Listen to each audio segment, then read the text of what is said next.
We might go back over here and talk to Andre again. Andre, I was waiting on Dr. Washington, but she may be inbound. I just wanted to come back to you real quick. Okay. Like Louisiana, Eastern Pennsylvania, Western PA, New Jersey, California, Texas, these are the known football powerhouses. What did playing football in New Jersey give you as a player that enabled you to succeed at higher levels? Yeah, I think on the national level, New Jersey football players are so well respected. You're not always in the conversation because Texas and Florida dominate that conversation. But when I look around the league, I run into so many players that are from New Jersey, north or south. Jersey football is as tough as it gets. For me, growing up in Cinnamons and playing in Burlington County, I felt like I played against the best. And then going on to Penn State and just being in that environment, it felt like it was New Jersey, Pennsylvania, and New York against the world when I played at Penn State. So, great NFL champion, Andre Collins, everybody. Coach Brown, I was just talking with out there, 6-time state champion. He's just sitting over there mellow on a bench. Like, that's what I do all the time. He told me something that I was afraid to hear, but it feels true. The close games may go to Mahomes, who is the 4-minute drill master. I think he's 7 for 7 in playoff situations with the time running out, which is a nauseating statistic from my standpoint. And I know you're a former commander, but call this game for me. I feel like if we put 2 touchdowns on him, we got a good shot at it. You're catching me on a good year because I've watched a lot of football this year. And, you know, I went to the game when the Eagles played the Chiefs a couple of years ago, and I wanted Philly to win so badly. Me too. You got to believe that the Chiefs' luck has got to run out sooner or later, right? And Philly's so good right now, so I'm not going to predict it, but Philly looks really strong, and I'm hoping they can really pull it off for everybody back home. Thank you, Andre. Guys, Andre Collins of Cinnamons in New Jersey and the NFL Players Association. Thank you so much. There you have it, guys. And that's, as they say, that's why they play the game. You can guess who the better player is. You can place your bets who the better team is. And I'm going to make my way back over here to the door past Cornelius once again. Hey, big man, sorry. And see if we can't catch up with the principal of this fine school for one final word. And she may be out there. She might not. Maybe we'll just finish off with B. Mike real quick. All right. So, guys, Leslie, I got 1 minute left in the show. I was going to come out here and talk to you and B. Mike real quick because I couldn't find the principal. No worries. Y'all are getting started with this now. Thank you again for giving us a sneak peek on this. And honestly, if I had not come out here to do TV and just sat in the stands to watch this band, I would feel like I owed you $20 as well. I still want that. Yeah. All right. So this is all going to kick off in earnest. B. Mike's going to be in there hanging up stuff and getting these kids and players to work in a second. What do y'all hope to gain out of this? So we do this every year in the Super Bowl City. This is about our 8th year. For what we do, for one, we know that art and a lot of our players use art as an outlet. So we just wanted to make sure that the kids also know, yes, sports is important, but there are different ways you can make a career and make a living. Beautiful. Leslie, thank you so much. Guys, you got Oprah Winfrey quotes on the wall over here, but this might tell you a little bit more about it. These are the state champion Edna Carr Cougars. They are the state champions right now, and that's a champion band in there. Stick around for more stuff. Super Bowl all day, the rest of your life.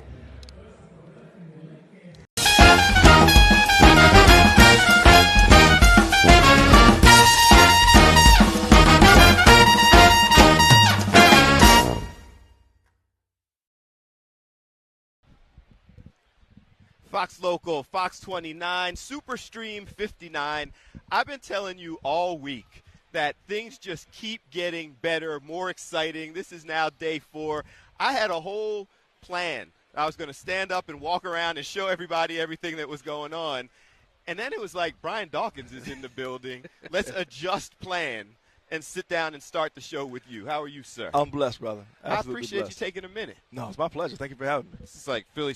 I've been getting in trouble throughout the week because I'm rocking Philly It's gear. all good, man. It's that's a good trouble, bro. That's what we do, You know right? what I mean? We're supposed to do yes, that. Sir. Yes, sir. Is this, all of this, for somebody who has played on such a high level, who has accomplished so much, is this still exciting to you? Well, it's supposed to be. Like, if this is not exciting to you, you're not in the right place. Like, or you really don't love football. Like, if you love football, then this should be extremely exciting to you, to have this atmosphere, have these two teams playing with all of the things that could potentially happen for both sides, right, history-wise.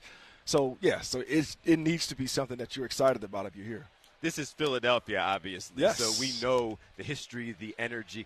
You're still pretty connected to the team. You're hyping them up. You're leading them out. You're in videos. That still matters to you. It does. If I can help them out in any type of way, they know this. Like, I'll lend my voice. If they want me to lend my voice to anything that would help the team to do these things right here, boy. Get to these things right here. Do you think we're ready to do it? I believe they are, and this is not wishful thinking. This is just me watching a team that has developed and grown and gotten better throughout the year, and to me, it seems like they are playing their best football at the right time.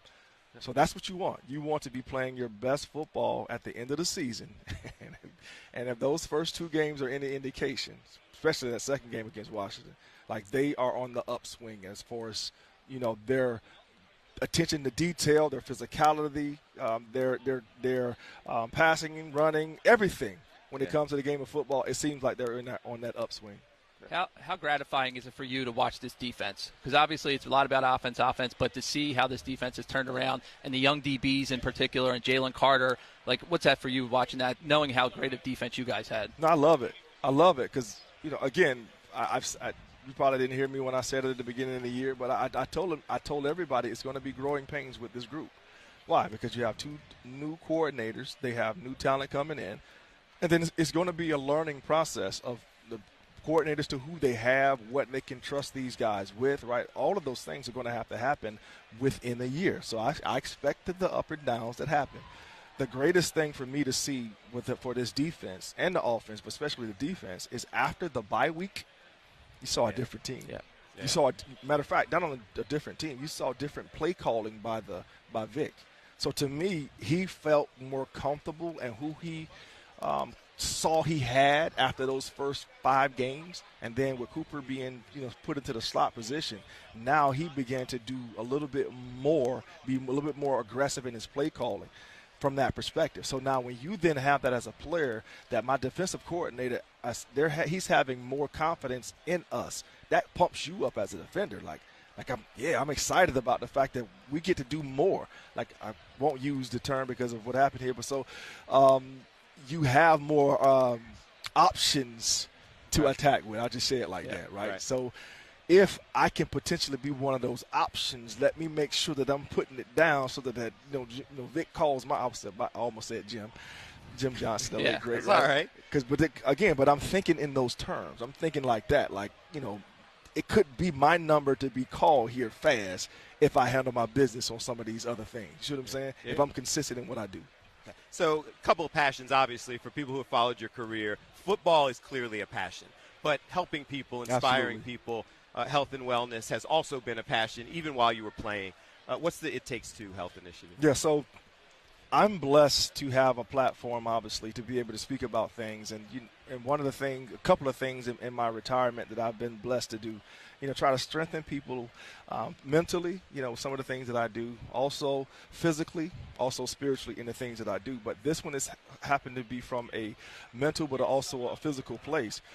Teaming up with Baldinger and Lilly about information that I was blessed to receive from them about the potential of kidney disease and the specific areas of concern for those individuals who have type 2 diabetes and high blood pressure, which both my parents have, right? And so once I got this information, I got it to them, their caregivers, so that they can get the tests done. So the It Takes Two campaign is this. It takes 2 tests. It takes 2 people, first of all. It takes you and your doctor, and it takes 2 tests, a blood test and a urine test, to make sure you're not going down the path of developing kidney disease. And it's like the sad reality is that like 35 million people could be going down that path, but a great majority of them don't know, right? So this campaign is really to send you to testyourkidney.com to find out more information, but for you to team up with your doctors and ask for these tests specifically to make sure that you or your loved one aren't going down the path to developing kidney disease. Gonna let you go. We appreciate you stopping and spending a couple minutes with us. Final words to the Eagles fans as we're getting ready for the game. Yeah, breathe. Like I always say, make sure you breathe. Like, this is not going to be – I don't envision this to be like a blowout. I envision this to be a tight game, nip and tuck, back field goal here, field goal there, touchdown here. Like, it's going to be a back-and-forth type of thing. But I just believe in the end that the Eagles will make that last play to hoist the trophy. So breathe. Make sure you breathe, though. Make sure you're breathing. We're going to be all right. Hall of Famer, Eagles legend, Brian Dawkins. Thank you, man. God bless you. We appreciate you. you. Thank you. Appreciate you. So we are just getting started here this morning. This is, let me go ahead quickly and do that whole high-tech super plan that I had ready to go. Oh, look at this. We're getting the picture real quick. What are you doing? We're doing pictures live. Oh, he's getting a Go Birds video. Go ahead, do your thing. Oh, I'm in on this too? I don't know. We're supposed to be doing this. We are live. He don't care. This is your thing. He's like, I don't know if there's any rules. What are we doing? Okay. Go Birds! Okay. I'm just playing along, guys. That was not necessarily my plan, but the nature of live is you just keep going. Thank you, guys. We appreciate it. So let's go ahead and get things started. How are you? Good. So we are getting this started, starting the show. So this is Super Stream 59. We are just starting the day, kicking things off. Letting you know what's going on. And you just saw a little taste of how exciting today actually is. In the brief amount of time that we've been here so far, huge names making their way around, huge guests who are here. We've seen so many of them throughout the area, and we're going to bring as many of them to you as possible. So good morning, everyone. I'm Bill Anderson. Went to the experience yesterday, so I got my new gear. This is the new one that they just put out yesterday. I had to get it with the Eagles branding, the Super Bowl branding. And for all the people who have asked, the white fleece and sweatshirt that all of the Eagles and the Chiefs were wearing at media night that everybody wanted. People were texting me, can you get me one of those? I'll Venmo you the money. I will hook you up. So we went over to the pro shop, the fan experience. They actually do have them. Like, they are available with a small caveat. So as of last night, there was one XL. I actually walked around the pro shop with it for about 20 minutes trying to talk myself into buying a pure white zip-up fleece with the Super Bowl logos. That was, and here's the small caveat, $225 for the zip-up fleece. The crew neck version of the same collectible was $250. So you see how that turned out. I ended up with this one and not the white fleece that they had. But they are available if you want them.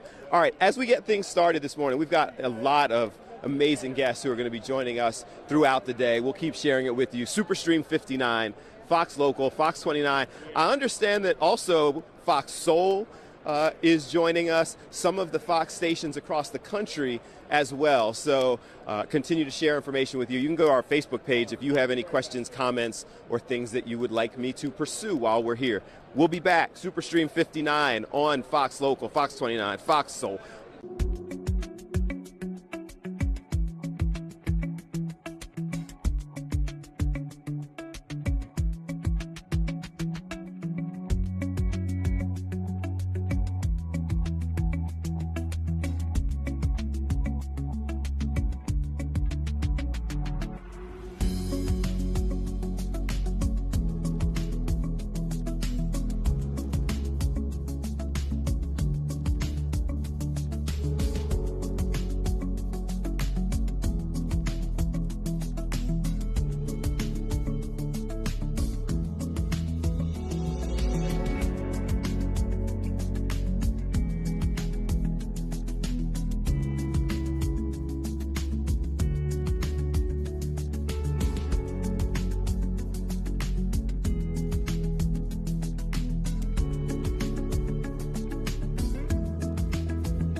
Superstream 59. It's Fox Local, Fox 29, all of the folks across the country who are picking up on this, Fox stations all over the area. And we have got, it's kind of a legend in the whole agent and marketing and philanthropy foundation, Lee Steinberg, joining us. I appreciate you taking some time with us. Oh, it's my pleasure. The Super Bowl has become a convention of Americana with big business, politics, sports, entertainment, all descending on New Orleans. So you walked up as we were talking to Brian Dawkins, and then it became incredibly clear that this is a Philadelphia hardcore Philly station. And you said to us during the break, you hope we don't hold it against you that you represent Patrick Mahomes. No, I think that's good. You got Patrick Mahomes paid. I think that people watching are like, good stuff. Like, that's all good. Tell us about that, though, from that perspective. Like the salaries, the business, the marketing, all of this has just gone through the roof, even in your time representing clients. It has. If players perform dramatically in this game, because we have a couple thousand press people here, the stakes are so much bigger because the audience is so much bigger. So 55, 57 million people watched the game last week. 130 million people will probably be watching on Sunday. So it gives an athlete the chance to transcend just hardcore football fans and become a household name. So they go early morning, late night talk shows. They do People magazine, and this is the building block for branding and endorsements. There's nothing in football really that's bigger. You have the inspiration for the movie Jerry Maguire. I'm sure you've heard that 1,000 times for your career. You're like, yes, it's true. But I say that because you've been doing this for long enough to see, as I said, the numbers just get insane. Like back then, you're negotiating, even in the movie, it was a $2 million, $5 million contract, and he's dancing and singing about it. Now, Patrick Mahomes and Jalen Hurts and others, 300, 400, 500 million. Did you ever envision it getting to that level? I did, because of television. So what is fueling all this is that television networks can build their network value by showing promos on Sunday for Monday through Friday programming. And so buying those rights fees is so invaluable. And so as the market blows up in the midst of a pandemic and a cratered economy, Fox and CBS doubled what they paid for television rights. Okay. So when I started back in 1975 with Steve Bartkowski, who was the first pick in the draft, every team as its share of the national TV contract got $2 million. Okay. And now that figure is closer to $300 million. So the money is there, and it becomes impossible to win in contemporary football without a franchise quarterback. So let's define that as someone that you can build around for 10 to 12 years, who you can win because of rather than with, and who, importantly, in critical situations, in adversity, can compartmentalize, adopt a quiet mind, and take a team to and through victory. The Eagles have one of those. Kansas City has one of those. And if you have one, then it's unbelievable how the market would just keep increasing. You talk about how you saw this coming with television. Now there's another transitioning happening now with all the streaming and all of that. How do you see it continue to grow, or is there a peak at some point? I think there's a paradox, because part of the reason that football is so popular is that for a couple $100 you can buy a TV set and put rabbit ears up, and it's accessible to everybody without pay. Now when you start to filter it out to streaming networks, only the people with the money to pay for that subscription are there. So it's a short-term benefit in terms of revenue, but long-term it could cut down the audience. We want to talk about your foundation, but I want to get the insider knowledge perspective on a couple of things we've been talking about throughout the week. A player like Zach Bond for the Eagles, about to get paid, playing on a minimum contract. Does that hometown discount we're all hoping, is that actually a thing? Are there players who say, look, I achieved on a level because of the situation that I was in, so I'll take less. When you see Patrick Mahomes on TV over and over again, that's a function of him playing in the Super Bowl and winning the Super Bowl. Okay. So, but having said that, Tom Brady for years went to the Super Bowl because he took a slightly discounted contract. And if you ask him, I'm sure he doesn't regret it at all, because he became a household name because he won. And those players that play in obscurity, losing all the time and everything because their team is so up against the salary cap, have never tasted the fruits of victory. So, yes, there are players that will do that, and some of it's structure, so that what counts against the cap is someone's salary for every year, but then amortized bonus split over the length. So you can always go to a key player and ask him to restructure, which involves dropping his salary but increasing a new signing bonus, and that can save cap room. So that can be done once a year. So there is hope that we can keep some of these players. Absolutely, but the challenge is, and the reason why everyone's so amazed that Kansas City may do it a third time, is that every player on that roster who's a free agent becomes invaluable because they've been to the Super Bowl and they can add to the winning. And then you have all the off-season distractions, and you have the fact that every team wants to beat the Super Bowl winner, so the next season is really tough. So it's pretty hard, but a team, someone like Howie Roseman, who is accessible and open to agents and other people, he'll do a better job convincing people to take a cap-friendly contract. Love it. Before we got to take our next break, but obviously the foundation is something that is important to you, something that you're talking about here on Media Row and in general. Tell us about your foundation. So I had a crisis of conscience back in the 80s when I'm representing half the starting quarterbacks. They kept getting hit in the head. We'd go to doctors and ask how many's too many. They had no answers, so we started holding concussion conferences. So I think the role of an agent has to be more than just stacking up dollars. It has to be thinking about the long-term health. So we just set up a charitable foundation. You can go to LeeSteinbergFoundation.org, which will deal with prevention, awareness, and cure in the area. We're going to fund new research. There are two great breakthroughs in the whole brain area. One is neurofeedback, and the other is RTMS. And both of these things, through the theory of neuroplasticity, can heal a concussed brain, which never happened before. I appreciate you spending time with us. We're willing to forgive Patrick Mahomes for getting paid, especially if we can figure out a way to win the game. And we appreciate the great work that you're doing, helping people, as well as negotiating amazing contracts. Thank you. Thank you. Super agent Lee Steinberg spending some time with us. You check out the foundation. He told you the website. We'll be back in just a second on SuperStream 59. We are live, day 4 of our broadcast here from Media.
Fox Local, Fox 29, Superstream 59. We are here, day 4 of our broadcast here from Media Row. So, as it has expanded, and you have seen, if you've been with us since Monday and kind of seen the way things are going, you've seen the expansion, and we continue to walk you through all of the things that are happening. What has been interesting today is more and more people are arriving in town. More and more people are setting up and doing their interviews. And so there are, we pointed out before that Fox Sports is right behind our area. So we've seen some of the folks who are wandering through to sit with them. We actually grabbed B-Doc, Brian Dawkins, as he was walking back from the Fox Sports interview. And there are several folks around. We saw Shedeur Sanders, who was walking around earlier doing interviews, set up, got a diamond necklace about this big. And that actually is another thing that speaks to the changing dynamic of the way things are going on. Because you got to remember, this is somebody who is likely to be a top 5 coach, likely to be a top 5 pick in the NFL, but isn't yet. Now, obviously, he is the son of a star in Deion Sanders, but it speaks to that whole NIL environment and how things are changing with NIL and other different economic developments here in football. So we've seen a lot of that kind of thing. He's here. WWE superstar Seth Rollins actually walked behind us as we were sitting there talking a little bit earlier on. We're going to try to grab him. There are several others who are here. I always make my way back this way. Mikey Miss, of course, is here. We continue to make our way around and walking back to this area because we show you consistently, and it actually is solid positioning that worked out for us because the NFL Alumni Association booth is right here. We, of course, met our new friends from the Alumni Association, but I say that because several of the individuals who are here, obviously, if it's the Alumni Association, it is ex-players who are coming through and spending some time, who are coming through and spending some time with the Alumni Association and their booth. And so several of those folks, as they make their way through, another WWE and former, is he former or is he still on? Is Tyrus still on with Fox News as a commentator? Used to be on with the Gutfeld Show, was also a WWE star. He's over here doing interviews, somebody else that we're going to try to grab. So the names continue to expand and arrive in town as we are making our way through the week. So we have several more. Some of the folks that we were set up to talk to, we're just waiting for them to get here. It's a phenomenon that we have explained to you the entire week that we've been here. You have people scheduled, but just as we did with Brian Dawkins, somebody may be on their way directly someplace, and then someone like us or some of the other outlets, the other hundreds of outlets, millions of viewers, people here, will grab someone and try to have a discussion with them. And then it makes it a little bit harder for people to actually get to the location where they're supposed to be. And that's kind of the thing that we are experiencing right now. So we are waiting on Hall of Fame running back Jerome Bettis, who's supposed to be making his way over as soon as he gets finished with one of the other interviews. Also, commentator and former player, Dallas Cowboys, Moose Johnson, Daryl Johnston is going to join us as he makes his way over. And part of me standing in this position is that I can see right off to my right the row of people as they make their way around and sit there and go different places to do the different interviews. So deal with us. What's up, man?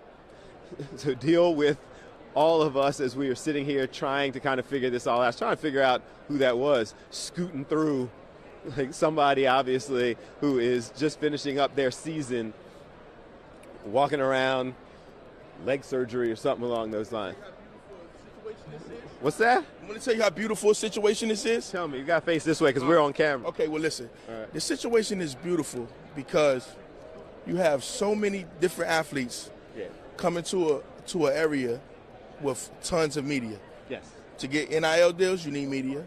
To get sponsorship deals, you need media. Okay. So for you guys being here, for all the other media outlets being here, I appreciate you because you allow the athletes to be as best as they can be and to get the money. That's the end goal, is to get the money and to play at a high level. You didn't introduce yourself to our audience. Oh, my name is CEO Bricks, and that's my partner right there. Scoot on in. What's up? Scoot on in. This is the infamous YouTuber AJ Green. Okay. With the E on, Good to meet you, man. With the E on the end. All right. You can find me on YouTube, CEO Bricks, and you can find him on YouTube, AJ Green 15.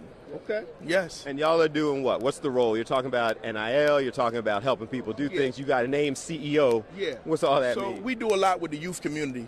Flag football, 7-on-7, tackle high school, and we dip into college as well. Okay. We were here with the WNFC, which is Women's Professional League. We interviewed Coach O a couple times. Yes, and that's a whole nother avenue for females to, display their talents and put on just like the men can put on. Okay. I don't think it's no barriers that they can't do that the men can't do. Speed and strength is one thing, but the physical attributes of playing football, females can do it too. Man, so we can follow you on social. Follow me on social media, CEO Bricks with a Z on the end. With a Z on the end. Yes. Appreciate Thanks you. a lot, man. My man. Guys, and that is indicative of the way people are walking around. They're doing their networking. They're doing their thing. What's that? I don't know what that is. So we're going to should we try to figure it out? So there's a guy walking around. It's been for the last couple of days. There's a guy walking around with the trophy. You see it? Right over here. Let's go try to see what is going on with the trophy. So he's holding, I don't want to walk too far away. So he's holding the trophy. We're trying to figure out what. So we're live over here in Philly. We've been walking around for a couple of days with the trophy. What is the trophy? So this is the Bundesliga trophy, the German soccer league. We have a partnership with the NFL. This is our first time at Radio Row, and we thought, let's go big, bring our official trophy all the way from Germany. And a lot of people obviously don't know what it is yet, but that's why we're bringing it around, showing it around Radio Row to let people know what the Bundesliga is about. So Philadelphia Station, come with me for just a second, because we keep walking. We're walking out of sight of the cameras as I'm just wandering around. So it's a Philadelphia station. It's Fox 29. We are actually the station that hosts the Eagles, the Super Bowl. So what do these football fans need to know about what's going on here? There's a lot of history in this trophy. The first name on here is from 1903, all the way up to now, obviously 2024. The Bundesliga, probably the second biggest league in Europe behind the Premier League from England. A lot of American players have played there, so it's worth following and worth watching if you guys have the chance. Yeah. Okay. And we can find, this is a big deal. You're wearing the gloves and the whole nine. It's like walking around with the Lombardi trophy. Yeah, it was quite a big deal to get it over here. You can't leave it in cargo. You have to take it on the plane with you. Have to get some clearances to get it on planes and stuff. But it was worthwhile bringing it over for sure. Yeah. Very cool. They want more information, the website again, the contact. How do we find out more about this? So just go to Bundesliga on all social media platforms, and we have an app called the Bundesliga. Google it and you'll find all the information you need. The German Soccer League. Absolutely. Appreciate you. Thank you very much. Very cool. Thank you, guys. Appreciate it. Thank you very much. Absolutely. So now we know. We've been walking around for a couple of days. We have seen the trophy moving around. And they keep going by us, and we saw somebody who's holding the soccer ball, football, if you were into the Bundesliga. And then finally was just like, what exactly is going on with that? But that, again, speaks to the fact that there is so much going on and so many people with different initiatives and things that they are talking about and trying to share. There's Laura. I remember Laura. Laura was with the Sixers. It's fine. Come on over. We're live. What do you mean? This is Laura. Laura is a friend. So people who have watched Fox 29 for years, what's the matter? It's so good to see you. I love that you're here. It's great to see you. It's great to see you. How are our birds? How do they look? I think they're good. Brian Dawkins just sat down with us. He said that he feels good about it. That's a good interview. Lots of good points. Do you have a strategy? Yeah, All we're right. solid. So, Laura, we met when you were working with the Sixers. Love my Sixers. doing all kinds of things, and then you got too big for us and just blew up, and now you're walking around VIP passes and stuff here. We're just heading around. I've got Al Guido, 49ers president, doing some interviews here today, but other than that, we're here, we're cheering for the Birds. It's going to be great. You guys have a big crew out, big, massive Fox crew. I'm seeing them all over the city. They're all over my Instagram. You guys are doing great stuff. Do your interviews. Do your thing. I want to say hi to you. No. We see our people here. Have you had a king cake yet? Have you had...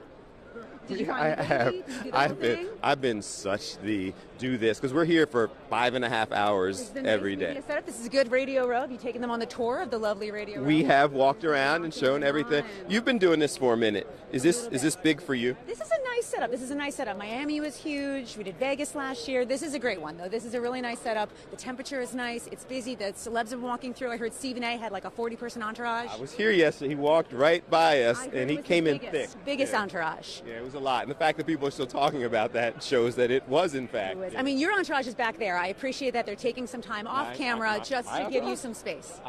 We are the entourage. This is it, right here. What else is going on back in Philadelphia? How's my girl Jen Frederick? She's good. Jen's not here because somebody had to hold it down back in Philly. Whole city. She's holding down the whole city. I love it. It's good stuff. So tell them what's your title and all that stuff now? No. Senior Vice President, Global Communications, Elevate. Elevate is a company that's owned by the 76ers and Harris Bliss Sports Entertainment and 49ers, the whole sports industry thing. See how nicely she explained how she blew up. No. But it's an exciting time for the Sixers. We've got new venues in Philadelphia coming, new Comcast partnerships. Philadelphia sports is great right now. Okay. You are killing me. Love the energy. Thank you. We will see you when we're not doing all of this. Love you And I love you back. Enjoy. Laura has been. Guys, it is the whole concept of catching up with people. I know a lot of the people back in Philadelphia who are watching this back at the station all know Laura, but it speaks to Laura used to come in when the Sixers were doing things way back in like the process era, and they weren't that good. And Laura always had that energy and was doing positive things, was always working to have people understand and have respect for the Sixers. And it's cool to see that level over time to go from the Sixers. I mean, I think at that point, PR coordinator or something like that. I'm just making up titles to be able to continue to ascend and grow throughout the organization and achieve that level of success. It's just cool. And it's one of those things where you get a chance to see people, tell them that you are happy for them, proud of them. So we are waiting for, as we continue our look through Media Row, got distracted for a second, on our Superstream 59, got a whole list of guests. And what has changed today versus the last couple days is because it's so intense and all of the shows are doing their shows live right now. So the TV sets that we've been showing you throughout the week, they're all fired up right now. All the shows are live. Some of the national shows, Fox Sports and others, are doing their shows live from here and on Bourbon Street. So it's a little bit more hectic trying to grab the guests that you have scheduled, but we will get them to you. Keep it going right after this break. Superstream 59, Fox Local, Fox 29, Fox 29 YouTube, Fox Soul.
Hey, what's going on, guys? Superstream 59. We are back. Fox Local, Fox 29, Fox Soul, Fox Nations all over the country.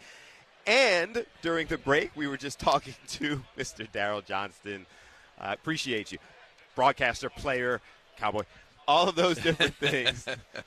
And with the UFL, but we'll get to that in a second. Thanks for taking some time with us. No, absolutely. Absolutely. Got to step into the Lion's Den every once in a while. Is it still the Lion's Den? It still is. It is still the Lion's Den. It is. Which is great because everybody talked about the Cowboys-Redskins rivalry, and that was from the 70s when they played in big games. But for us, it was Philadelphia. They were the last team we beat in the division. We played meaningful playoff games. So they were our arch rival. The defenses in the 90s were unbelievable. I remember we got beat by Philadelphia. I think it was still 1989. I think it was the second go-around after the Bounty Bowl on Thanksgiving. And, we only lost 20-10 in Philly at the Vet. And Buddy was mad as all hell because they didn't beat us worse than that. And we were all celebrating in the locker room because we finally scored 10 points on your defense. They were so good. So, yeah, those were great games. And it's a great rivalry. And to this day, if people talk about it, for me, it was always Philadelphia because those defenses were awesome. They were unbelievable.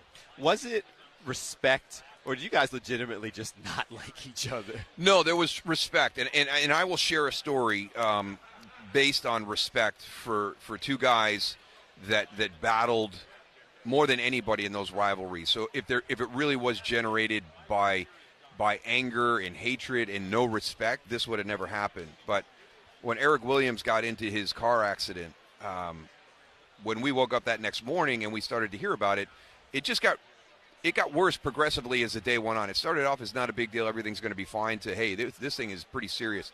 It took us a while to find out where Eric was in the hospital, and we went down to see him. And while we were there in the hospital room, and he is in rough shape, and the phone rings, and he picks up the phone, and he has a conversation, and he has tears in his eyes, and he hangs up the phone, and we're like, are you okay? He goes, yeah. He goes, that was Reggie White, and he wished me all the best and told me it wouldn't be the same on the field without me there. And wanted me to make a full recovery. And if you ever, I tell our offensive linemen in the UFL all the time, I said, you want to see what an offensive lineman is like? Go watch Eric Williams versus Reggie White and watch that battle. I said, it is epic. It is the war within the war of that game that didn't get enough attention. Even John Madden, I mean, John was the one guy that would highlight it because he just loved it. It was unbelievable. Your offensive line was, as you bring it up, was legendary, and John always used to point it out, and everyone knew the names of your offensive linemen, which was not always the case. Fast forward now, the Eagles kind of are in that. Right. How do you see the comparison? I mean, the size of the Eagles' offensive line is crazy, and their household names, too. Yeah, Jeff Stoutland is such a great coach. He was a GA with us back in Syracuse, and I'm so happy for him to see what he's done. I mean, he's amazing. I'm happy to see everybody wants to go to the running back. Oh, hey, it's great. It's a resurgence for the running back. Well, no, it's guys committing to the offensive line and getting it right. Because we see a number of teams around the NFL that spend draft capital high in a draft, but it doesn't pan out. So whatever Howie Roseman is doing with his personnel department in the evaluation of the offensive linemen coming out of the draft, along with Jeff Stoutland, is one of the best in the league. It kind of goes back to Dante Scarnecchia up in New England, who was phenomenal at being able to put together, 5 guys that you really didn't hear of and turn it into a very cohesive, very good group. And Philadelphia has taken that to another level. They've got very talented individuals that now when you get them into a starting 5 are just unbelievable. And to me, this is the first domino that tips in the Super Bowl on Sunday is the run game of Philadelphia versus the run defense of Kansas City, because obviously we know Saquon Barkley is a 2,000-yard rusher. They haven't had a running back go for over 100 yards all season. Lamar went for 122 in the opener. Joe Mixon is the highest total, and that was 88 in the divisional round. So this is a defense. Everybody talks about Spagnuolo and his ability to create pressure in the passing game, but this is a defense that has not allowed a 100-yard rusher, all season long at the running back position. So I think that's the first domino that tips and shapes the rest of the game. It's interesting because from our perspective, we've watched Saquon and that offensive line all season. I can't imagine them not getting him to 100. Like, we sit back and go, Saquon's going to go 150. Like, that's become the norm. The standard for that group. Do you see a way, as good as they are at the run, I feel like if they stop him, if they keep him under 100, the Eagles don't have a chance. The one thing that gave our guys trouble was quick movement. at the snap. If you were going to try and play our guys and match them, they were going to rough you up. I mean, they were just big road graders. What started to happen when we ran into trouble, and then once you see somebody do something that's successful, everybody's going to try to mimic that. So what we started to get a heavy dose of was quick movement at the snap of the ball and trying to beat some of our bigger guys. That would be one thing that if I'm going up against Philadelphia, as good as they are as a 5, if we start to have some stunts and a little bit of quick movement, especially if we're going against the inside zone, the outside zone, and we're all going to step this way, if we've got that countered, can they split a gap and get a guy free? And we've seen it from time to time.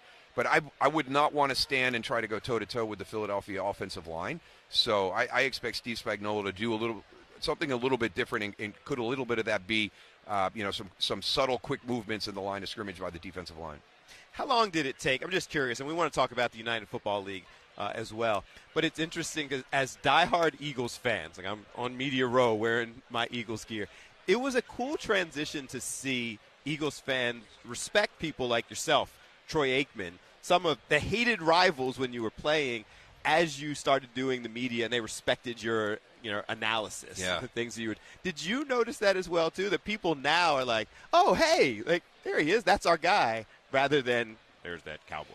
It's always there. It's always kind of there, but there is definitely a respect. And one of the greatest compliments I'll get from Philadelphia fans is I didn't like the Cowboys, but I respected how you played the game. Didn't like me, but respected how I played the game. And that means a lot to me because I know that's hard to say from a Philadelphia perspective. I like the fact that as a broadcaster, they'll say you're balanced. You're not a homer. You don't have a vendetta against us. You actually praise some of the things we do. And I think that what the viewer has to understand is I can't tell you something that's not happening on television. If you earn the right to be praised, we're going to praise you. Now, if I get a game where Philadelphia is not playing well, which really hasn't happened in a long time, you're going to have to talk about that a little bit. I mean, down the stretch last year, I had Philadelphia a couple of times when everything was falling apart with them last season. And there wasn't a lot of great things to talk about because it was a little bit dysfunctional. So there's no way for us as broadcasters to tell the viewer, you're not seeing what you're seeing, because that takes away our credibility. So when they're playing well, they're a fun team to watch. I really enjoy them. So when the game's over on Sunday, there's a little break, but you guys are coming back with the UFL in March. Yeah. And we're Fox Philly. The first game of the season's on Friday night game, I believe, on Fox. Yes. Tell us a little bit about what people can expect with the league. Yeah, we're 50 days out right now from March 28th, the kickoff, St. Louis versus Houston, down at TDECU Stadium. We're back at the University of Houston again. So it's been phenomenal. We opened up our headquarters last week, and to really reflect back, we're sitting there in that atrium, and we're doing a press conference. Troy Vincent comes down and visits with us, who's been a great partner, through the NFL. And you're sitting there, and you start to reflect back on the journey, where we were, 3 years ago when we started out in the USFL, where Russ Brandon started out 2 years ago with the XFL, and where we were that day, and just how quickly we grew and how we've changed kind of the platform of what we're doing with spring football. It was always a question mark. When we started, we had to be, football people trying to build the league, but also a salesman. We had to convince guys, we had to convince agents to send their guys our way.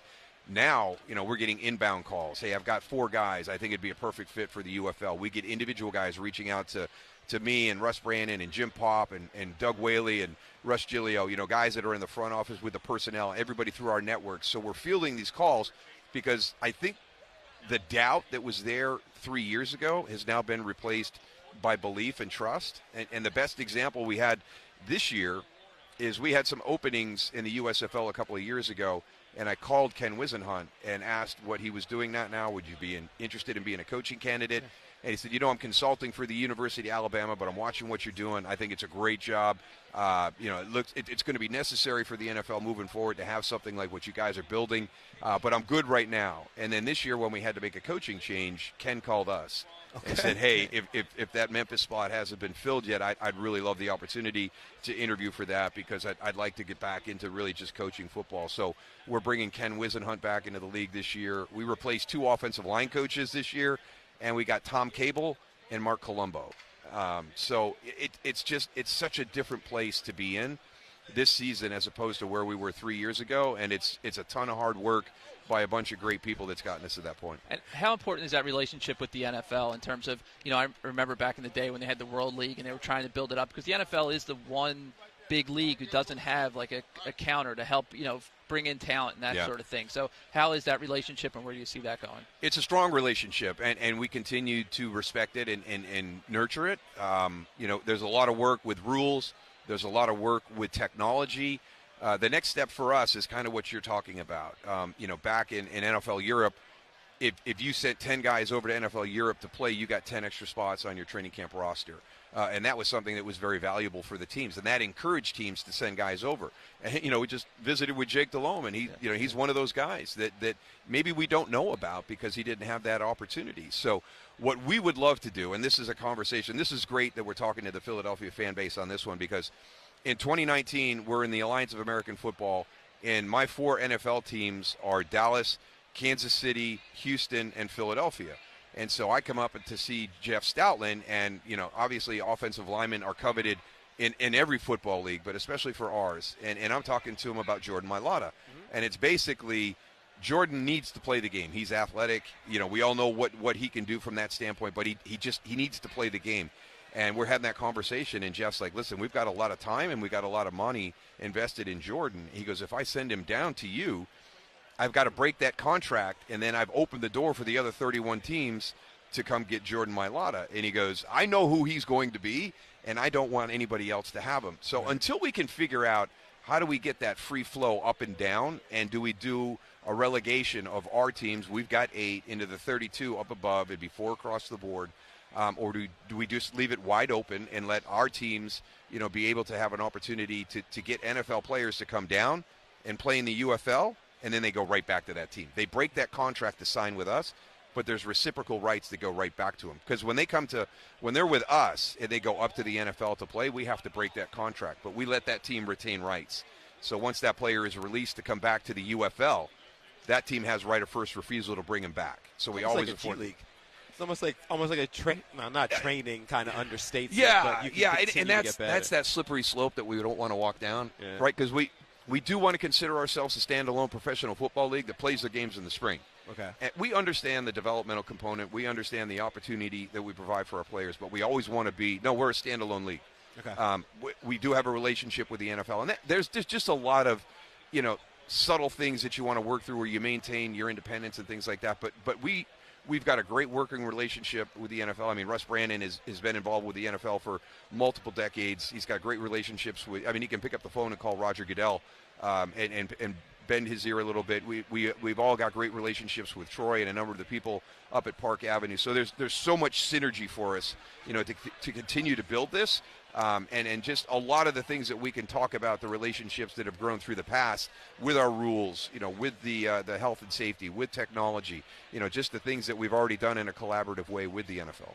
Before we take this next break, what do we need to be looking for? We're looking for the game. We're looking for the league. What do you want the fans to know, the next steps that we should have our eyes open for? You made a great pitch for us there. We're doing a new platform this season on Fox. Fox has done the Friday night college football. They've done the Friday night college basketball. We're going to roll that right into spring football. So there'll be a game on Friday nights on Fox. All 10 weeks of the regular season starts off with St. Louis versus Houston. Everybody's wondering who's going to knock off Birmingham in spring football. Through the course of the last 3 years on the spring football platform, Birmingham has won 3 consecutive championships. So Kansas City's going for 3. Birmingham is going for 4. Who's the team that's going to challenge them this year? I think St. Louis, so you'll get a look at one of the top contenders to knock off Birmingham. They'd have to do that in the championship game. But they're going to be playing on that opening game on March 28th on Friday night. So you get a good look there. Michigan's another team to keep your eyes on. Mike Nolan and Steve Kaiser, a savvy, seasoned NFL scout, have put together a pretty nice roster over the last 2 years working together. So I think Michigan's going to be one of those teams as well. You make it easy to like a Cowboy. I appreciate you spending some time with us. We get out of the silver and blue and the green, we're all good. We're all good, right? We got to take a break. I've been asking people, show them the ring. You can't not see the ring. What's going on there? Hopefully Eagles leave with one of those. Thank you very much. You're welcome. Thank you, guys. Good luck.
back here. Super Stream 59 is what we're calling it. Wall-to-wall coverage from Media Row here in New Orleans at the Super Bowl.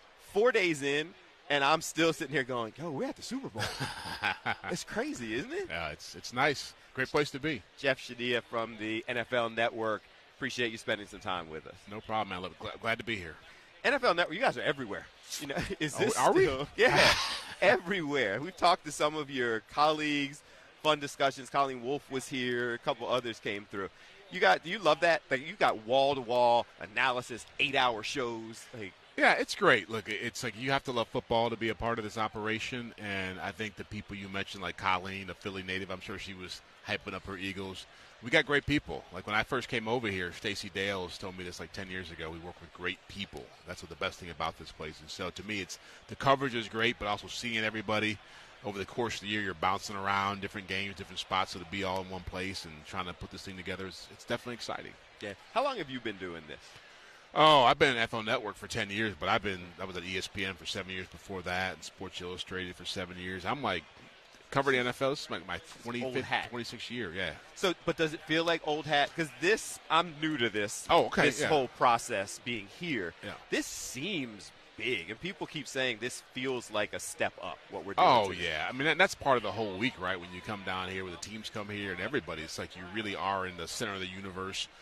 Everybody's trying to be here. Everybody's trying to talk to everybody. And that part doesn't get old because, you know, when you're going through the championship games and divisional rounds, you're kind of in your bubble and you're talking about your teams. But here you realize, yeah, everybody's watching this game. The magnitude of it, the excitement involved, the hype is so real that it's just there's nothing else like it. I've been to a number of different sporting events in my lifetime. Nothing still comes close to this. We're trying to give fans, so I've got the cameras and we've been walking around, and as somebody who is here, insider, been doing it for that much time, what do people watching at home not understand about everything that's going on here? Well, I think just the level of just like everybody's here. We were talking about this before we came on the set. Just you're turning around and Stephen A. Smith is here, or you know it's Charles Woodson, or it's Deion Sanders, or it's Shadur Sanders. Like everybody's trying to be here. They're all selling something for one thing. Yeah. So the amount of money in the room, the amount of money that's getting pushed, the business getting done here is through the roof. But just you have to have a lot of energy to be around this, and you have to be able to pace yourself to get through it. You know, because it's a long week, it's a lot of partying, it's a lot of good times. But it just tells you how big the NFL's gotten. You know, there's nothing. Again, like the college football playoff came through here. They didn't do anything close to the numbers this game's going to do. They didn't attract the same amount of people. The NBA playoffs, March Madness, they all come here for different things. But at the end of the day, it's like the Super Bowl brings a whole different level of just of excitement. Speaking of the numbers, and you know this game gets the biggest numbers, you do hear around the country a little bit people talking about, oh, you know, we're tired of Kansas City, we're tired of the Eagles. Yeah. You know, obviously in Philly, that's laughable because it was forever. Now it's 3 and 8 years, but you know we grew up for a long time not going. Right. How do you look at this matchup in terms of just the appeal of it? And you know, it's probably the best two teams. I mean, I know people in Detroit would say without some injuries maybe it'd be different, but this is the two teams that are at the top all year. Well, I'm selfish because I always want a great game. When you're covering the game, you want a game that has great storylines. You want a game that you're going to see something you've never seen before. And we're going to get that in this game, right? We're going to see the Eagles, a dual-threat quarterback, a running back leading the charge. If they win, we haven't seen that in a long time. If the Chiefs win, it's a three-peat. And so I do get the fatigue factor. Yeah. And I'm sure the fan base is probably adding to that as well. they're very aggressive on both sides of it.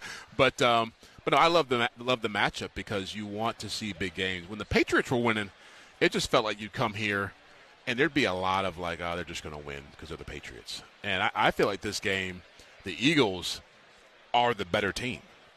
The Chiefs have the better quarterback and head coach. Yep. And so what gives there? I think that's what to me is very interesting about this game. It's interesting you say that because I felt like Daryl Johnston was just on with us, and I didn't ask him for his prediction. Oh, okay. And when he got up and walking away and was like, you didn't even ask me for my prediction. And I said, I feel like I've been beaten into submission by all the people who are just like, Eagles have the better this, Eagles have the better that, Eagles have the better this, go all the way through the Eagles being better, and then say, but I can't go against Patrick Mahomes and Andy Reid.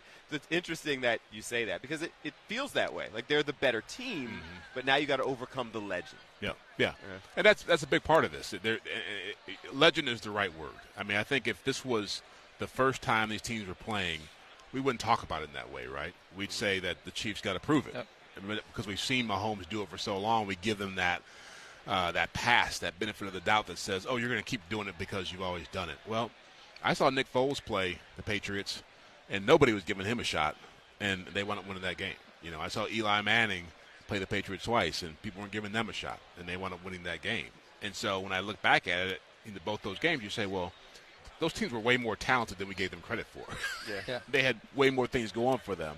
And as much as I live in Kansas City and I hear all the talk about it, I tell people that this team has holes. It's just that other teams haven't been able to take advantage of that. And so, man, it's like across the board, you're talking about, I'll go back to that Commanders game. And I said this going into that game. Somebody asked me about how's it going to go. Jaden Daniels and that. I said, look, you got to have a really good team to beat the Eagles. You're not beating the team with just the quarterback. Yep. And that's how I feel about this game. As much as I love Patrick Mahomes and Andy Reid, it's like you're not going to beat that team just because your quarterback's better. Your other guys got to play better. Is the key, and it's probably too simple, but it's the key just for the Eagles not to be in a position where Patrick has the ball with a chance to win it at the end. Like they got to get themselves in, whether up by 2 scores or they're running the ball out. They just can't give him that because he doesn't lose in that case. Doesn't lose. And you look, I think you have to get to this game healthy. Christian Benford getting hurt in that Buffalo game was a big factor. Nobody talks about it now, but he was their best cornerback. If the Eagles lose Quinyon Mitchell, it's going to be a different kind of game. But more than anything, you just can't make the big mistake. And just as with the Patriots, there are a lot of games in there where people made mistakes. Jalen Hurts' fumble back in the first Super Bowl. People forget about that. People forget that the Eagles were up 24-14 at halftime of that game. They had a big punt return they gave up. They had a couple blown coverages down by the goal. Those things in this game kill you. And the Chiefs, to their credit, they play every play like it's going to decide the game. And so the Eagles got to do the same thing if they want to win the game. Sure. Do we ask your score, your prediction? I've gone back and forth with this. My head says Eagles. My heart says Chiefs. My head says Eagles. Because we're Philadelphia, I'll go Eagles. I'll go Eagles 24-23. I don't think it's going to be a high-scoring game. I think you're a journalist, man, so you got to go with your head. Yeah. That's analysis. You can't keep looking at it. Yeah. Right. And say, well, this is just going to happen because Mahomes is great. I mean, it's just and Saquon Barkley, I'll say this, has become what Patrick Mahomes is to Kansas City. He is the heartbeat of this team. He is a force of nature. This reminds me in some ways like the Denver Broncos playing the Packers back in '97 when Terrell Davis took over the game. I could see Saquon Barkley having that kind of game in this game. And I think Saquon should break Terrell Davis's single-season playoffs and regular season record in this game. Got a shot at it. Yeah, he only needs like 30 yards. Yeah, it's not a huge amount. If he doesn't, then there's a problem. then we're not even having this discussion. That was a rough game. Appreciate you spending some time with us. Before we go, how do people find you, social, all that good stuff? Yeah, go on. Well, you can find me on NFL Network, NFL.com. I'm on Twitter. It's Jeffri Chadiha, JEFFRICHADIHA. And I also do a podcast in Kansas City, Red Golden Bowl podcast. Cool. I love that somebody in Kansas City thinks the Eagles are the better team. This is my guy. Appreciate you. No problem.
Super Stream 59 on Fox Local, Fox 29, Fox Soul, Fox stations all across the country. We thank you for spending some time with us. Been here since Monday, continuing to talk to all of the people who are here, expand the discussion, and give you a behind-the-scenes look of all the things that are taking place.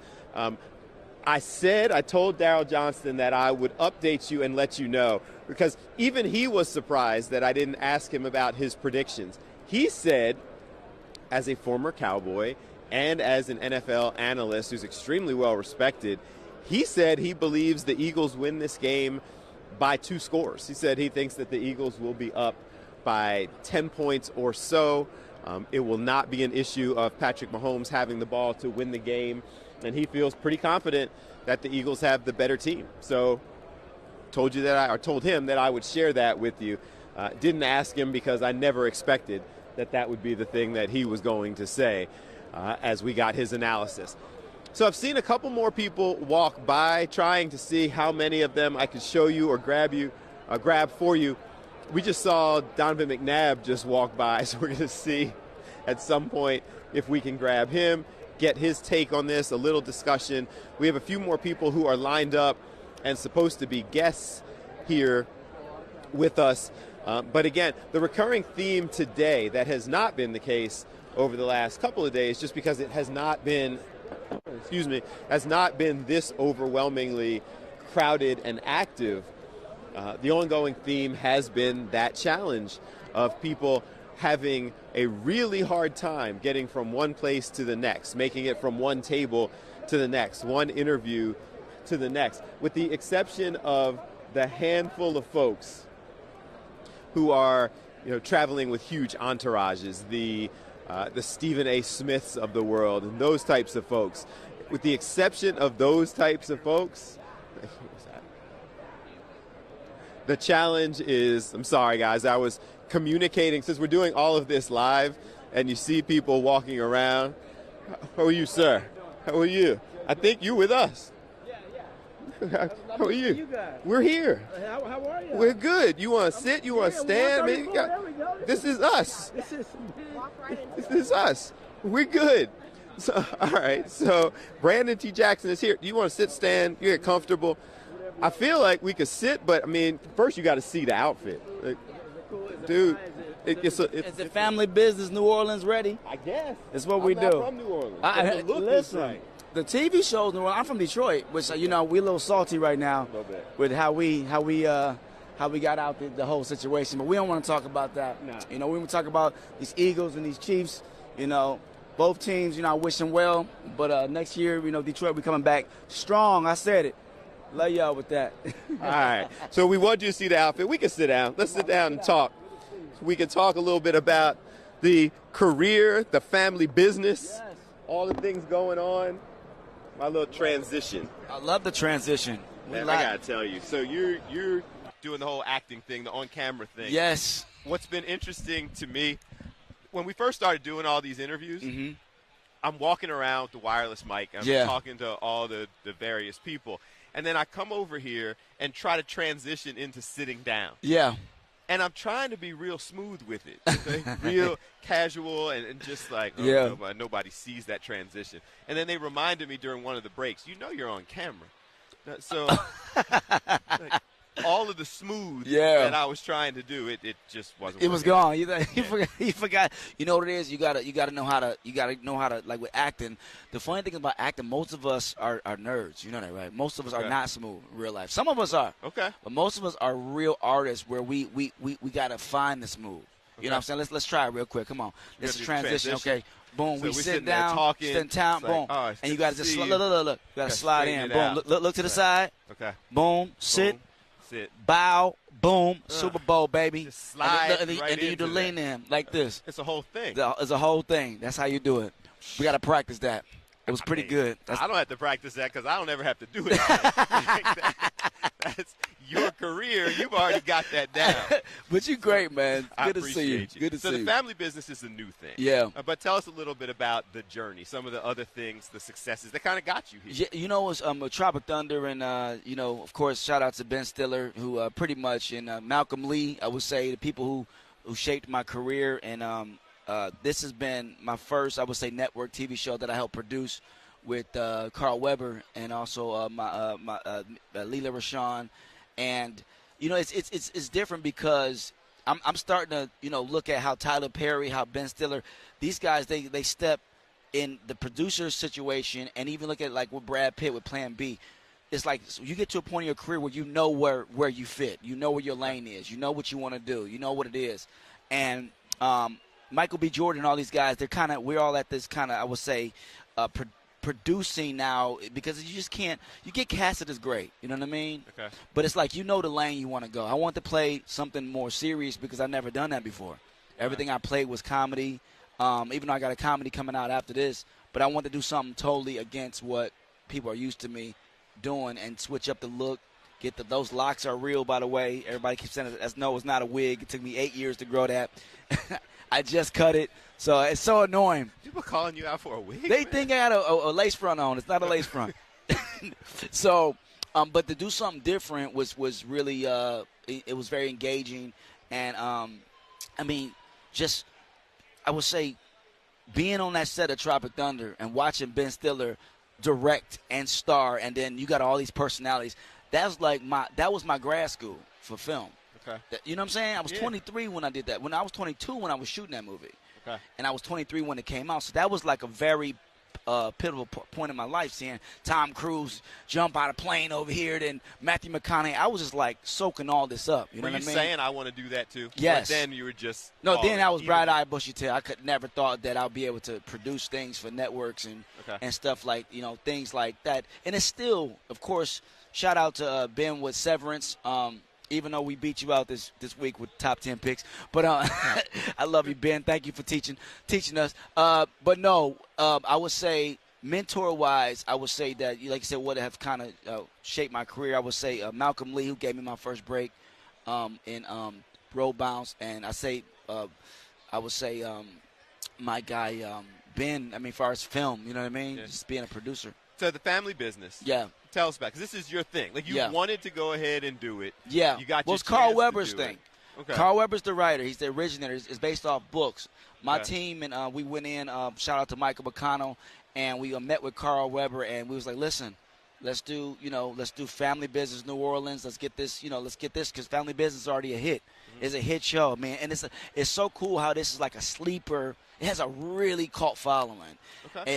It does. It's like a Family Business, the original in New York. Like, at first I didn't know what it was until I started like researching. And I'm like, the books, because when I did Percy Jackson, the books was like, when you get a fan base of books first, and then you go and do the movie, there's something about those type of fans. Everybody might not know that, but you get this loyal fan. It's like a cult following. It's a cult following. Said, you mentioned Percy Jackson, because that's another. The people who will sit there and do those types of things for 30 years are doing like PercyCon. Yes, and exactly. all the things around the country. Yes. Listen, I'm Grover for life to some of these people. Somebody was like, yo, Grover looks much different. And this storybook, but this is more like the Godfather mob family, but it has a great messages in keeping the family together. It's not just, shoot 'em up, drugs. And if you ever watch The Family Business, it's actually cool because it's about keeping the family together. And, of course, every family has its flaws and has its things, but it's something that I think that a lot of people attract to because of the characters and all the different Duncans and all the different books. If they all intertwine, when you start getting into the books, they're like we call it the Weberverse, Carl Weberverse. Okay. So his like the metaverse, the Weberverse. It's like a whole thing that kind of just come together. So I was very attracted to that. Does that make it harder, or does that make it better? I mean, because you're talking about these things that already have a following. People already have an idea of what's supposed to happen. So it's not like you're creating it. It's like when you're not the actor on the book, when the cover guy. It's so funny because there's another guy on the book, and it's before I was casted. Okay. Because that's how they, it's just the book cover. Right. So it's like people be thinking like, oh, he should look like this. Right. Well, and you know what I mean? I'm sure that's not everybody, but does that make it harder? Because people have an idea of what this is supposed to be. I try to bring because if you watch the books, you can listen to them audio too. I like to listen to books in the morning, and if I'm on the plane, I'll read, but I like to listen. And you would hear the character Marquise Duncan is a flawed hero. So I just tried to really be, and he's not there yet. I like one thing about him, his vulnerability is still like he's not the toughest guy in the world, but he's growing to be, he's fighting to be that man to run the family. You know what I mean? Kind of like Al Pacino in the first Godfather. So he's on the rise. So it's a different. I like to watch he's not just coming in shooting them up and having. He's not there yet. So you're watching him make these decisions to protect the family. And that's what I attracted to in the book. I'm like, how can we bring this alive? So as long as it is harder, by the way, yes. But what you attract to the spirit of the character. And once you have the spirit of the character done, you then try to find then you put your Brandon T. Jacksons and your little. Make it yours. Yeah, make it yours. Express it. Mm-hmm. So we jumped right into it, and the people who follow and know the series and things like that. For the people who don't. Yes. Give them an introduction. Family, if you go right now, BT, Amazon Prime. If you go right now, I think we're top. Let's see hold on. Let's see where we're at right now. Let's see. Did we? My goodness. Let me see. I do this every morning. Live. This is live, guys. So hold on one second, real quick. Let me see. Prime. I'm gonna go to Prime first because they give us the little data. Let's see. We was number 5 yesterday. Let me see what we are today. If we in the top. So to show you all, while he's doing that, to show you all how live can be all about duping somebody, he's sitting there searching where he is on the list and everything, and I'm on his Instagram page. I'm sitting there going, "Oh, we still number 5." Okay, number 5, top 10. We went to number 2. We beat out Dexter last week. So every week we go, it's like we're number 5 of top 10 picks today. Okay. Yesterday we were number 5 also. So 2 days ago we were number 2. So it goes in, it's like streaming. So it's doing well. It's doing well. And I mean, top 10 picks. Find it. You got let me see. Severance is number 10. The Pit is number 10. We got the Agency. So we up there with good people. All them. Tulsa King we beating out right now. So we listen. I'm happy. Look. Actually, if you really look at it, we're the number 1 black show, though, right now. All right. We're going to need to take a break.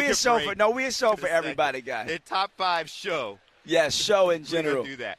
Before we take this break, are you going to walk around and do the Super Bowl, the media road thing? I want to. I want to walk around and say hi to everybody. You've been awesome, and we got the best. Hold on, let's do the transition one more time. Can we get the transition? One more smooth transition. Right. We're going to transition to break. To break. So you want to send us to break? I'm going to send y'all to break. My name is Brandon T. Jackson. Make sure y'all check out Family Business New Orleans on BT and Amazon Prime. I love y'all so much. Now we're going to sit down with it. Boom. Boom. All right.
Superstream 59, Fox 29, Fox Local. We're here, all Fox Soul, all the stations all over the country picking up the feed. We appreciate you spending some time with us and just kind of trying to give you a look at all the things that are taking place in the area. How are you, sir? Good to see you. Yes, sir. What's going on? My pleasure. I'm Marc Morial. I'm president of the National Urban League. Very importantly, though, your family's name's on the this building. This is named after my dad. But I'm a Philadelphia guy because I spent 4 years at the University of Pennsylvania. Okay. And so I am rooting for the Philadelphia Eagles. See? Let the I people knew of I came Philadelphia over know here. I'm bringing whatever weight. And I want all the Philadelphia fans to go to the St. Louis #1 cemetery, bow down to Marie Laveau. Okay. Marie Laveau is the voodoo priestess of all time. Okay. Ask her to put some magic on the other team. Okay. How's this feel that, I mean, your family's name's on the side of the building. I think Obviously, what's New Orleans is proud showing is out. My father's name is on this building because when he served as mayor, they built this building, the first phase of it.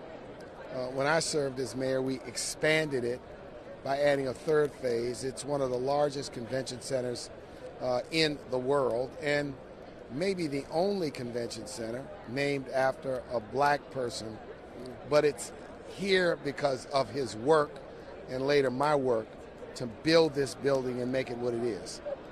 And it's, I mean, people are impressed by people who haven't been here before, which is not that many, by the way New Orleans is doing everything. New Orleans is a quintessential big event city. The convention center, the dome, the walkability of the city. We got good weather. And also the people and the hospitality and the culture make this special. So let me say this with as much emphasis as I can. The best place to host the Super Bowl is right here in New Orleans. And if the NFL would allow it, we'd do the game every year. We're trying to get one back in Philly, so you guys can have every other Let me say year. this. You'll get one in Philly if you all build a dome. That's what they're talking about now. I heard Mayor Parker, and I read the Philadelphia Tribune newspaper, so I saw that there's now thought to build in South Philly. I think it's an excellent idea.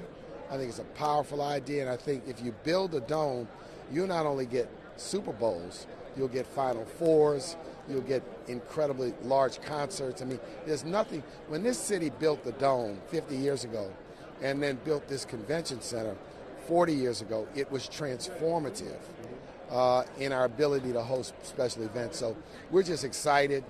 I'm excited, and the National Urban League, we work on the social justice initiatives with the National Football League. We have a great presence in Philadelphia with the Philadelphia Urban League.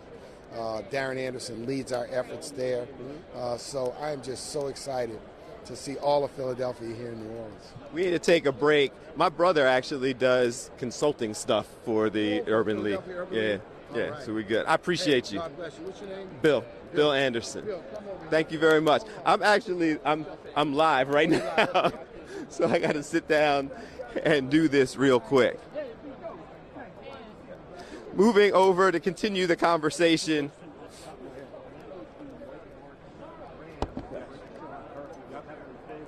Guys, the not so smooth transition down.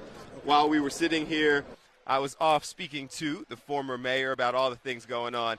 And the OG triple, Shred, is sitting here talking to football legend and broadcaster. This is the mayor of the Super Bowl, Brian I don't know about Baldinger. that, Tom. I mean, Brian I'm happy Baldinger. to be here with you. But Shredder, you got to tell him, like, we go how far back we go. I mean, I used to walk into that Fox studio weekly, and we always did a piece. And you always enlightened people, did your thing, and now look at that. Now you're behemoth. Nah. Now you're bigger than the game. No, nothing's bigger than the game, Tom. But, I mean, I enjoy what I do. And NFL Films and the NFL have been pretty gracious to allow me to, use their vaunted film to be able to do what I do. So I've been pretty fortunate. Let me ask you about the growth of the game as a player and then a broadcaster, and even as a broadcaster, the way the game has grown and the way the spectacle of the Super Bowl, Brian, has grown. Well, I mean, it's, we started off doing radio here. It was Radio Row. That's what it was called forever. I don't know how many radio stations are here. There's some, but, I mean, it's streaming, it's TV, it's the visual media. And so people have begun and gone off on their own, and doing their own thing right here. You guys are streaming now. I mean, from that standpoint, it's a very visual medium. And Brian, the growth of the game from where it's taken off to in the Super Bowl. How important, and we've talked to the players, Bill and I, Anderson, all week, Brian, about trying to keep this as normal a week as possible. It's not a normal week for you breaking down film and preparing for a game. It can't be for the players and coaches. How important is it to have some form of normalcy to remember at 6:30 on Sunday there's a game? It's important, Tom. It's really important. In fact, I've talked to players that were in a game last year, and they felt like, I don't know if I can name any names, but they felt like it was everything but a game. Yeah. Because of just the hype, all their commitments during the week. It didn't, and then the halftime, the pregame, like it was everything but the game. And that's unfortunate. I mean, you want to come out as a winner, but you want to feel like it was still, we won the 60 minutes. We competed hard. Despite everything else that was going around, it still felt like when we walked between the white lines, we were playing real football. Brian, players always say cold, hot, whatever, to make that first pop across the middle, to make that first pancake block, to say, guys, I'm in a football game now. Yeah, it's important. I mean, for the Philadelphia, the young guys, Cooper DeJean, Quinyon, some of these guys that haven't been here on this stage, they might get caught up in it. I think the leadership in Philly these guys are pretty locked in, but still, you want that feeling to return to what it's like just to play on another Sunday. Brian, let's talk about the game a little bit with our Bill Anderson. Yeah. How do you see this one unfolding? Well, I said when the postseason began, Tom, that I thought the Eagles would go 4-0. I thought they were the best team, especially since their bye week after that loss to Tampa. I thought they were the best team in football. They were tested in a number of games. They took care of the football. They've got the MVP in Saquon. I thought they were the best all-around team. And I'm not changing my opinion just because it's Mahomes and Andy and all the success they've had. I believe they're the best team. I think they're the best offensive line. I think they're the best team in the trenches. And I still believe that that's where games are won and lost. This game has changed this year, and this team changed when they knew what Saquon Barkley was, but when you discovered that you could revolve your offense around Saquon, despite the Devontaes, the A.J. Browns, the Dallas Goddard, when you discovered that you had a running game again that would become the focal point, Brian, are we seeing a return in the NFL to maybe the running game becoming sexy again? The Derrick Henrys, the Saquon Barkleys, even Christian McCaffrey last season. Are we seeing a return, maybe a different style of football? We saw it in Detroit. We saw it, obviously, in Baltimore. Philly has run the ball 725 times. Only the 76 Raiders and the 85 Bears have run it more in a season. So, and look, the consequences are that Jalen's thrown the ball 21 times a game in the last 13 starts of his. So, they're not throwing it a lot. They're running it. They're getting big plays out of the running game. Now, if they're not getting those big plays out of the run game like they are, then things might change a little bit. Or if they have to play from behind, things might change. But if it's toe-to-toe, if it's tight, and all things being equal, I mean, we're going to see that this Sunday. And if they win the Super Bowl with that style, I think it's just going to lead more and more to, go get Ashton Genty. Go build your offensive line. Go build around a running back. You turn the ball over a lot less. Jalen's turned it over 10 times this year. 10 times in all the starts that he's had. So it's a good formula. We talked about it all season long, Brian. 22 interceptions for Jalen a year ago, and those numbers being way down as he approaches this game. The key, I guess, Brian, as we've talked all week, is that you better have that lead going into the fourth quarter and try to get a double-digit lead, because that little number 15 in a white jersey with red trim, if he's got a shot at the end, there's a little Joe Montana in the guy.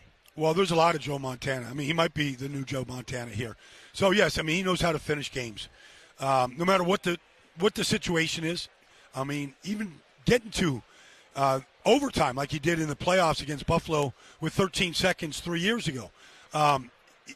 If you leave a tick on the clock, he's going to have a chance if it's a one-score game. All right, Brian Baldinger with Bill Anderson this morning. Brian, the studio's still in Market Street, and it's always open for you. Thank you, Tom. It's always open for you. You make me feel special. But, I mean, we had a lot of good days here back. Actually, when Andy first started, Tom, I felt like we were starting back then and breaking Andy Reid down. And here we are. We're still breaking him down. We're still breaking him down, and I think as long as he has Patrick Mahomes, we might be for a while. Yes. You're a good man. Thank Brian you, Baldinger. Appreciate it, Good man. seeing you, Thanks, pal. Bill. Enjoy the week. Guys, appreciate it. We'll be right back. Superstream 59, Fox Local, Fox 29, Fox Soul, Fox stations all over the...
And we are back. It's Super Stream 59 on Fox Local. It grew, man, since last time we talked. And every day, and we've been broadcasting while you've been here. We've been doing our 5, 6, 10, 11, and fantastic shows on Bourbon Street. And you can tell every day on Bourbon Street there's a little bit more. And Chris O'Connell right now is capturing some of the fans starting to arrive. The Eagle throng is coming in. I understand back in Philly, a little dicey weather this morning has created a little havoc at the airport for some folks trying to get out. Be patient. We'll be waiting for you here in New Orleans. They'll get here. There will still be a football game, but every day this event kind of grows, builds. And I thought Brian Baldinger was real interesting a couple seconds ago when he talked about players that played into the game last year, which was, of course, the Kansas City Chiefs, San Francisco 49ers. The way that even those players last year got caught up, and all of a sudden at 6:30 we're playing football. It's a lot, and we've been trying to paint a picture for people who can't be here, and we talked the first time you came over on Monday about kind of you've experienced this, and some of the people have experienced. BG obviously has experienced it, but if you haven't, even from a media standpoint, this is a lot, and for the players to be in the middle of this, like everything, every distraction exists. Like, I better understand now how you have to get your head right to participate in this environment. So it was interesting yesterday listening to both Andy Reid, Patrick Mahomes, Nick Sirianni, and Jalen Hurts. And I single those four out because they were all on a podium for 15 minutes. The rest of the players sit around tables and have to be available to answer questions. You can understand when you not only build the number of, can I say stupid questions? Yeah. Okay.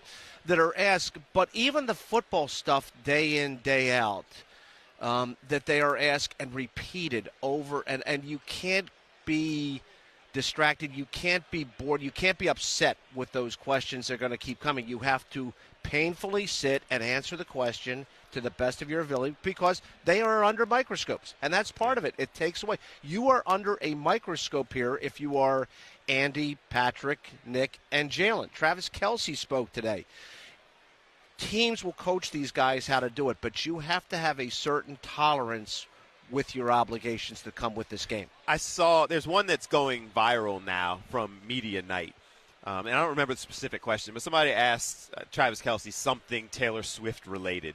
And it was, even watching it on social media, it was very clear that this was somebody trying to find their viral moment. Like they were trying to disrespect him.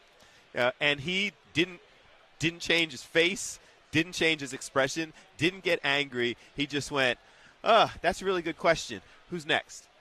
And just skipped right by it. And it was what you're talking about. It was clear that he had either, I mean, he's not new to answering Taylor Swift questions, but he had been trained to understand, dude, don't go there. We can't do that right now. Andy Reid, when he came here, I can share some stories that when he was first hired here, and the reason he was hired, I can share where I was. The Jacksonville Jaguars are playing the New York Jets in the AFC Championship game in the Meadowlands, the old Giant Stadium. And I'm up there to do a piece on Dick Duran, who was the defensive coordinator of the Jaguars, and Chris Palmer, who was the offensive coordinator, because they were the hot names to replace Ray Rhodes. Okay. And we do a piece. We talk to Duran. We talk to Chris Palmer. They're up, blah, blah. And my photographer and I are driving down the turnpike, and I get a phone call. Who is this guy, Andy Reid? I said, I got to be honest with you. I don't know. I know he's in the search. He's going to be the next coach. Well, you start the research and find out he's the quarterback coach for the Green Bay Packers. And you find out that when he went to the interview, he had a notebook this thick of questions, comments, the way he would do things, more than the Eagles had, more than Jeffrey Lurie had for him at the time, and they hired him. Point being, when he came, he had a plan of what he was going to be, what he was going to do. And one of the things he hated was distractions. He didn't want players being influenced by outside forces. He wanted you, when you walked in the complex every day, to be focused on football. He hired people to take care of laundry. I have a domestic thing. I got this and that. He hired people to take care of that stuff.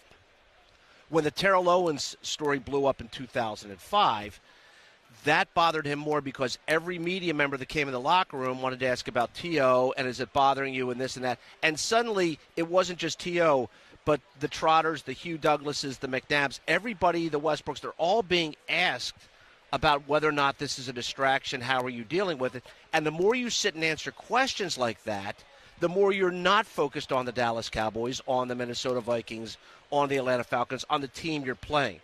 Point being towards where I'm going with this, Bill, is you have to be able to avoid those distractions, to remember that I have to game plan that if I see Zach Bond here and I see Cooper DeJean here and I see Quinion here, I know I have single coverage for Juju Smith-Schuster. I know I'm going to have a window for Xavier Worthy to cut across the middle. I have to be able to lock into those things, because the bottom line with all the distractions, if you don't win the Super Bowl, it's kind of a pointless trip. You got to remember you're here to play the football game, and you win, you walk together forever. You lose, oh crud, see you this offseason. So you got to be able to put all of that aside, make sure you're watching your film, make sure you're sleeping, make sure you're eating right, because it don't mean a thing if you don't get that ring. Are you? Was that a cliche? It was smooth, though. It's almost as good as right "There's no greatness without the greatness of others" from Andy Reid. He has not, or excuse me, Nick Sirianni. He has not used dog mentality this week or 1% better every day. They may come. Okay. It's only Thursday. It's only Thursday. We still got. You got a pace. An interesting phenomenon. So everyone that we've talked to, and we've touched base a lot about how all of this isn't necessarily new to you, but everyone we've spoken to, even the folks who were old hat, Daryl Johnston sat down with us earlier, and he acknowledged how the streaming, the additional platforms, the social media, the influencers, Paige Sporonic was walking around yesterday, 11 million followers, not a real connection to the NFL. It's irritating to journalists, sports journalists, the stupid questions. But is it good for the game? Because there's so many more people that the Taylor Swift fans who didn't care about football before are now watching and adding 10 million people to your viewing audience. It's why, Bill, I think the NFL allows so many people to be credentialed and cover the game, because the more eyeballs, the more ears, the more people you have, and the more you continue to feed the machine, you know, the better it's going to be. It's baseball used to be the hot stove, America's game. I think it's safe to say when you see this, and you talk with Daryl about the growth of the game, you know, what's this area called that we're in? Media Row. It used to be just Radio Row. Now it is Media Row. And the fact that so many people are locked into this week in this game, you know, and then the NFL's so good, you know, they're already starting to push the NFL Combine's coming up at the end of this month. They'll make the NFL Draft just become a spectacle in each city. And it's now a 3-day event. It used to be Tuesday morning, 8 o'clock in the morning till 4 in the afternoon. It was done. It was televised by another network with 4 letters that starts with an E and ends with an N. Okay? It used to be on for 8 hours and it was done. Now it's a 3-day spectacle in prime time. This is crazy. You know what I mean?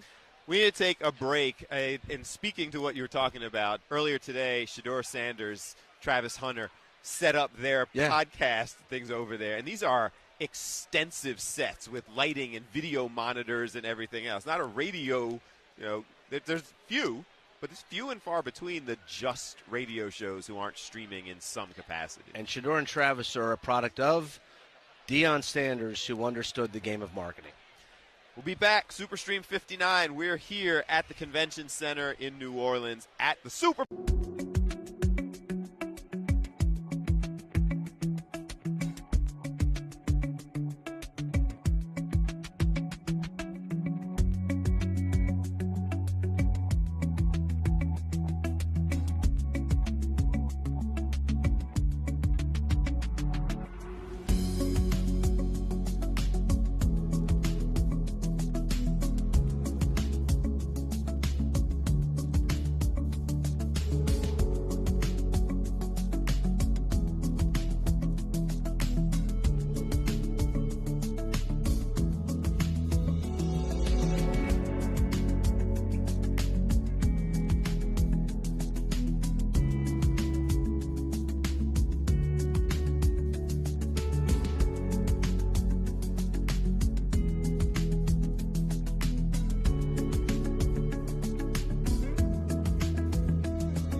So we're sitting here, Superstream 59, talking during the breaks. The OG sports director, Fox 29, Tom Shredenchek. And I say that, Shredder, because people across the country, the different Fox stations, San Francisco was watching our stream yesterday, and Fox Soul is now picking up the stream. And shout out to all the stations out there, Fox family. If you have questions or comments, you can go to the YouTube page, the Fox 29 YouTube page.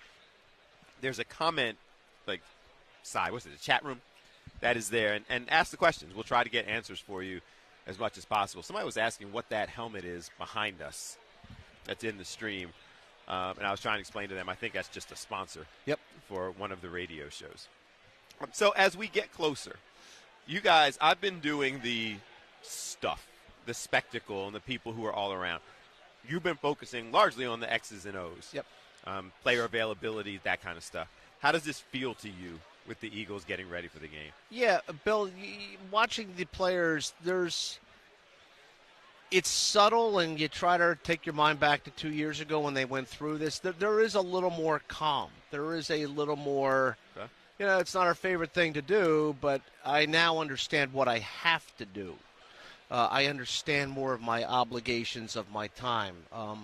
There's that part. There's the part that you don't have your meetings in your regular spot. That you don't get your treatments in the regular NovaCare complex spot. But now you understand and learn to work through those things. I think, even us this week, Bill, media-wise, when you arrive early in the week, you're feeling your way around in logistics and where's this going to be and where's that going to be. By today, even at the end of the day, yesterday and today, you're kind of into your routine of where things are going to be, where things are going to happen, how I'm going to get from here to there, what we have to do to get this show done, what we have to do work on for this, what obligations you have. You kind of get your routine as members of the media, and I think the players kind of feel that same way, that you understand, okay, my meeting room is here. It's not going to be the usual spot, but this is how I do it.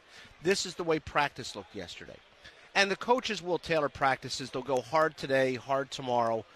Friday, you go into more of a red zone package is all you do. And then Saturday is a walkthrough, and you taper the body down so that you're at your peak to play. But point being, Bill, I think there's a little more calm because you realize, having gone through it 2 years ago, that this is the new norm, if you will.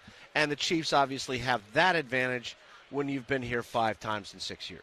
These guys, these Eagles, excuse me, they feel like they're built different. That's that cliche kind of phrase. But even on media night, talking to the various players, the really young players, they seem to understand and grasp this is a business trip, guys. We're here because we have to be. We're here talking to people, not mad at you, love the fans, not upset with the media. But no, I don't want to be here. I want to be back in my room, chilling or getting ready. Let's play the game.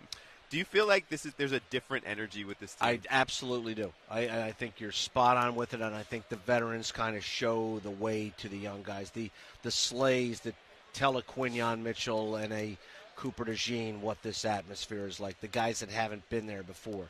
And I think there's an advantage, too, Bill, for guys that played at big colleges that are used to, playing for national championships based on playing in 100,000-seat Rose Bowl stadiums, playing at a Penn State that holds 106,000. When you're used to playing in those atmospheres and those behemoth stadiums and playing for conference championships and college playoffs, those guys have an advantage that they understand. And there's always been the old adage in basketball, when you get to the tournament, the freshman, now you're really a sophomore.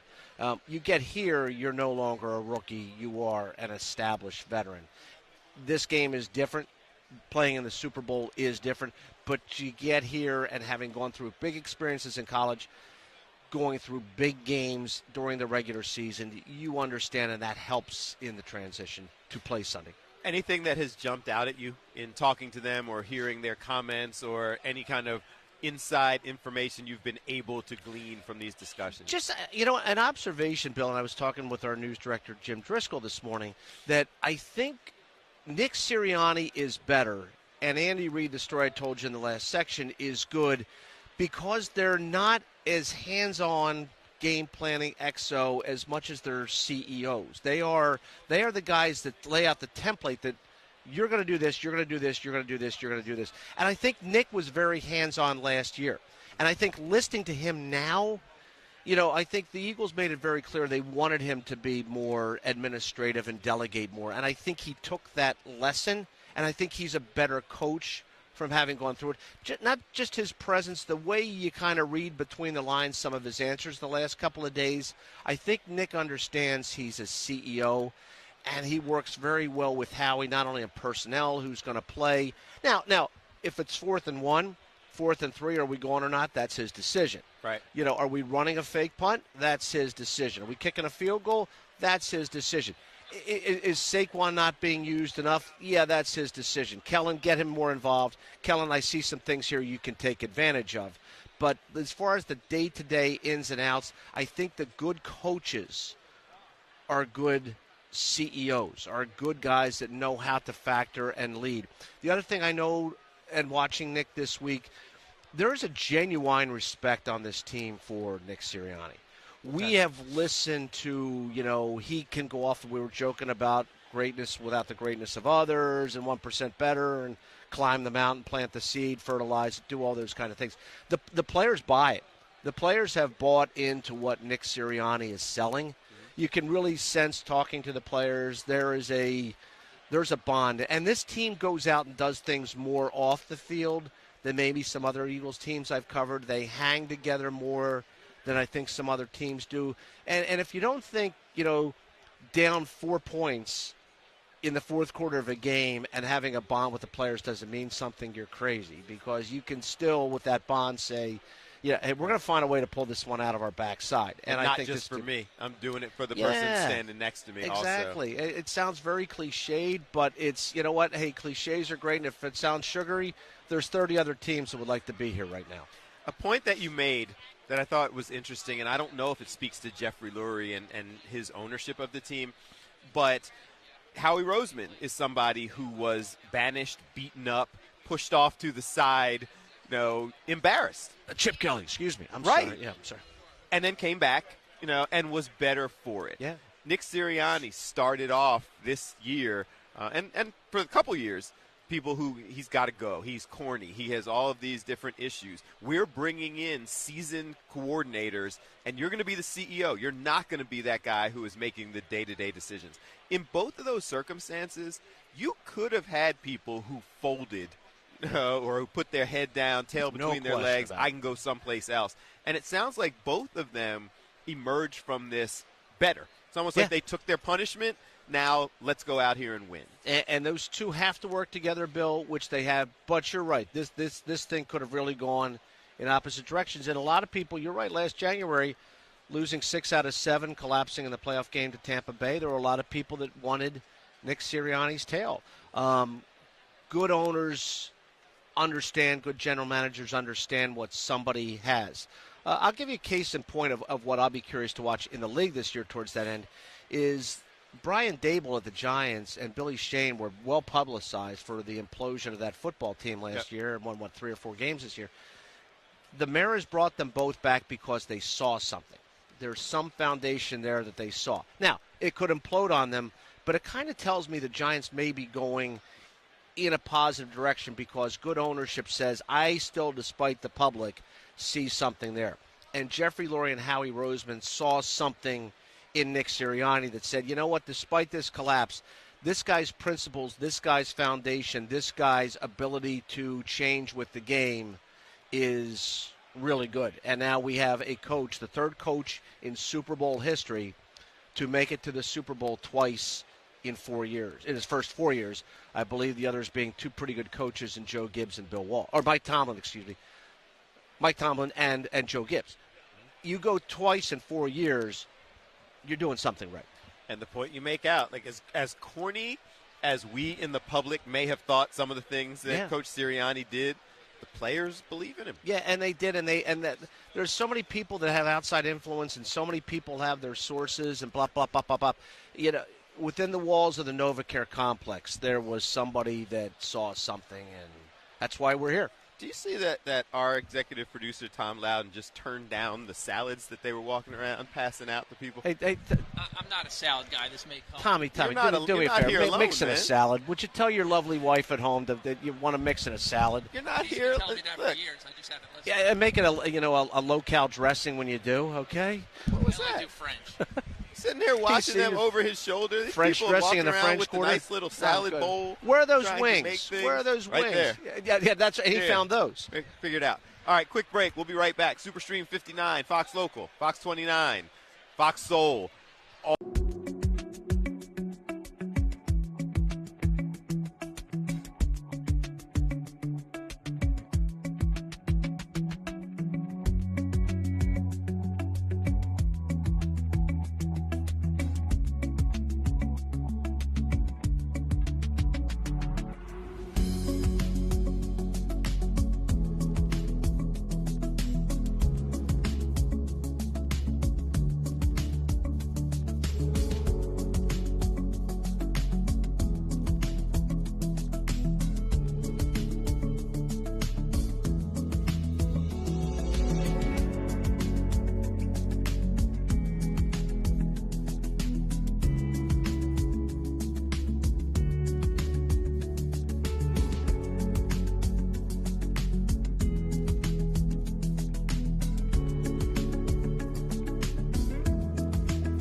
We are back, Superstream 59, here at the Convention Center in New Orleans at the Super Bowl.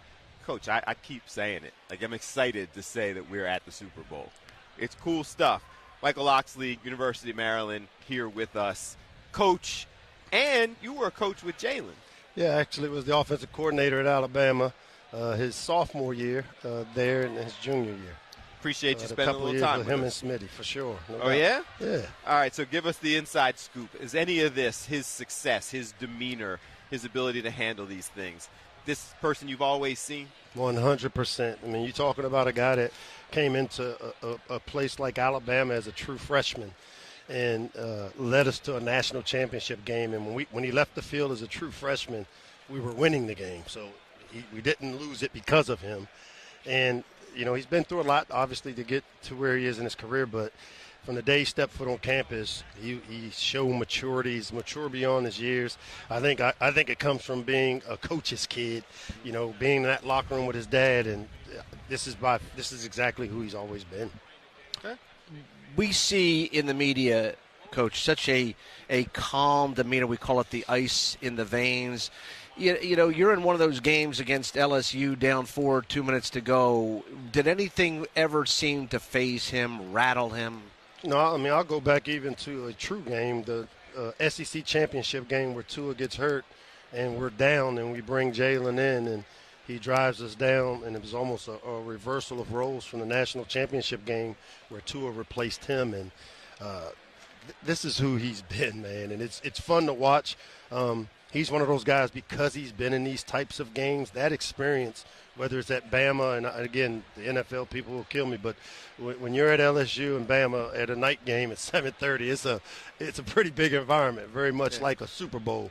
Well, that kid's been in a bunch of these games, and so he knows, and a lot of it's because of how he was raised in the Saban tree of keep the main thing the main thing. He's more Tom Brady than he is Lamar in terms of just that's who Jalen is. Mike, do you sense that, and Bill and I talked about this, that those atmospheres, when you're playing in front of 85,000 people, and even what the Superdome will be Sunday night, that those crowds, that noise, what is it about his DNA? As you mentioned, Dad being a coach, what is it about the DNA that enables him to block that out and become the racehorse with the blinders? I mean, it's kind of like Grandma's chocolate chip cookie recipe. Most of us that have been raised in the Nick Saban world of, it's not about the destination, it's about the journey, the walk.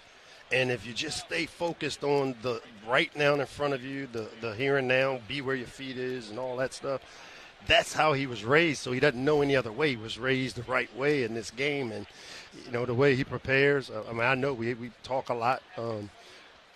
He's a pro, and he's been a pro for a long time. So as somebody who's experienced this, I think that those of us in Philadelphia who are still loving the performance and what he's doing with us, but you still have these bouts as fans and both media as, is this real? Like the kind of calm demeanor, the I'm not going to be fazed, this is what you all wanted to see.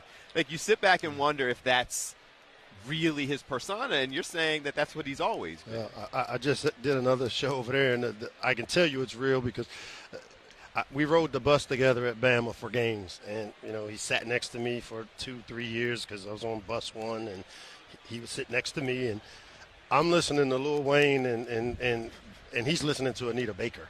Right. So I'm saying that he still has it on the Eagles locker room. I kid you not. And so I'm gonna tell you that that demeanor and that approach, and like, you're not going to rattle the kid. The only thing that rattles him is from within his circle, his teammates. He wants his teammates to love him and know that he wants that support. And he hasn't told me that, but those are the things that are important to him. Yeah. Not outside influences, and it's about the real brotherhood and doing it together. That's who Jalen Hurts is. Because as you said, Coach, when he was at Alabama, he shared time with Tua. Yeah. And when he came here, he's got to work in the locker room with the number 2 pick in the draft named Carson Wentz. There was some overlap in time there for those guys as well. So that ability to, quote-unquote, share the sandbox with a greater goal in mind seems like it's extremely important for Jalen. He's one of those guys that the adversities he has faced, he takes the lesson from him. And, again, that's all part of that Grandma's chocolate chip cookie recipe I referenced in terms of the Saban deal is when you have success, why did you? And when you didn't have success, accountability starts in what can I do different or better. And, it's amazing. I watch it when I get a chance to see him. I was at the championship game 2 weeks ago, and just seeing that he's the same guy is kind of because he's kind of a big deal, but I look at him as still he's Jalen. Because you look at him as just Jalen, and he's kind of a big deal in these types of circumstances. Is it ever hard to hear all of the criticism, all of the speculation, all of the he can't step up and do it? Because this is somebody that you care about, not just that you coach. Yeah, it sucks because, you hear all the everybody has an opinion on what, and he never defends himself. And he'd be pissed if I ever tried to defend him, which I won't, because he's a man's man. He is a guy that stands on his 10 and believes in the things he believes, and he's going to do it his way. And so to me, it sucks to hear that because all he does is win. And people, you must not like winning if you don't like Jalen. And that to me is where, you got Saquon, right? Yeah, give him the ball. Yeah. Right. Come on, he doesn't call the plays either. So, and if he's not handing the ball off to Saquon, he's got a guy named Devontae Smith. We love the Slim Reaper AJ in Philadelphia. Yeah, but talk about the Devontae Smith that you had, the Slim Reaper. Yeah, like I know. I kind of invented the Slim Reaper because he was one of those blockers. There's the guy at Alabama as a freshman. Devontae was the most vicious blocker. Really? He was 155 pounds. All right. Wow. people don't know that 2 times in spring ball, Coach Saban took him from us on offense, and he had to play corner for half a spring ball because he was one of the only, like we did that with Trayvon Diggs, who played receiver 1 year at Bama, then moved to corner. Worked out pretty well for him. Yeah. Well, Smitty was one of those guys that was in Coach's incubator system of he always believed because Smitty's toughness that he would be a great corner as well, and he spent 2 springs playing corner, 7 practices out of the 15. And so when you talk about Slim Reaper, that came from when he went to, he used to go dig safeties out at 155 pounds and had no regard for his body. He walks through the locker room and you don't realize at first this is a wide receiver. Is this one of the guys that's cleaning the locker room? And you go out in the field, as you said, and he'll knock your head off. Bro, he is A Meat's finest. He's from A Meat, Louisiana down here. And he will knock your head off if you're not lucky. The Eagles have 2 very good physical wide receivers. That'll be a big factor Sunday, and A.J. Brown and Devontae. And Saquon gets a lot of credit with the good offensive line, but you got a couple of receivers that'll knock somebody's head off. And that's the part for me as a coach, because I grew up in the balance is being able to run and pass when you need to. It's not throwing it 50% of the time and running it 50% of the time. It's in this particular moment, in the terrain we're in now, what do we have to do to win? And that's what balance is, and the Eagles are built with balance. Because if they need to throw it 45 times to win it, they can. If they want to turn around and hand it to Saquon 45 times, they can. And so what they've got to do is figure out what Spagnuolo wants to do to attack, and then Kellen and his crew will put together a plan, and Jalen's the type of guy that will execute the plan the way it's supposed to and how it was practiced. We need to take a break. Coach Michael Loxley, University of Maryland, but 30-plus years of coaching in various 36, capacities. Man. Congratulations. We appreciate your insight. Before we go to break, who wins the game? The Eagles, man. Come on. All right. I appreciate the confidence. I had to ask. Jalen, I have to. Emotionally, if you think about it, both those guys, man, unbelievable representatives of what an Eagle should be and is. Since they've been there, they've done some pretty good things together. So. Amen. Appreciate you, Coach. Yep. I'm a Commanders fan, so make sure you know I am a Commanders fan. That's we just edited that out. Yeah. All right. Mike, good seeing you, my friend. You're good. They're not here, so we got your cool assessment.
And we're back. Superstream 59, Fox 29, Fox Local, Fox Soul, Fox 29 YouTube page, and my understanding is various Fox stations across the country are picking up the feed.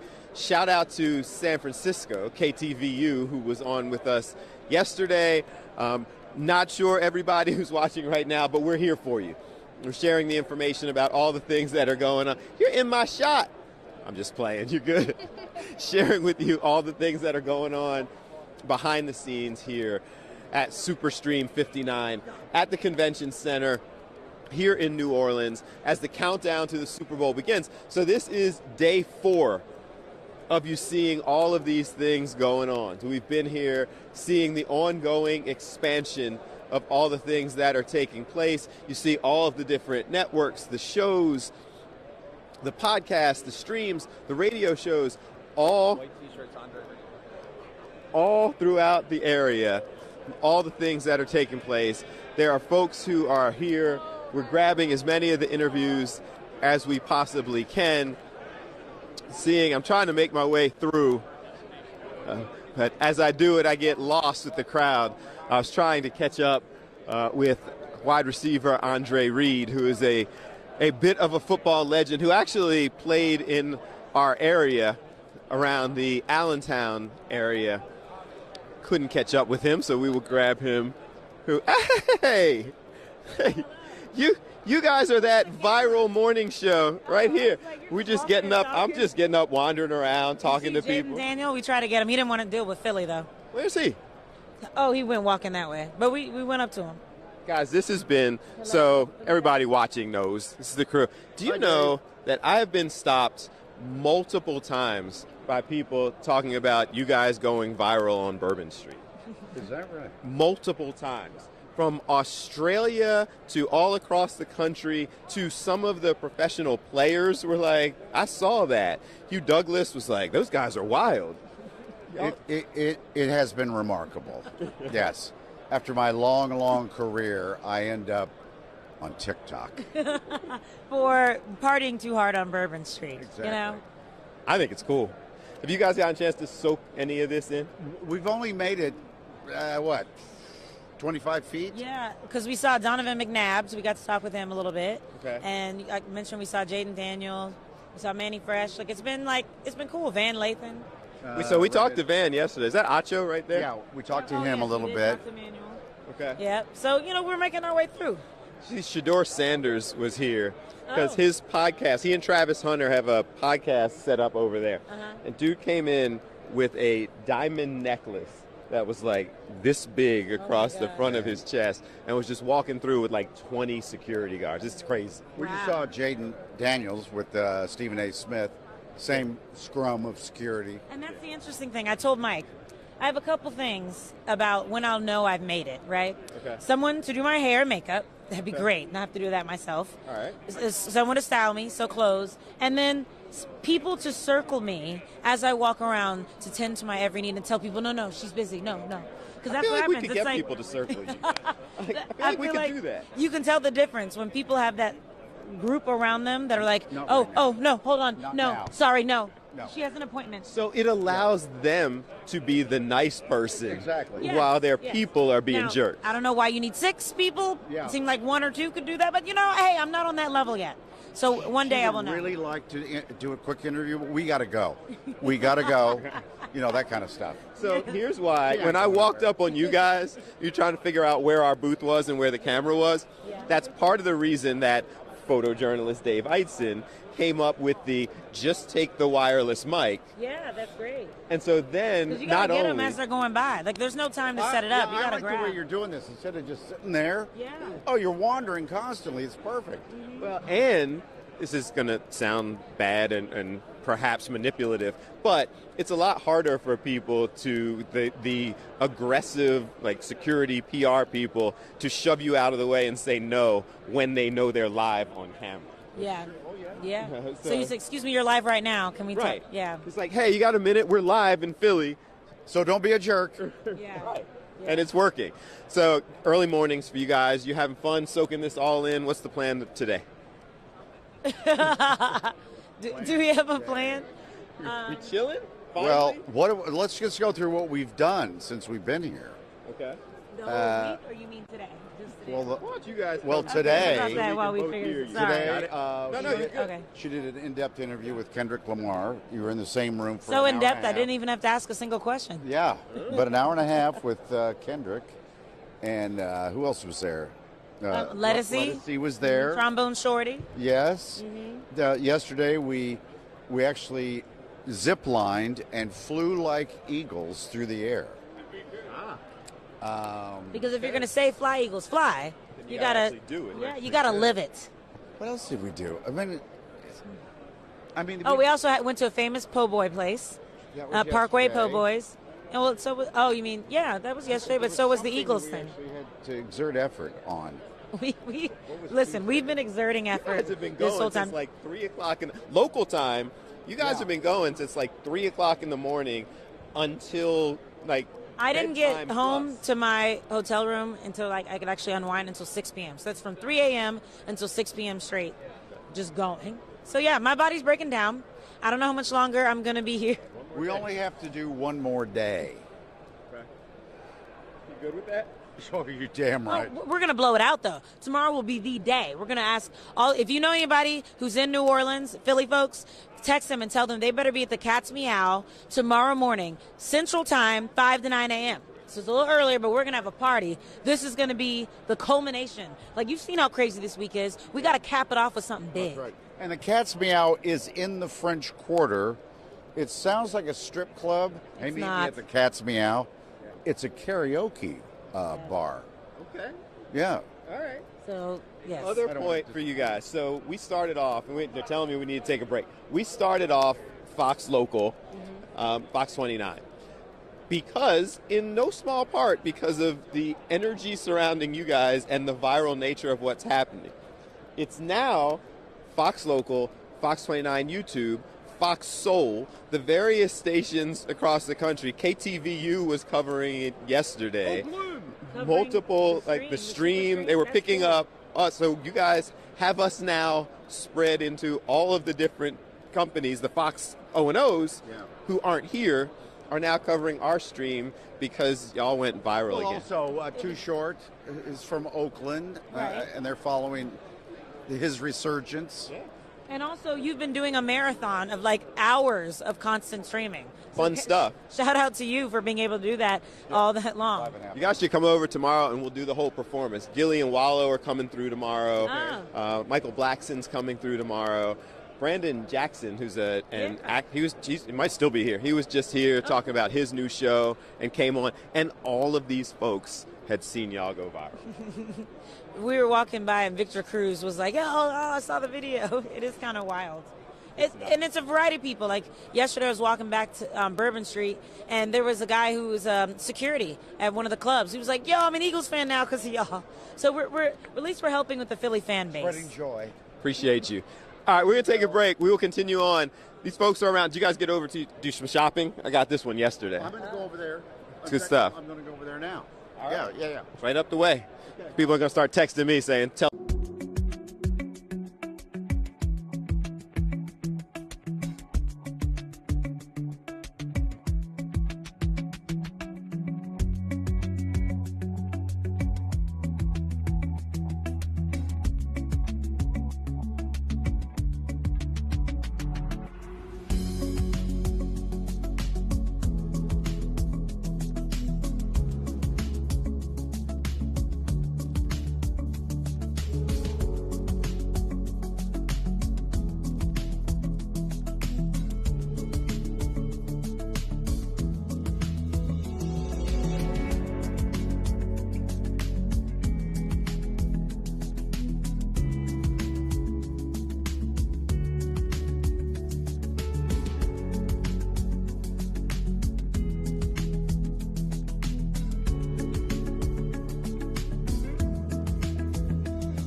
Superstream 59, Fox Local, Fox 29, Fox Soul, all the O&Os across the country. We appreciate you. And we continue to give you insight on the things that are taking place here, the people who are covering sideline sports. Jason Tatum, how are you, sir? Hey, how you doing, guys? Great to be here covering the Eagles for Sideline Sports, and looking forward for a great game on Sunday for sure. So you're a Philly guy? Yes, sir. Philly all the way. Does that influence the way you cover these things? Is it objective, or is a little bit of Philly kind of peek through in your articles and things? Yeah, the Philly definitely peeks through in the articles, but I still try to maintain myself as a professional. It's very important for me to go out there and treat it like work first, and just try to put together the best content that I can do. So that's what the goal is. What's your impression on all of this, kind of soaking it all in? It's amazing. It's amazing. The atmosphere is incredible. So many people here from around the world that are so talented. Great networking opportunities on Radio Row. Me being pretty young, being able to be around people that have been doing this stuff for years, just soaking up all the knowledge. I think it's going to put me in a great position down the road. So it's really exciting stuff. It's kind of cool, and Sideline Sports actually speaks to that as well. You see that expansion. Like, you called it Radio Row. Now it's kind of Media Row, and it just continues to grow. Like, that's got to be cool to see how all of that happens and the additional opportunities for things like Sideline Sports. Yeah, Sideline Sports is a great thing to be a part of. I remember covering my first Super Bowl with Sideline Sports. It was virtual, and I just saw the opportunity to expand like what you were talking about. Everything was virtual. I interviewed Joe Burrow at that time, Bengals-Rams Super Bowl, and all I could think about was the next year I want to be in the building. I want to be around these players. I want to be in the press conferences asking questions for my articles and, meeting great people. So I put in the work to put myself there, and I was in Arizona, and great to be here in New Orleans again. So the expansion and continuing to rise is just the most exciting part of being a part of this team. So in your coverage as it relates to the game, what are you hearing? What are your feelings about specifically Eagles going into this game? Yeah, so I was in Arizona 2 years ago, and the biggest thing that I noticed is that this team is carrying more of a business approach. There seems to be a heightened sense of seriousness. The last time I think there was a little more excitement and people are excited to be here.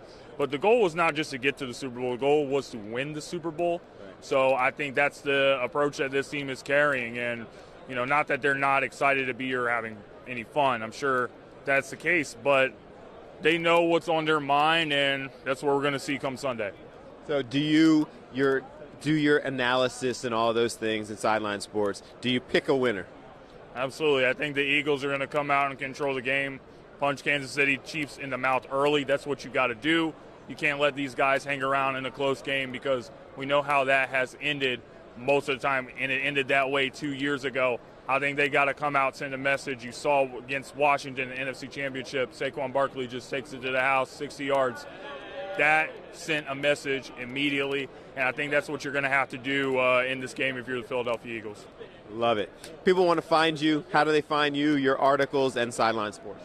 Go to SidelineSportsNet.com. That has access to all our articles, all the shows on our network, all the great things that we're putting together. You can also follow Gauntlet Sports Media on Instagram. that is my media page where I post my interviews and my clips and everything to do with what I do. Appreciate you. Thank you very much. And go Birds. Go Birds. Right, quick break. We'll be right back. Superstream 59, Fox 29, Fox Local, Fox.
Superstream 59, Fox 29, Fox Local, Fox Soul, all Fox O&Os across the country, picking up and spending a little time with us. We appreciate you. And remember that you can go to the Fox 29 YouTube page, leave your comments there, and we will do our best to address you, get your questions answered, and see what's going on. Part of the reason that I'm standing up right now, we're going to talk to our Hank Flynn, who is here in just 1 second, is that we were waiting for Malcolm Jenkins to come and spend a little bit of time with us, and I just saw him as he walked around the corner right over here. And so our executive producer, Tom Loudon, went over to try to grab him to see if we can talk to him for just a minute. He was scheduled to come over and spend some time with us, and we're going to see if we can make that happen. But as you continue to see what's going on, we show you all the different things that have happened, some of the different booths, the expansion, the things that are going on. You see the growth over the last several days, and that's why we continue to just walk around and show you the things that are taking place. Ross Tucker is someone that you've seen on with the Fantastic Sports Show with Breland and Shred and others. How are you, sir? Hey, man. I wasn't trying to interrupt. I knew you were doing an interview. 2 minutes. I'm coming on. How you doing? Shout out Philly. You're on with Breland and our team on Fox 29. Absolutely. Shout out Philly. I heard you do. I saw Fox 29. I thought, all right, let's say hi. You guys got the Super Bowl on Sunday. Yeah, man. This is fun for us. Is this still fun for you? Like, this is old hat for you, but the whole big setup. Are you enjoying this? Yeah, I got a sweet set up there for DraftKings. Yeah, so no, it's awesome. It's like a convention. Yeah. You know what I mean? It's like a business convention, talking with different media entities and people like yourself, and interviews and promoting stuff. And yeah, it's fun. I look forward to it. I appreciate you. We just wanted to say hi. These guys have been cool to us. I'm not trying to take their scheduled guests. So we will talk to you. Right, you be good. Ross Tucker, who you see on with us, does analysis, breaks things down, on with Breland on Fantastic Sports Show. Just a good dude. And one of the things that we were showing you, so this whole setup back here with the digital, the monitors, the whole movie theater setup, and the set over there that has been transitioning and rotating, that actually is where he was doing his show from on multiple occasions. So that whole setup he was talking about and how cool it is to have all of those things, that over there is his. And when you can see just kind of the lengths that they've gone to get that all set up, you understand why he's having a good time with that whole setup. There are some others who are walking around right now as we position ourselves out in the middle of people who are doing interviews. Hello. People who are doing interviews and doing their things. You see Mikey Miss, who jumped in with Ross Tucker. Mikey Miss is grabbing people and doing interviews with them as well. And that's what day 4, as the days are all running together. That's what day 4 has kind of evolved into. There's so many people and so many different media outlets that are trying to grab the folks to get their comments from them that it has come almost like a bit of a scrum. You can see right here coming up behind me is Cam Newton, who is making his way up. He has an entire setup right here where they're doing their whole 4th and 1 podcast. But that's kind of the whole environment that is taking place. And it can be a little bit challenging to navigate, guys, because there is so much going on. And when you see this level of folks trying to grab and get interviews in the middle of a live show and live hits that are going on right here, Cam is kind of making his way through to his own media outlet, his own setup, but trying to get there is all of this that happens. And then once you stop, you see that people will continue to make your process of trying to get to where you need to go becomes that much more challenging. I'm trying not to be in their shot as they walk through our shot, doing an interview as he walks. We will try to grab him in just a second, but he actually was live with somebody else as he walked by, guys. So I apologize for not being that guy who just kind of jumped in the middle of somebody else's interview. That's actually what was going on. He was walking and talking with another interview. They are set up right over here at 4th and 1. Cam Newton, he actually has his own podcast and things, and they're trying to get him into the chair so he can sit back and do his interviews. Because of the way this is all set up, I can't move any further over there to go ahead and show him. But he's sitting there having a conversation with somebody. I will tell you, when all of these folks walk by and the things that happen and the interactions that you have with them, Cam Newton, we've seen like linebackers and linemen and wide receivers and what have you. Cam Newton is a big dude. And when you remember that he is sitting there playing quarterback, and you may have seen him briefly as he walked by. So now folks are trying to grab him and pull him over. Another group of folks making their way through. I'm hanging out a little bit, trying to see if there is a break in the conversation, if we can grab him real quick. But so right on the other side of what you guys can see, I'm trying to think if there is a shot that we can get. So he has a whole setup. It's a 4th and 1 podcast. He interviews people. He obviously is a member of the media now himself. And so they have a whole set right on the other side of our setup. If we could move it around and you could actually see it, then you would see that whole scrum, that huddle has continued. Dave is trying. Like, he's trying to see how much he can move just to get a shot. And he has moved around just to show it a little bit. So you guys can see through the angle that they have their setup going on. And they're sitting down to get ready to do their own show. So I'm trying to see where is Dave and the camera. Look at the creativity as he's made his way to be able to just kind of shoot through. So in this little hidden cam angle that he has carved out, this whole crowd of folks are all gathered for the 4th and 1 podcast with Cam Newton. And he is over there sitting down getting ready to record his own show. So if we can figure it out, we will try to talk to his people and see if we can get him to spend just a second with us when he gets a chance. But right now it looks like he is just about to sit down. I'm trying to see, because we have the same kind of bad view. I'm trying to see who he's getting ready to sit down with. But there's a lot going on over there, guys, and that becomes the challenge. When people make their way through, and we saw it a little bit earlier with Stephen A. Smith, when people come through with that level of entourage and security and people who are all there, it's challenging to try to get those shots. We're going to take another break, going to grab our next guest, keep the conversation going. It's SuperStream 59 here from the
is this?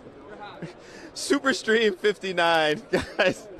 This is Jason Logan from Covers.com. Yeah. So we're sitting here having the quick conversation about everything going on with Cam Newton. It's nuts. But whole different discussion. Tell us what's going on with Covers. Yeah, so we're here with Caesars talking about Super Bowl. We were in Caesars Sportsbook doing some shows and stuff like that, and we're just seeing what's going on around Media Row here and talking to a bunch of people. We had Dan Orlovsky drop some Super Bowl winning plays on our whiteboard, and of course we're keeping an eye on the Super Bowl spread, the Super Bowl total, and all the prop bets that go along with it. Okay. What are some of the tips you can give us as we're getting ready for this game? From the betting standpoint? Yes, sir. From the betting standpoint, would definitely be, play within your means. That would be the first thing. Keep it fun. Okay. Just because it's a Super Bowl, it doesn't mean you have to go big. Okay. But definitely you can come to Covers.com, I think would be my second tip, because we have a lot of unique analysis, projections, and stats there. So you can do some research, get an informed opinion, and then also shop around at different sports books and find the best odds for what you want to bet as well, too. Okay. What are some of the hot props and things that we're seeing? Oh, anything Saquon Barkley has been hot right now. Those odds, his yardage, his carries, his touchdowns, all of that has just been skyrocketing. Those odds have just been ticking up since they went up, last Sunday, 2 Sundays ago. Mahomes is always very, very popular. For me, I've taken Saquon over 12.5 receiving yards. His rushing yard prop is really just ballooned here. So trying to find some different ways to find value in the Saquon market that might be kind of going against the grain of what we're seeing. Okay. If people want to get involved, tell them again how they do that. Yeah, you come to Covers.com. It's a free site. There's no sign up. There's no subscription. Come check it out. There's a ton of analysis from everything from heads or tails to the Gatorade bath to who's going to win this game. We appreciate you. Awesome. Thank you very much. We're going to get wings. You came over with the wings. We were like, let's roll with it. Somebody took your wings? I'm transitioning over as I sit down. Again with the smooth transition. And part of the reason that we were going ahead doing that transition is a lot is happening in the moment. So there are things going on right to the side of us. Who's that walking around with the belt? The bare knuckle fighter? We should talk to her too. So we've got things, guys. It was interesting because everything kind of turned. We were sitting here. We've been set up. The energy turned crazy because Cam Newton walked in the room, and all of a sudden they start doing chants, and they start their show by hands in and cheering out 1, 2, 3, cameras on, and doing the whole. It was a lot. Anyway, Eagles legend and New Orleans as well. So yes, this sir. is double for you. Malcolm Jenkins here in the building. How are you, sir? I'm doing well. Cam Newton has that effect, doesn't he? He's a lot. I don't know him. But 2 different things. 1, it was positive energy. Yes, it so does. Yes, all it good. was. 2, we've been talking to football players all throughout. That's a big dude. He's huge. Yeah. I was like, that's a quarterback? like a D lineman. Like, you had to tackle that guy? Yes, unfortunately. Jeez. All right, so give us a little bit of all of this. This is, played here, New Orleans is you, but also the Philly connection. Mm-hmm. How is all this soaking up the energy of that kind of combination? Oh, yeah, it's been awesome. I had the unique pleasure of playing for the city of New Orleans and the New Orleans Saints and bringing them their first Super Bowl back in 2009, and then doing the same thing for the city of Philadelphia with that championship team. And that being their first. So to have the Eagles here in New Orleans in the Super Bowl, obviously that's like the Matrix for me. Things are just coming together.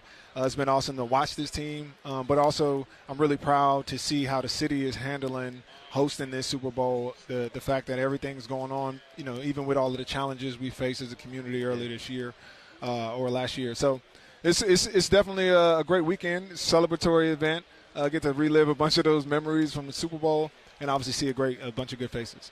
Yeah, obviously not the first time for you. Eagles fans are very much aware of that. But has this changed and grown? And you've seen it in New Orleans before. It seems like this just keeps getting bigger. Yeah, I think every year the game gets bigger. As they spread the viewership across the world, you get more and more international media. The more visible our players get, you're starting to see player podcasts and player media that's here. That is a new addition. And so I think the game in and of itself is growing, and because of that, so is everything around the game. And this being the biggest week on the calendar year for our sport, it's no surprise that it's as big as it is. You mentioned that Shador and Travis Hunter had their setup and were doing their podcast over there this morning. You talked about how you went through this twice. For a lot of the Eagles who lost a couple years ago or coming back, how much different was it for you the second time around, knowing what to expect, and how much of an impact did that have? Oh, it was night and day. The first time I was a rookie, and I was afraid to leave the hotel after, like, Monday. Because I was so nervous. We're playing Peyton Manning and the Colts, and I really didn't take in much of that week. I was so focused on the game, trying to perform. And I realized that the second time I went around that, one, these opportunities don't come every year, right? So there is a part of you that has to be aware and be present and enjoy what the moment. But you try to make it as normal as possible. So that second time, I did. I spent time with family. I enjoyed the fact that we were at the Super Bowl and we earned our way here. But when I needed to, get back to focus and do what I needed to do as the week got closer and closer to the game, I was able to do that. And not only did I enjoy the game because we won, but it also just made memories that, you can't get back. A lot of memories in a mall. Right, exactly. It seems like, at least for the Eagles, you kind of played that role as the steadying, balancing person who understood what to expect. Mm-hmm. Going over to media night, it seems like a lot of these younger guys, they seem like they're not being overwhelmed by the moment. Yeah. It's like they're kind of handling this pretty well. Yeah. You think that's just a front for the media, or are they just built different? They're ready for this? No, I think that's a reflection of their leadership. I think, that was one of the things that I was trying to do. That message as a leader for me wasn't to the other veterans who had been there. It's to the rookies, the young guys who, have a tendency – because I remember how I was as a young guy. I was nervous. The lights are bigger. You feel like the stage is bigger, but you want to remind them that it's the same game. The rules are the same. The field's the same size. The ball's the same. Everything is the same. So don't do anything different. Don't come outside of yourself. Enjoy, the time here. Keep your personality. And I think you've seen that from the young guys on this Eagles team, and that is a direct reflection of the leadership passing that message down and making sure that nobody is here, just to be a fan, and everybody's here for business. Talking about business, because obviously there's all of this, but all of this also is opportunities and business and networking and advocacy. What's all of this? Oh, so if there's something in business, one of the things for me is I know athletes work really, really hard to hone their crafts, to train their bodies. But oftentimes when it comes to the business of athletes, we don't take that same approach. And we've seen and heard all the horror stories of guys and gals losing, everything that they work really hard for. So I've made it a mission for myself, one, to not be in that number. But as I've kind of created my own avenues for business, it's been carving it out for my peers to, one, educate them on how to leverage their platforms, how to get into different asset classes that make their money and make other people around them work just as hard as they do. And the fruits of that labor are projects that I'm passionate about. I'm a person who loves a cocktail, especially down here in New Orleans. So I partnered with Kinsey Distillery Company in Philadelphia. We put out this special edition single barrel bourbon it's particularly for this time celebrating the Eagles run, but also commemorating our last Super Bowl. And so fans can enjoy this. This went really, really fast, so I've been dropping off a couple bottles for some of my teammates so we can celebrate. But that's just one of many things. For me, every time I create an opportunity for myself, I try to open the lane to do it with my peers. So whether that's in venture capital, we started Broad Street Ventures, in which the entirety of the funds we raised were from black athletes and entertainers. When I got into sports ownership with Burnley FC over in the English Premier League, we started Disrupt Sports to give athletes opportunities to not only be players but to be investors in the sport. And now the biggest thing for me is athletes franchise partners. My biggest business move has been in the food and beverage industry. I've got about 27 different franchises between Papa John's and Wingstop, and so many guys have asked me about how do I get involved in franchising, how do I, replicate that. And I tell them all the time, you don't need to recreate the real. We'll show you how to do all of those things. The Athletes Franchise Partners will give you the education you need, pair you with great operators, and make sure that athletes understand how to make their money work just as hard as they do. How important is that, obviously pro athletes, but even now with the college, because you got so many kids who are going to make real money that may never make it in the pros, but they have a chance to set themselves up. So how do you get that message to them? So, you got quarterbacks making $3-4 million to play college ball now. Yeah, it doesn't even have to be the star. It's really about, the biggest, to me, challenge or hurdle between athletes really getting to the place where they're like solid in business are the gatekeepers around them, right? It's the people that you have to hire, the advisors and all of these people, yet the statistics say that 80% of people go broke. So what are all these advisors doing, right? So athletes have to be in a position in which they are empowered to be the CEO of their own business. They need to know how people make money off of them, what it is that people do, and make sure that they can hand select their teams. I think there's some great examples out there. I would say LeBron James is another one. He's somebody I've modeled after, where you see him take his ability to grow, his platform, but he's handpicking people around him with talent, getting them trained up so that they can go do it for him. And now his team is his hand-selected team. And he's able to he's able to focus on the court while all of this other stuff, his other businesses are working just as hard as he is for him. And I think that's a model that we can all replicate on any scale. It doesn't have to be huge. And the smaller your pockets are, that means that we need to work together. And that's the biggest thing that I'm talking to athletes about, is the idea that we don't have to be competitive when it comes to business. Business is a team sport, and we know that better than anybody. We got to let you go. I know you got a lot of things going on here. We appreciate you spending some time with us. Yes. Before you go, who you picking? Is that a really question? I wanted it on the record. Oh, on the record, I'm going for the Birds. Man, you see this coat?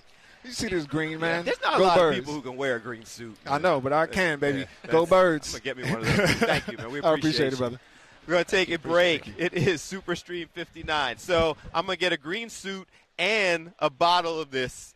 We're going to have a collector's item. I don't even really drink like that, but I want one now. So I'm going to go ahead and wrap it up. Appreciate you. Stay tuned. We'll be right back.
It is Super Stream 59 on Fox Local, Fox Soul, Fox 29 YouTube, stations all across the country who are picking up the discussion because we're having that kind of a good time here in New Orleans at the Convention Center at the Super Bowl. So thank you to all of the folks who have spent some time with us on the stream. You can always leave your comments, your questions, all of your information right there on the Fox 29 YouTube page.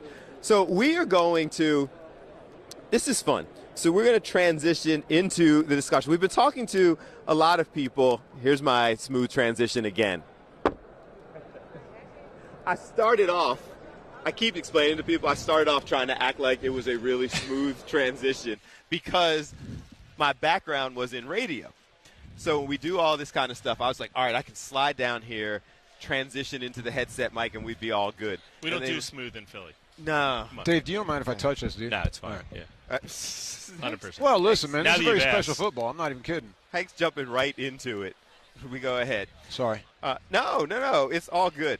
So David Hunt from Hunt Auctions got the kind of setup. But first, tell us about Hunt Auctions. You said we don't do this in Philly. Yeah, we're based outside of Philly. So this is almost our second decade in partnership with NFL Auction here at the Super Bowl doing the event. And it's grown into one of the most anticipated football auctions of the year for good reason. It's at the Super Bowl. One of the cool things I always want to make sure to get in is there are things that come right from the NFL auction program, right off the field from the players. All those proceeds go to NFL auction charities. Okay. And even the vintage items that we sell, a portion of those proceeds go to NFL auction charities. So the cool thing is you can get some incredible stuff, vintage antique pieces, and also right up to the current pieces, but you're doing some good as well. And what bigger stage to do it on? And if it happens to be at the Eagles in the Super Bowl and going to win, and I'm here, it's cool. That's I'm good. very I'm good with helpful. it. I'm good with it. Okay, so you've brought stuff. How's this all work? Stuff's available. Some of the things obviously are here. Yeah, so we've got things like, obviously, here's Brandon Graham's jersey signed. This was used in the last Super Bowl. They did not win that one, but this is still a game-used jersey from BG from that Super Bowl. Obviously, I'm going to be in high demand. And so these pieces are coming from different sources, whether it's that or an antique helmet or whatever it might be. And there are things like this originated. This is a football that came from the NFL auction program originally from Patrick Mahomes and Andy Reid's first Super Bowl win. So this is a ball that was used in that win. Not like a significant kickoff ball or a touchdown pass, but just a ball. One of the balls that was used in the game. And if you went to those games and you want to remember them, it's a great way to do it and do some good stuff. Like Hank and I are laughing across from you because you're like, there's nothing significant about this one. It's like, Well, it's because he lives in this world. For me, it's real significant. Right. BG's absolutely a Ring of Honor guy. I don't know about Hall of Fame, but he's a great Eagle, no question about it. Absolutely. And this is a Super Bowl used game ball. Yeah. How many of these are alive? A couple of hundred tops. Yeah, not a lot from each game. What's the value on things like these? Well, when you get to the jersey, it's an really tough. auction, I understand. It's tough to tell, right? I mean, this is already around 10,000. It should be 10 to 20,000. Excuse me? Yeah. Oh, yeah. Are you serious? Absolutely. I Yeah. know you are. And the ball is going to be in that 2,000 to 4,000 range, something like that. You better stop touching that ball. I'm done. I touched it already, and I'm good. Now, the thing is, if you want to get to, I know Patriots, we're talking from Philly, but what they're going to want to win this year is that. What? So what is that? that is the Super Bowl ring from Martellus Bennett from the comeback year when they beat Atlanta. So you can see. Can I touch that? That one, no. Leave that alone. It's fine. I'm going to answer But that. it's such an incredible piece, and obviously, needless to say, when you're into collectibles or personal items, whether it's game-used jerseys or rings or awards, those are something that you couldn't just go out and buy like an autograph piece. Bill, I feel like instead of the Yeah. ring, he just hung a coin in front of my face and was like, Hank, I'm hypnotized. Yeah. The value on that, just the base precious metals and stones value of Tens that of is very, thousands, very yeah. high, Yeah. but the auction value guesstimated. It should be in that 50 to 100,000 range. Yeah, and we're talking about things here, what we're doing here that are expensive and really cool, and they are. One thing we and NFL Auction always want to promote is that there's hundreds of items that are under $1,000 in this auction. So we don't want people to think, I don't want to participate. If you're coming down here, what's cool is the NFL experience where we're all set up in the media center, but it's such a great event. Even if you don't want to bid or buy anything, you should come and see it. Eagles fans, Chiefs fans, whatever. And then if you bid in the auction, you can bid online all week, and then it culminates with a live auction actually down in the experience. We do it live. Mm-hmm. It's a lot of fun. I have a question for you. Yeah. I want to be crystal clear that's got nothing to do with you, your auction, or anyone else, but I reported 2 weeks ago on an arrest that was made with one of these memorabilia authentication companies, and the employee that was arrested, one of them worked for them, so she was able to get signatures. Yep. It's an ongoing battle to make sure that your people know that what they're bidding on is real stuff. 100%. I mean, not with you, to be clear, not with you, of course. but it does happen. There's fraud everywhere. It is an unfortunate part of this business. We've done it for 36 years, and since day one we guarantee everything we sell. We've worked with the NFL, Major League Baseball, been a partner with the Phillies for 20 years. You have to know what you're doing. It's not just about, and that's a perfect instance where you can't just rely on a letter of authenticity. You have to understand what you're actually doing yourself and guarantee it. But, yeah, it's unfortunate, but it's good that they caught it. That's the other thing. No question. When the right eyeballs are out there, hopefully you put the net out and they'll catch it. People who are coming in, we were over at the Pro Shop, the experience yesterday, so we saw some of the things you're talking about. People who are coming in, they want to participate, they want to see all this, they want more information. How do they find you? Yeah, you can go to huntauctions.com, or there's a link at NFL Auction as well. Or if you're coming down here, absolutely come to the NFL experience. Even if you don't want to bid in the auction, got to come down and check it all out. No, that ring's as big as my fist. That's what I'm saying. That's a chunk of silver and diamond. What's that? Oh, that's a broadside. Here, That's walk around here so we can see it. That's a poster from the first Super Bowl, and it actually was just called First Super Bowl, one word. So it's the only one we've ever seen. What's it like to have beers in his man cave? Are you kidding me? That's crazy. Pretty all cool right, stuff. But I'm gonna check out some of the stuff that we can get in that under $1,000 range. There you go. Because fun fact, the fleece are $250. So you can get like collectibles. Yes, be all good. You sure can. All right, we're not going to touch it, but hold that up for the no problem for the at all. camera. It's impressive. Don't get hypnotized, you guys. It will do it to you. It is a thing of beauty. We'll see if we can Photoshop this onto my hand. We want that to say Eagles 2024-25. Well, from the Pats standpoint, there's a football for every title on there, too, right? Wow. That's insane. Son Thank of a you. gun. Appreciate you. Yeah. For spending some Thanks, time. Dave. Nice to meet Appreciate you. We'll be back. Stay with us. That's crazy. Like, I had to answer the question. Hey, can I touch it? No.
Superstream 59 here on Fox 29, Fox Local, all of the different outlets across the country.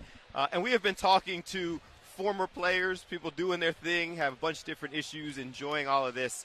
Brandon Chubb, linebacker, is one of them. How are you, sir? Good. How are you guys doing? I'm good. Appreciate you spending some time. No, I'm getting acclimated to Philadelphia. It's a lot of Philly love here, and I'm glad to be here. All right, so you're on board with Philly now. Yeah, I got Philly winning. Oh, Hi, I knew I like this guy. The run game. That's the perfect way to start an interview. We didn't even get into the discussion yet, and you're like, I got Philly winning. Yeah. As a player who's kind of dealt with all this, what's all of this like? It's organized chaos, right? I was telling my wife earlier in the hotel because she just landed last night. Like, you can't put any ecosystem together like you can on Super Bowl week, right? From the change makers to the people involved, the players, the fans, everybody in one like central location, and being able to feel that energy, feel that experience, and just soak it all in. I think the Super Bowl is a beautiful experience. And that kind of thing is the same for players. It's still fun. You get a chance to be. I'm telling people all week, I'm wearing Eagles gear as a journalist. No. We get to fan a little bit, too. Is that still kind of cool for the players? It's very cool. It's, imagine just the pinnacle of everything you worked so hard for to culminate into one event, into 1 week, and to see – I've seen, like, 5 or 6 different, like, cohorts of teammates I played with or played against, whether in the NFL, whether in college, and we haven't seen each other in probably a decade. And it's just great to have that, like, oh, good to see you, bro, or, like, glad you're doing well, or catching up, and just seeing other people in the industry and the fans, right? It reminds me of games in London where people come here and they're wearing Matthew Stafford jerseys. Matthew Stafford ain't playing on Sunday, but it's their favorite player, and they just come because they love this energy and they want to culminate into a happy ending to the season. The Europeans are not as familiar with football as we are, so that you're absolutely right. I can remember going to a game at the Giants Stadium. There were a ton of Europeans there, and none of the jerseys had anything to do with any team that was playing at all. It's just my guy, just San Diego jersey at the end, but they just love it, and it's a beautiful thing. There also is here, with everybody here, there's a lot of opportunity to talk to different outlets, to talk about different issues and things that are passionate. You played for a couple different teams, and injuries became a big challenge for you. So coming out of that, you started focusing on how I can help people with similar challenges? Yeah, so I played 4 years, and my second year in the NFL, never got hurt at Wake Forest, 3-year starter, played a bunch, and I had an ACL that put me in tremendous pain post-op. Like, the recovery process was awful, took me down a mental dark hole, but also the exposure to how do you fix that with the opioids that they prescribe and all these things that I've tried to stay away from, the buyer bewares of sorts, because you hear these NFL players or these professional athletes spiral in this drug addiction because of 100% contact sport and 100% injury rate. You're going to get exposed to this. You're going to have surgeries. And so trying to stay away from that while also dealing with this tremendous amount of pain, and then having an ACL again in 2022, having Esperol be a part of my journey as a nerve block, and waking up a day later and being like, did I get a knee scope or ACL? Because I'm walking. My 2017 surgery felt nothing like this. I don't even have to look at the pain meds. I don't even have to try to prevent myself from taking them because I feel great. I'm back in rehab in 2 days, strengthening my quad, being able to have a quality of life. I think that's humongous, right? Because also people don't talk about when you're in chronic pain, it's not just the obvious pain, right? It's the fact that part of your brain is occupied by this nerve just saying, hey, something's wrong. So you can't even think clearly. Like, I'm mentally not even operating at a high performance because I'm occupying a part of my brain with just your knees hurt. Fix it, right? And so mentally and physically just having a more clear approach, but also not putting myself in distraught later down my life by having opioids exposed and getting down this dark circle of being addicted. So you were somebody, you had the surgeries, you had the intense pain, but you were aware, like you understood that I need to not be involved in the opioids and what have you. And yet and still, when you're in that much pain and somebody gives it to you, you're like, I got to get out of pain. Yeah. And then after that, you had a different experience and decided you wanted to share what the positive experience could be? Yeah, because when you're in pain, like, you also can't go to sleep. You also can't do X, Y, and Z. And so it's like, I'm taking opioids. They're not strong enough. So I know if I got to triple the serving size, that's going to be dangerous. So now I'm not even taking it at all because I know if I need to get to the point where it actually works, I'm taking way too many that are overprescribed at that certain point. And then having that experience in 2022 where I'm like, I don't need this at all. I'm not even thinking about opioid. I'm not even thinking about pain medication. I'm not thinking about how can I get rid of it. The pain's gone. Now it's just like, let's rehab and get to work. You make stellar points across the board, and there's a rock and a hard place choice for many football players, especially on the lower levels, junior college, high school kids, or what have you, because football, it's joy and pain. It's so much fun to play, but it's not a matter if, it's a matter of when. You're going to get dinged up, no question about it, and it is going to hurt. So now you got this choice between the pain and the painkiller, and the longer you play, the bigger the pain, the bigger the choice. You seem to be indicating, I just want to be clear, you seem to be indicating there were surgical procedures that were better than others that kept you from having to go through this. And medication that was better than others. Right, but a lot of people don't necessarily have access to that. You're speaking to stuff that a lot of people won't necessarily talk to, which is why I'm doubly glad you're here. I'm grateful for you. What do you see the way forward as being? Yeah, I think the education of it, right? Me even being able to speak on this platform about Pacira and Esperol and getting more physicians to understand, this antiquated way of doing business as a doctor. It's time to innovate. It's 2025, modern medicine. God bless. Guys shouldn't be taking 12 months to recover from an ACL anymore. That's a 6-month process. Wipe your hands clean, get ready to go again. Right? So, getting doctors, physicians, these networks, as you can imagine, there's probably a lot of dynamics between how a drug gets from a pharmaceuticals warehouse to the doctor's office. And there's a lot of incentives and education and money involved. Regardless of that, having that opportunity to know that it's out there instead of saying, hey, this works. Well, OxyContin told me it works, and all these other drugs told me it works, and we're just going to stick to them because this is the easier route. Bill, is interesting too because what he's talking about is actually just a microcosm, a metaphor for the larger world. How many people ever been in a car wreck and not car insurance, but the health insurance ran out or whatever, and they wind up making harder choices in order to kill their pain? Philadelphia, it's always been a problem in certain neighborhoods or whatever. Yeah. But I mean, you might say NFL players, especially if they remain on the roster, have more options than that because. But what you're talking about is not just a player thing. It's a human thing. It's a human thing. Yeah. So Esperol is not just for NFL players. It's the same physicians that are doing my surgery are doing the local community where he or she has their practice at as well, right? You got youth sports. You got people in college. You got the car accidents, the ski accidents. Stuff happens all the time. Yeah. So Esperol is not just NFL, because people also tear their labrum. They also tear their meniscus. They also tear their Achilles. So it's not also an ACL thing. It's something that just uses non-opioid treatments from a nerve block standpoint to mitigate the pain, put you in a better mental position, but also a better every doctor's going to say you just got to rehab more. Well, I can't rehab if I have a hurt knee, so it's the chicken and the egg. Well, it's not insanely addictive. Is a number one attraction of it. 100%. Yeah. Right. So this is an information campaign. Information for sure. Getting the word out, understanding that this drug is this, and this is an opportunity. Not even they're hitting you over the head with the prices. It's an opportunity to be able to have this. Ask your physician, hey, is there other treatment besides opioids? Is there other treatments besides this invasive X, Y, and Z that if I don't go down this route that you're saying is going to help with my post-op, can we do that? Can we look and explore into that? And just getting the patient empowered. Because a lot of patients get these doctors and they're just saying, all right, whatever the doctor says I got to do. But obviously, the doctor knows best, but it's knowledge. If you knew non-opioid treatments exist, you would ask your doctor for it. Before we wrap, you're picking the Eagles. I'm picking the Eagles. Run game's important. Saquon, great year. 200 yards on the ground all this playoff run. And then having the dynamic A.J. Browns, Devontae Smiths that Jalen Hurts can throw to. One, keeps the defense honest, so they can't load the box for Saquon. And the run game mentally over time will deteriorate a team. All right, Brandon, this is for you and for Bill. I was at Edna Kerr High School earlier today, right across the bridge in Algiers, Louisiana. State champions. The cousin of one number 2 Eagles running back, Kenny Gainwell, was there. This is his cousin. It's not the NFL who's in charge of the protocol, not the Eagles, nobody official.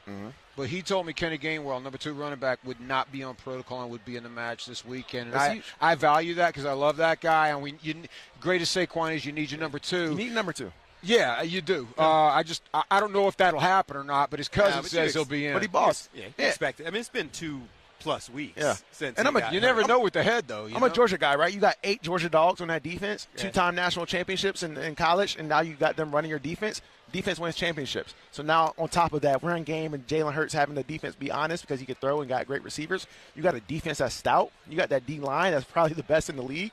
I mean, indulge me 1 second. Love this. I'm from North Carolina. Yeah. How'd you like that good Winston-Salem ACC culture? Did you like playing at Wake Forest? I love playing at Wake Forest. My time at Wake Forest, I played a Heisman winner and or a national champion every year for those 3 years I started. You talk about Lamar. You talk about the Jameis years when he didn't lose a game until his last game. And then people don't talk about Wake that much. Wake's a great school and great athletic programs too. Timmy Duncan. You can go down the list. A lot of people. Yeah. Timmy, Chris Paul. I mean, you name it. Even in the NFL, Jesse Bates, one of the best safeties in the league right now. And, it's a program that, with NIL is changing the landscape because you can't just be a program builder and have a guy go through 4 years and then be, the next star. You got the running back, Kenneth Walker, right? We lose him to Michigan State, but it's 4 years of development at Wake Forest, and then he pops, or Sam Hartman at Notre Dame. But we build programs. We got a great academic program, so we're not just taking any transfer. And so it's a culture that I think resides with the Winston-Salem community. proud. Good. That's right. I'm a deacon. Talk about my deacons. I'm a deacon. Demon Deacons, baby. Yeah, appreciate you guys having me. Thank you so Yep, much. Thank you. Need to go ahead and take another break. It's Superstream 59, Fox Local, Fox 29, all Fox stations across the area. We will be back in just one moment. It's cool.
Superstream 59 on Fox Local, Fox 29, Fox 29 YouTube, Fox Soul, stations all across the country. Thank you so much for joining our feed. And what we have been doing for the last now 4 days is continue to give you the behind the look. Before we get back into the discussion, I do feel like I need to acknowledge to all of you that we appreciate the insight and information from Brandon Chubb, but he is somebody who was here as a spokesperson for a specific medical drug or prescription or what have you.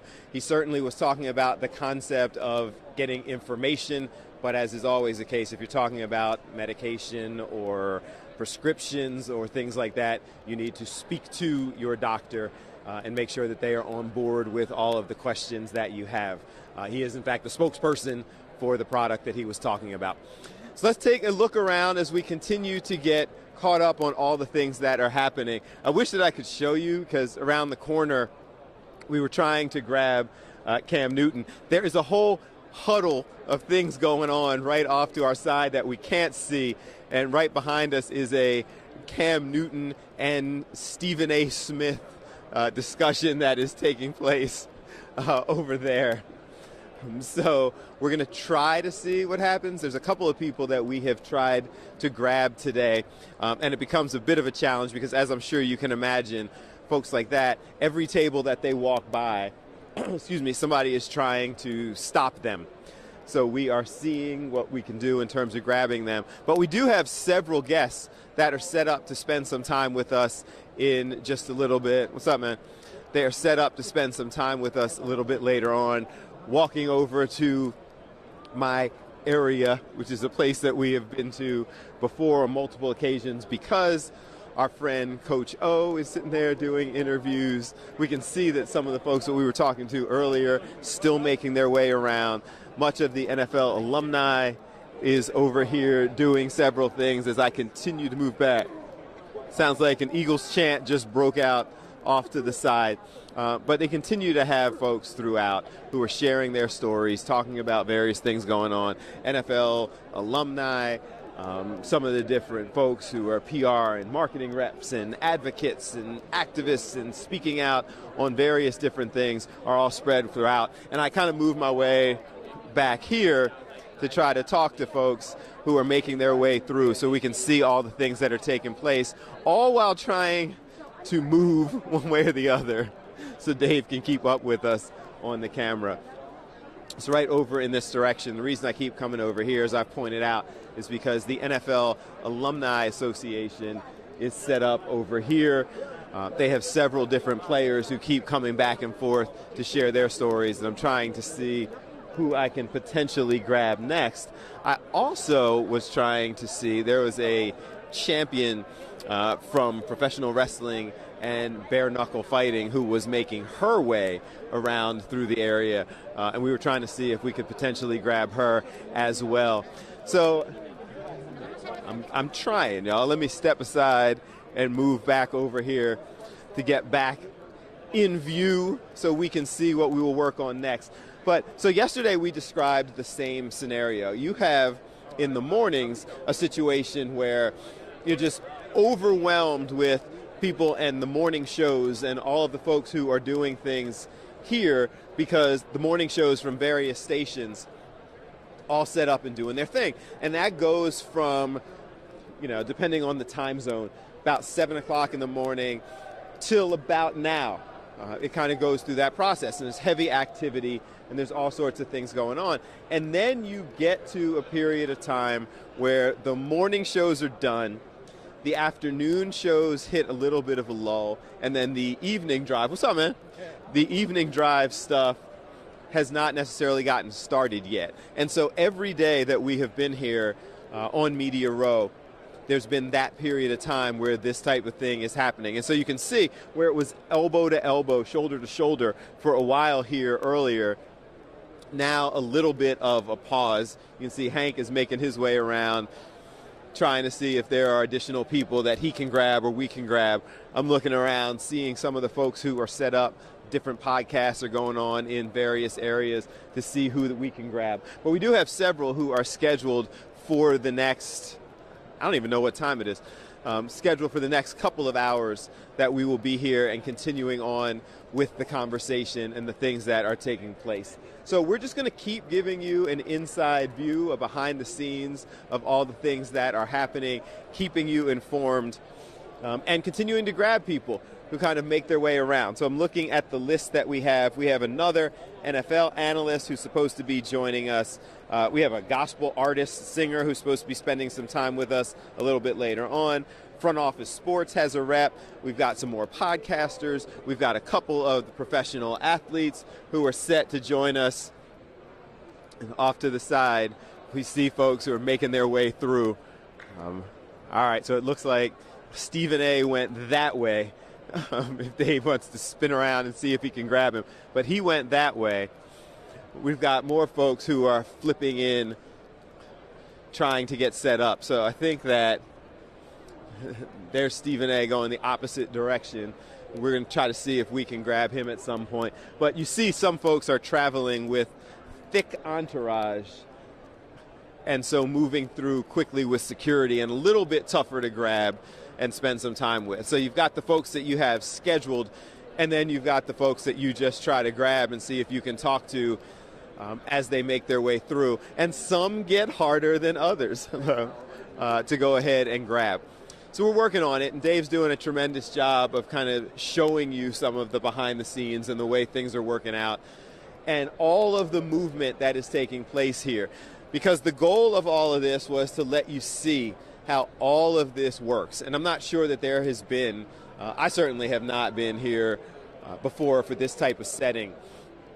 So most people are unaware of how something like this functions and just how much is actually going on. So literally, pretty much every major outlet, depending on how you define major outlet, from across the country has a presence here. And Major has now become everything from radio stations to television stations to networks to podcast networks to all of those things.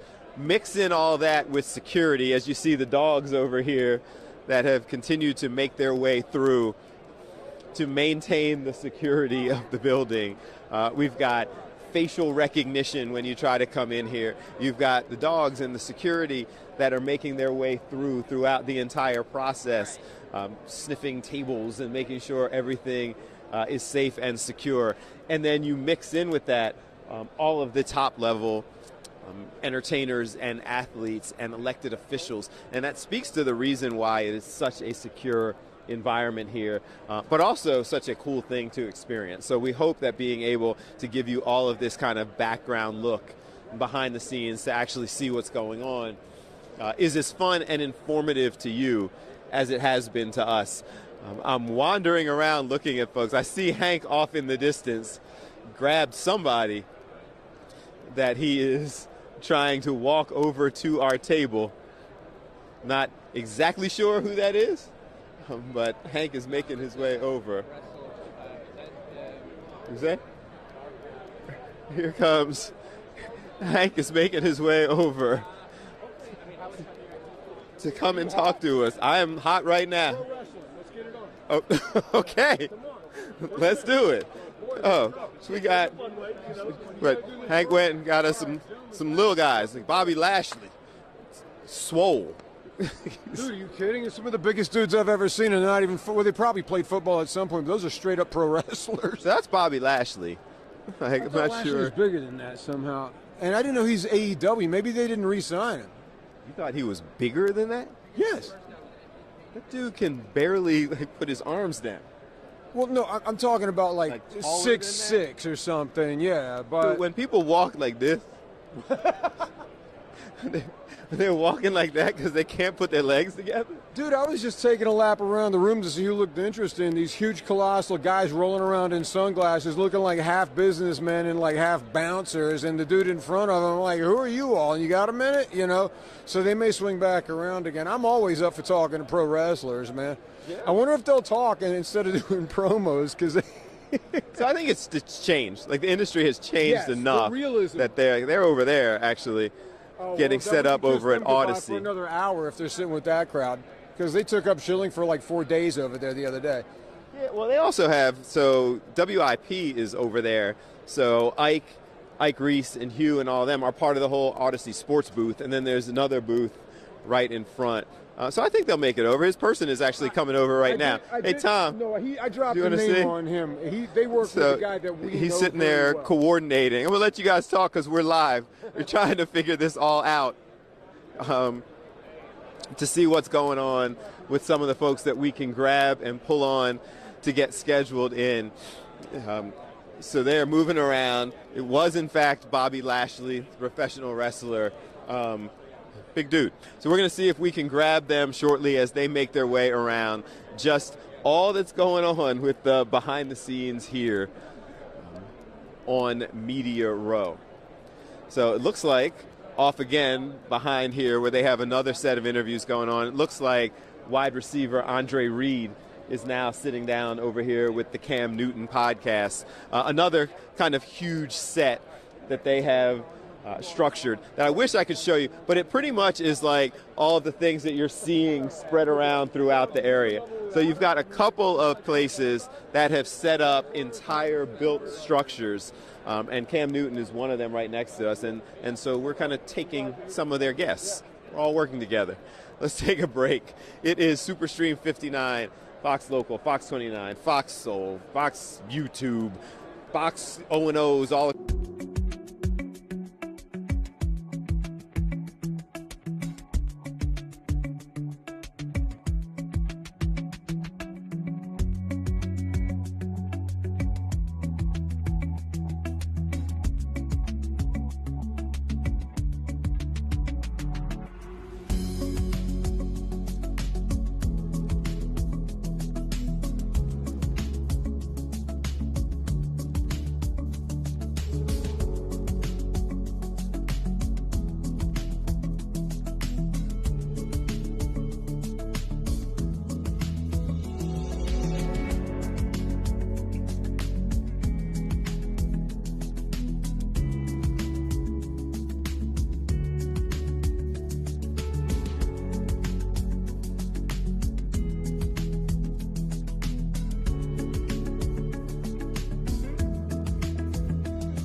win is a win. Superstream 59, Fox Local, Fox 29, Philadelphia, Fox Soul, all the things. And the reason I say that is because Aaron Coscarelli is actually with Believe Sports, and we do a show on the Rams. And just before we went live, talking a little smack over here, and I'm not going to take it personally because it was not a convincing win. It was barely by a touchdown, all right? And if Saquon didn't take those 2 big runs, he only had 60 rushing yards on the day. So if Saquon didn't score all those touchdowns, and if we didn't go up by 7 or so points, then it would have been a Rams victory. Essentially, yeah. Listen. You're right. Philly respects loyalty, so I respect the fact that you are trying to spin that. I think you're still upset about the whole Jared Verse situation. He's a lot. But he backed it up. Kinda. You lost. If you're gonna talk the talk, you gotta walk the walk, and he showed played. up. He played. He you can't say whatever you want. He did do a lot of talking, but he showed up. He was not scared, and I will say Philly has such they're devoted fan base. It is not easy to play there. They are scary, and he was not afraid. No. He was like, I'll back it up. So okay. He delivered, but we didn't get a win, and you're right about that. Sure, moral victories matter in football. Anyway, so here for Believe and the Rams. How's all this for you? Soaking it in. It's so fun. Yeah? It's super fun. I love New Orleans just as a city, and then to see how NFL was going to put on a party. I think they did a good job. It's so fun. Yeah. Are you having a good time? I am. It's the first time I've actually been here for Media Row, so I haven't experienced all that before. So I'm a little bit fanboying. See, I'm still wearing Eagles gear. We're not really supposed to do that, right? So typical. It's like, what does that of an mean? Eagles fan. No, I'm kidding. That's loyalty. I went and shelled out good company expense money on this. Yeah, no, it's amazing. It's a great matchup. I'm talking every single day, all week long about the matchup. If it wasn't going to be the Rams, I thought the Eagles were going to be the toughest test in the NFC. So I'm excited to see. I'm not convinced that the Eagles are going to be able to figure it out. If you give Patrick Mahomes 30 seconds to drill it down the field, he usually wins every time. So how is it going to change? I don't know, but we'll see. Okay, so then your take then, as we ask people for their kind of analysis, how you see the game playing out.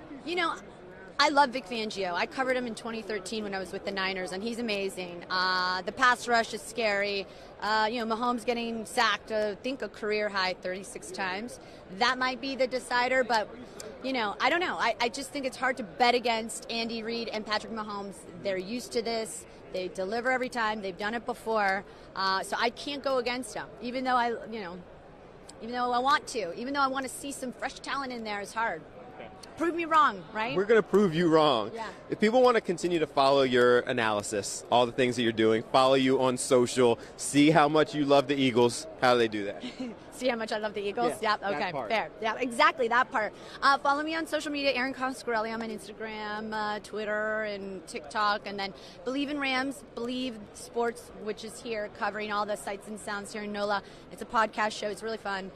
So check us out. Yeah. And you're picking Kansas City. I think so. I'm sorry. You want to go talk to some swole up wrestlers? Ooh, everybody is here. It's just crazy. So go ahead, you get in there. Let's talk to them. What? The AEW guys are here. AEW World Tag Team Champions. Put some respect on those titles, man. My bad. I'm just saying. Welcome, fellas. I appreciate y'all. MVP Bobby Lashley, Shelton Benjamin. Appreciate y'all coming in. Everything's good. Everything's at me like that. I look at everybody like that. Okay. Yeah, I guess it's my business face. You enjoying yourself? yourself? In business mode. Absolutely. Yeah, well, it's Super Bowl weekend, Radio Row. We're here doing promotions for AEW. Okay. So it's we're having a good time. Okay. Is this fun? I know y'all are doing your thing, but kind of walking around doing all this. Is this fun? Come and talk to a lot of magnificent people. Get to see fans and see, like I said, Radio Row. This is my first time at a Super Bowl Radio Row. Okay. So this is awesome. I get to come hang out and not have to hurt anybody today. So maybe. Maybe. So how many people, when y'all walk through here, you feel like you might have to hurt? Are people flexing, or are they mostly respected? No, I think everybody's been very respectful. They see what we do. Nobody's out here trying to flex up on anyone. It's just good synergy right now. Everybody's doing their thing, talking about the Super Bowl, having a good time in New Orleans, and so are we. Okay. Now you guys getting ready? You coming to Philly? You guys are coming to Philly. You got an event coming to Philly. That's right. We do have one coming to Philly pretty soon. And, I just got to say, as somebody who has wrestled in Philly a number of times, Philly has the absolute worst sports fans on the entire planet. The worst sports fans on the entire planet exist in Philadelphia. You messing with us? We didn't even do anything. Our team is about to win a Super Bowl, and you're in here talking. Whoa. You mean the team that lost the Super Bowl already?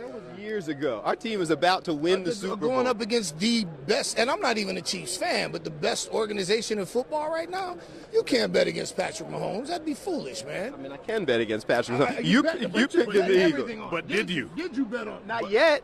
I've been working. I've been working. Like, I'm going to do that. So you're picking the Chiefs. I mean, until I have reason not to, why would you bet against Patrick Mahomes? What he showed, what that organization showed? I think, if you bet with your heart, if you bet with your heart, you go broke. If you bet with your heart, willing to go against all the establishment and everything else. Bet against my better judgment. I'm talking about making money. What's that? Because the Chiefs are the Chiefs favored. The Chiefs are favored. So you're an Eagles fan. No. I grew up in high school in Kansas, and I went to college in Missouri. So I've always been. I was at Arrowhead Stadium selling beer, when I was in college. So I mean, I'm a Chiefs fan. I've been for a long time. But that makes sense. I'm a lifelong Raiders fan, and I learned as a much younger man. I understand why you're upset. Don't bet with your heart, because then you lose money. So if you bet with the Eagles, you're betting with your heart, and you're not betting smart. Don't bet with your heart. Always bet smart. Remember that. That'll keep you from going broke. You got on the Eagles suit. Are you at least an Eagles fan? No. Dang. Unfortunately, no. We're in Philadelphia. Oh yes, we love the Eagles. Yeah. They're the greatest Eagles. Yes. Awesome football team. They're gonna do baseball. well at the Super Bowl. I have faith. I have faith in them. Before we let y'all go, who you getting ready to smack around to hold on to these belts? Who's taking the next beating? We have a tag team challenger next week on Dynamite against the Guns. Very hot, new, young tag team that stepped up to us last night and told us that they wanted to take the titles away from us. So we have to go prove ourselves once again and defend our titles. All right. Don't talk about it if you're not ready to be about it. I mean, I respect them, but at the end of the day, it's youthful exuberance, and they're going to get a painful lesson and betting with their heart and not betting smart, see? Fools rush in. I appreciate y'all. Thank you for spending time with us. AEW, the champs are here in the building. Going to be smacking some people around coming up, and they're making their way to Philly coming up soon, right? All right, so you can see them live in Philadelphia, April 6th. Get your tickets. You're going to smack somebody else around. And I'm going to catch up with you then so that you can apologize to me for picking against my Eagles. At that point, when you show up, you're going to bring all those booing, miserable, angry Philadelphia fans with you. And, then we can get to smack some of them around, too. They'll still cheer for us. You got a lot of hostility, man. I appreciate y'all. Thank you, man. Appreciate your time. Continued success, guys. Appreciate you. AEW in the building. Going to be smacking around some folks. And I think they really like Philly fans. How can you not like Philly fans?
Stream 59. We are here, the Convention Center at the Super Bowl. It's Media Row. It's day 4. The people we're talking to just keep getting bigger and bigger and more accomplished.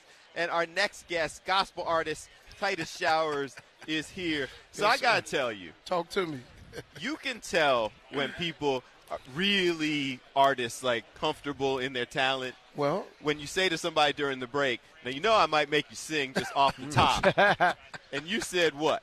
Hey, we got it. Let's make it do what it do. Because you See weren't what the I least can do. bit phased. You're like, no. So this is home for you. Absolutely, Louisiana, absolutely. And what's so coincidental, Devontae Smith for the Phillies, he grew up in my parish, Tangible Hall Parish, and I'm familiar with his family. We commune together at church and everything, so definitely familiar with his family. Shout out to Devontae, and I'm rooting for the Philadelphia Eagles, absolutely. There you go. For the Eagles. So is this, this is home for you. You've seen all this before. How you feel like New Orleans is represented? Oh, man, top notch.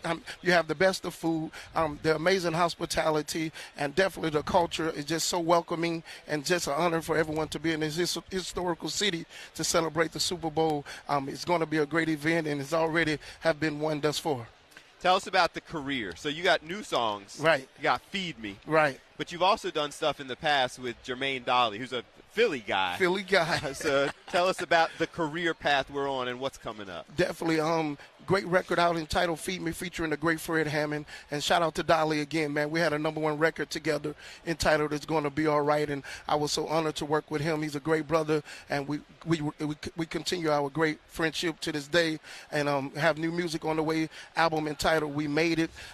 Definitely is something personal. I was able to work with my homies here in Louisiana, Jason Hodge. He produced several tracks on the album. A great producer named M.E. Out of Nigeria. I have an Afrobeat song entitled Save Us, and definitely he's a big part of this album, and I'm excited for the world to hear what they're getting ready to hear.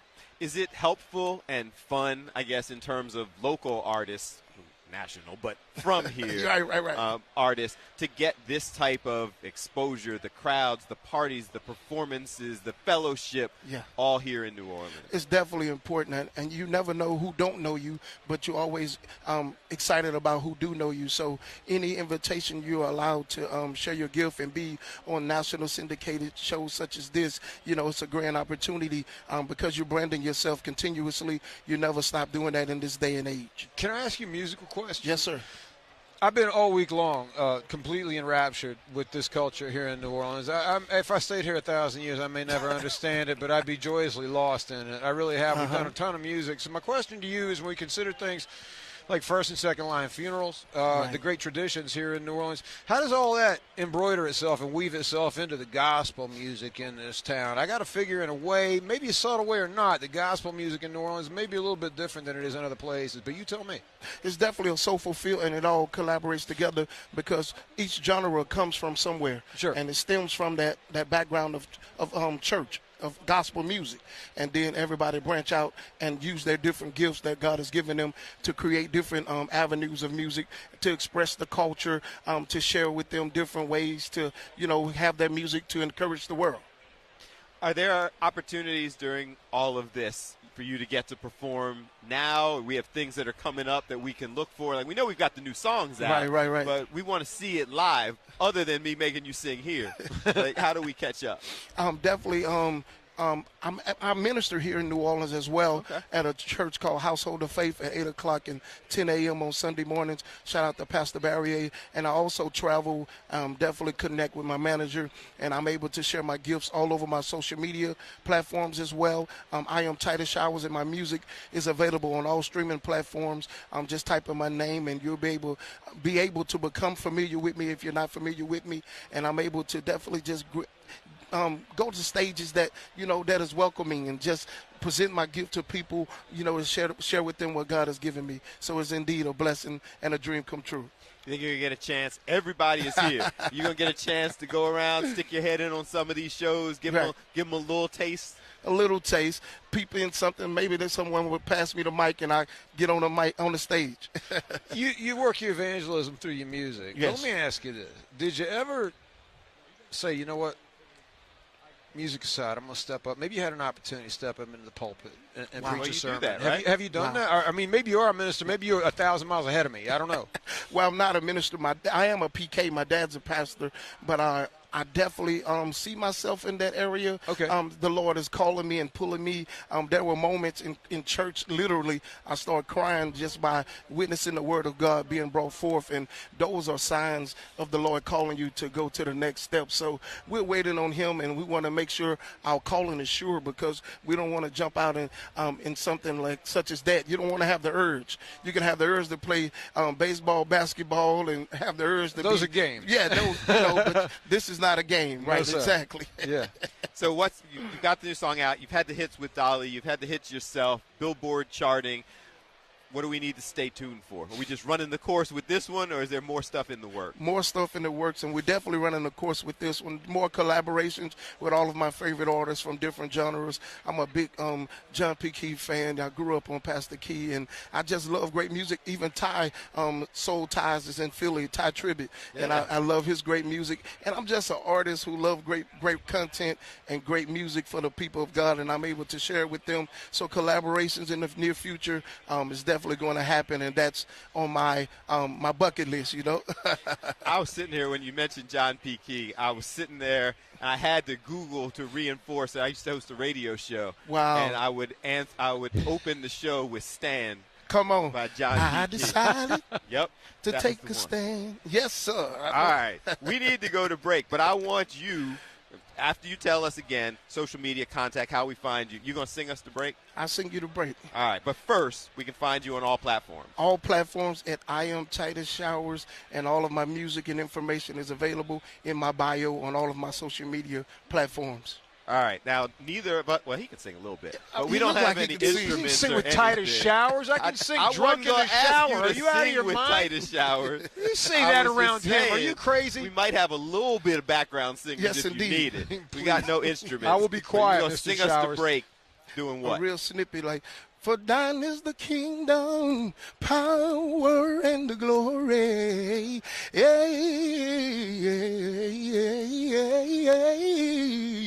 Amen. Yes.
Superstream 59 here at the Convention Center in New Orleans. Fox 29, Fox Local, Fox Soul, Fox stations all across the country. Shout out to all of you who are picking up our stream as we continue to move around and show you what's going on.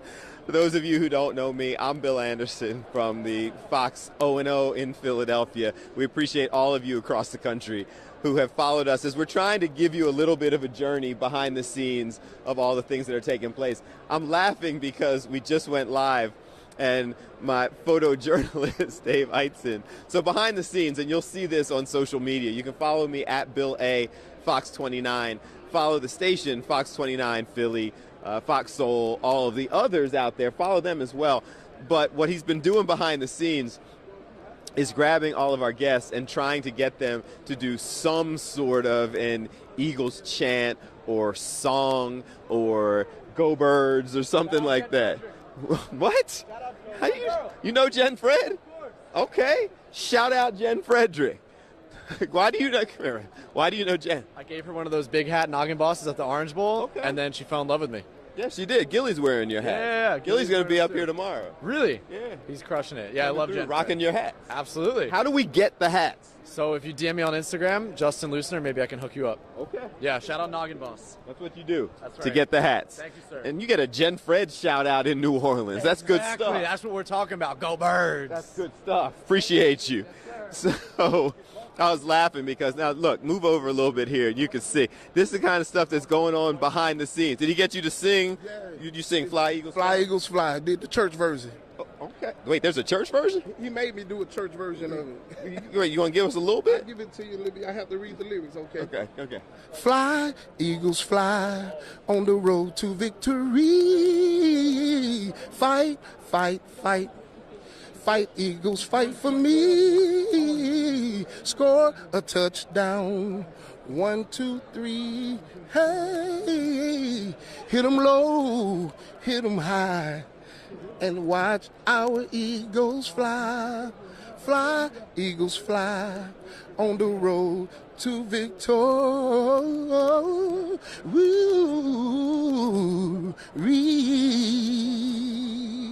Okay. Somebody singing a song they never heard before and just churchified it. And, man, I appreciate you, man. That's good looking out. Appreciate you. Now we got a church remix of Fly, Eagles, Fly. That's when you got talented people because they're just reading the words. Like, he literally did not know the song.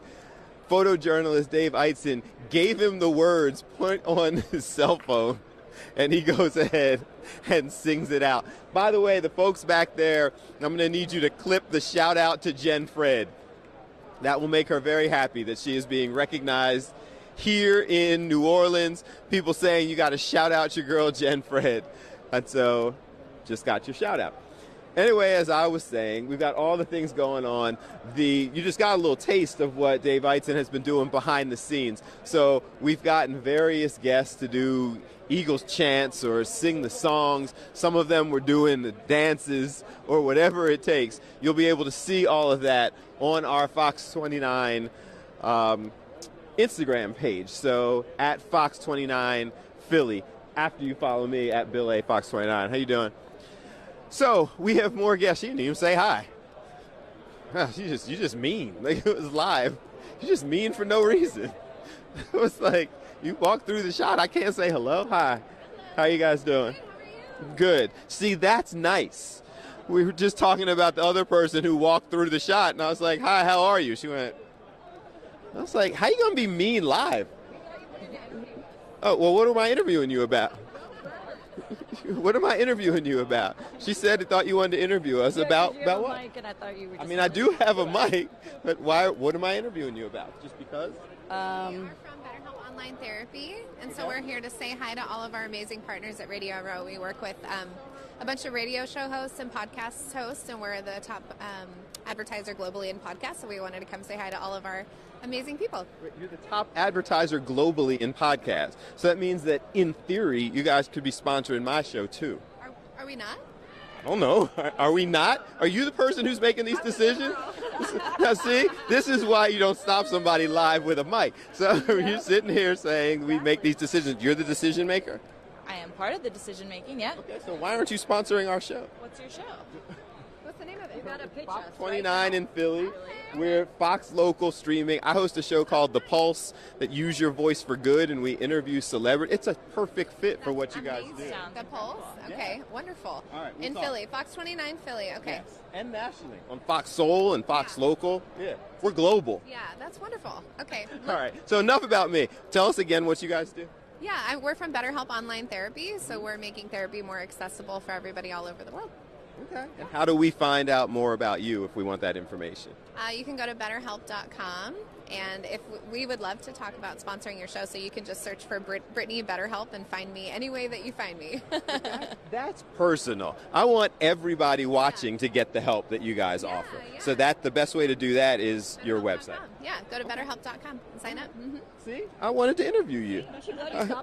I am so glad that I stopped you. I appreciate it. You guys enjoy Radio Row or Media Row. And we got to go Birds as she continued to walk by.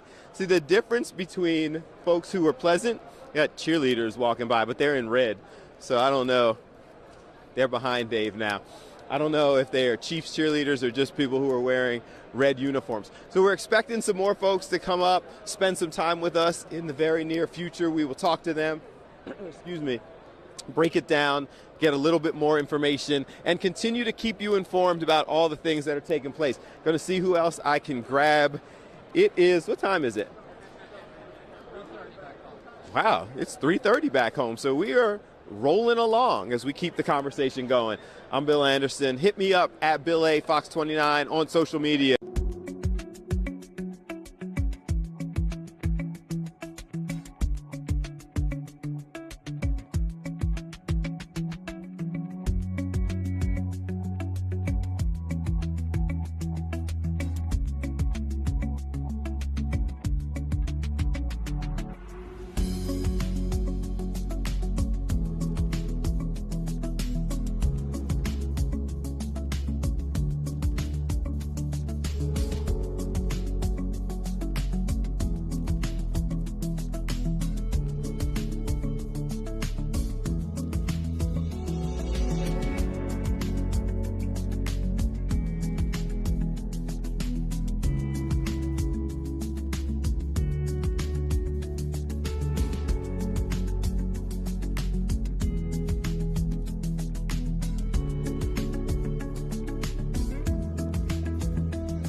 Superstream 59. We are live here at the Convention Center, giving you all the information, all the people who are here at the Super Bowl behind the scenes. This is day 4, and we're getting some inside information. So Greg Cosell, senior producer at NFL Films, but also you used to do stuff with us. I did, yeah, a number of years ago.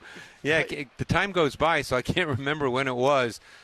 You know when I do remember when it was? I can't believe I just remembered this because you played the snow game. I was doing it when you played the snow game against Detroit, and Stafford was the quarterback. So I forget what year that was. That was a good 8 years ago. Was that a good 8 years ago? It was. So it was around that time because I remember having to drive home from doing the pre-game show. And I remember I was also doing it when a Sunday game was canceled, and they played on a Tuesday night. It was against Minnesota. That was Minnesota, the Joe Webb game. The Joe Webb game. They lost to Joe Webb. Yeah. Yeah, and when Rendell called everybody a certain word for having the game delayed. Right. Yes. So it was back then, now, but I can't remember the years. How long did it take you on the snow game to get home? Because like you, I worked that game day live in the parking lot with Casey McDonald and got on the road. It took me over 4 hours to get home that day. It didn't take me quite that long, but it took me a long time. Yeah. Yeah. So you have the whole crew. You were there, Colleen Wolfe, Shreds, yeah. Dave Spadero, who's still there doing stuff with us. Oh, yeah. So you have fond Philly memories. Absolutely. I've been in I've been in Philadelphia. I've been with NFL Films for 45 years. So I'm at this point I'm a Philadelphian. Yes. Is it cool to kind of see this? I mean, NFL Films always had the cool video and all the things that we all would look forward to seeing. Is it cool seeing how this has all grown over the years? Well, it really has too. I mean, I've been at almost every Super Bowl, give or take a couple, since 1992. Okay. So there was no big Radio Row back in those days. This whole thing has really grown. I can't remember the year that it really started to take off, but this has been phenomenal. I mean, and they have a great venue for it because I remember the year that the Eagles won in Minnesota. Mm-hmm. I don't know if you were there. He was. Yeah. Okay. And they had Radio Row in the mall. Yeah, that's what I was telling Bill earlier this week. I know. The couple Super Bowls I've covered, the New York one, we did stuff, and that was in like a ballroom in a hotel, and everybody was on top of each other. Yeah. And then Minnesota, anybody could have walked up. I know. And now it was in the mall, and you were really squeezed. The tables were really close together, as you recall. Yep. It was really tight. So it's really grown and grown and grown. Look, it's the biggest individual sporting event in the country, so it's makes sense. Well, it's also interesting that the growth of the type of outlets now. Yes. Now you have streaming platforms. Right over our shoulder is Cam Newton sitting down doing his own thing. And a lot of the athletes have kind of started expressing their own voice. Sure. I guess. Does that make it better or more challenging for what you do? Because they already have a voice now. And a lot of ways of talking. This is a tough question for me to answer because of what I do. I'm a tape grinder. I've been doing that for a really long time. I'm not a guy looking, to say, hey, look what I do. But I go in every day. I grind watching tape, all 22 NFL. I start with college now. And when I hear guys, and I know they were former players, but sometimes when I hear them talk, I know that they're not studying the game. It's not my job to police people. Believe me, I don't do that. I just do my job. Okay. That's all I do. But, I can tell that after 5 minutes that they're not studying the game. But because they're former players, I mean, Cam Newton is a borderline Hall of Fame type player. So because he played at a really high level, played in the Super Bowl, was an MVP, and we're just using him as an example, by the way. Because he's behind us. Right. I don't know Cam Newton personally, so that's although I like his hats. But but I know a lot of these guys don't really study the game. But that's not my job. I feel like that is a fair critique. Not just of former athletes or former players. I think that for someone like yourself who puts that much time and effort into it, I feel like anybody who's serving in that role in media and journalism who doesn't do the work would be someone that you're like, come on. It's funny you say that because a lot of people say to me, man, I would love to have your job. And I say, yeah, you probably would, but I work 75 hours a week. And they say, well, I'm not sure I really want your job. Not so much anymore. Right, not so much. So, it just takes a lot of time to watch tape. And I take, like, every week, okay, I can't make it through every game because it's just not humanly possible because I have a show that I'm on and that I'm still part producing as well. So, I've got other things besides just sitting, and watching tape. I have other things. But each week, I take 30 to 35 pages of typewritten notes on all the games that I watch. So that's every single week. So, it takes a lot of time, and I love it. Believe me, I'm not complaining in the least. I love my job. People say to me, aren't you ready to retire? And I'm thinking, not even close. Okay. I love what I do. Yeah. So I'm sorry. Go ahead. No, I was just going to say. Now you say you grind the tape.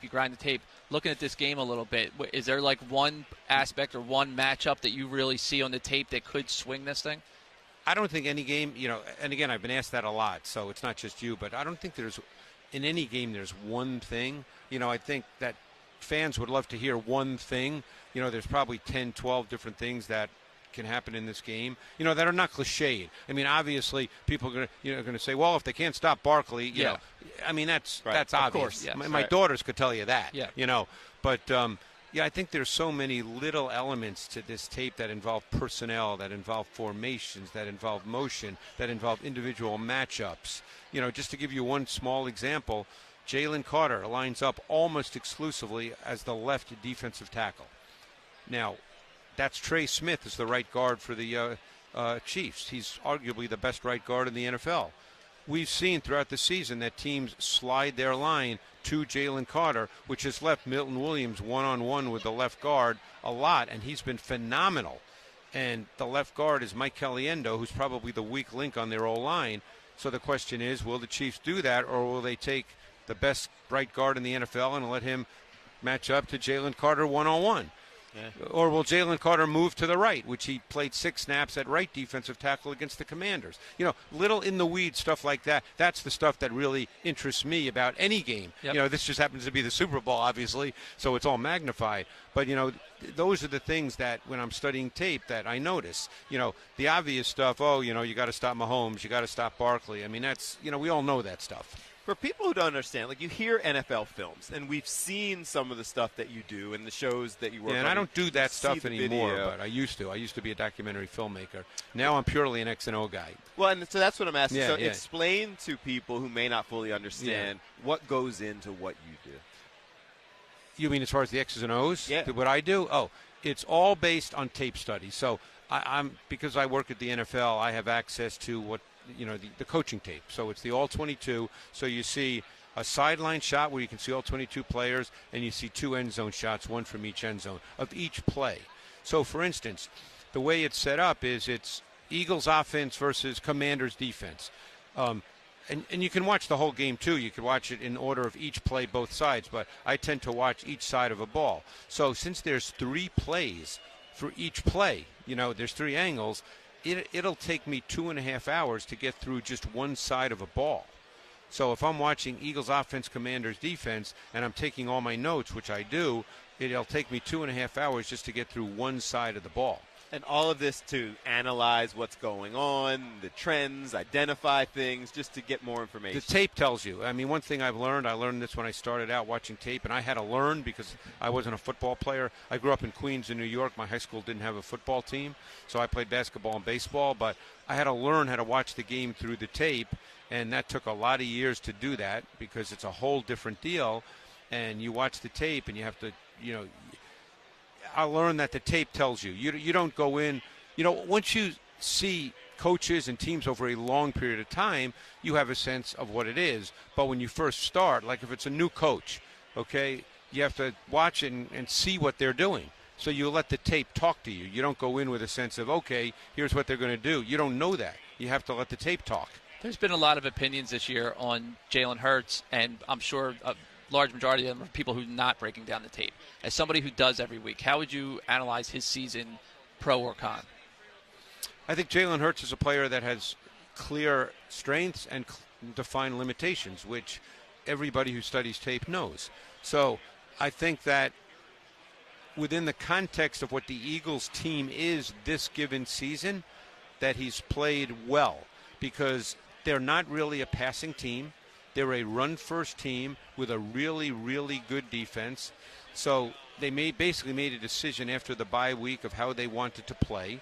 And by the way, Hurts is a major factor in the run game. Their offense is really layered with a lot of different elements. Hurts does not turn the ball over. That cannot be overstated. With the defense that they have, to force the opponent to go 75, 80, 85, 90 yards to score, that's a big deal. So within the team context, the way the whole team is set up, Hurts plays really efficient football. He's not a quarterback that is necessarily a window thrower. He doesn't throw a lot of balls between the numbers. He didn't throw one ball between the numbers against the Commanders. That's not the strength of his game. He's not, a tight window thrower. And by the way, what I'm telling you, every coach in the league knows this is not, people always say to me, that's an interesting take. I don't do takes. I do what the film tells me. Yeah, right. So, a lot of Eagles fans, as you know, they get upset when Hurts drops back, runs to his right, and throws the ball away. That's because at times he doesn't see it in the middle of the field well. But you know what? Running it to his right and throwing it away fits with their whole team because you know what? You either get another down or you punt. And it fits within their whole concept because it's hard to score against the Eagles. Yeah. And based on what that film tells you and all the teams see, that's how you formulate your game plan. That's the decisions that are made. Yeah. It is interesting. I mean, it's not an interesting take, you have to but remember, it's interesting analysis. You have to remember coaches, for them the game's academic. I mean, they're not – coaches don't roll the ball out and say, you know what we're going to do at practice today? We're going to make a few plays. That's not what coaches do. Right. This stuff's really detailed. I've been fortunate in my 45 years at Films and in my almost 40 years with the NFL Matchup Show, getting to know coaches, talking to coaches, and, they'll tell me things like, well, we have 10 versions of cover 3. We have 10 versions of cover 4. There's a lot of nuance and a lot of detail in how players are taught and how they have to react defensively, how the leverage issues, how they play with eye discipline. I mean, there's so much that goes into that. I'm a process guy, and I understand that there's a lot of things I'm not going to have any clue about because I'm not in their meetings. You'd have to be in their meetings to know this stuff. I'm not in their meetings. I'm not going to ask you for a take on the game. Well, I've had to make predictions already. Oh, yeah. All right, so give us your prediction. I think the game, believe it or not, could be a little more high scoring than many think. And again, I'm not good at this, but I picked the Eagles to win 31-27. I'm on the record with that in many other places. All right, so we'll take I'm not take changing. It. Yeah, I'm not changing. You know what? You know why? I just can't get over that O-line. It's probably the biggest O-line in the history of the game. It's over 1,700 pounds. It's really good. It's, and I know the Chiefs do have a good D-line. I mean, obviously they're in the Super Bowl for the third straight year. They're really good. And Steve Spagnuolo is as good as there is. But I just keep coming back to that O-line being, as the game progresses, such a dominant force. We were talking real quick, Moose Johnson earlier, and I brought that up to him about his O-line and how legendary they were. Right. Is this maybe the best that you've seen since then? Or up there? It's the biggest. I mean, that's the okay. thing. I mean, these guys are – I mean, look at the two guards. I mean, look at Dickerson and Becton. I mean, each guy's 350-plus. Mailata's got to be 370. Yeah. I mean, this is – Jenkins looks like a ninth grader when you see him sometimes in the middle of those two guys, Becton and Dickerson. But and he's probably 315 or 320. So it's that. And Lane Johnson, and what is he, 325, 330? Yeah. And he's a first ballot Hall of Fame player.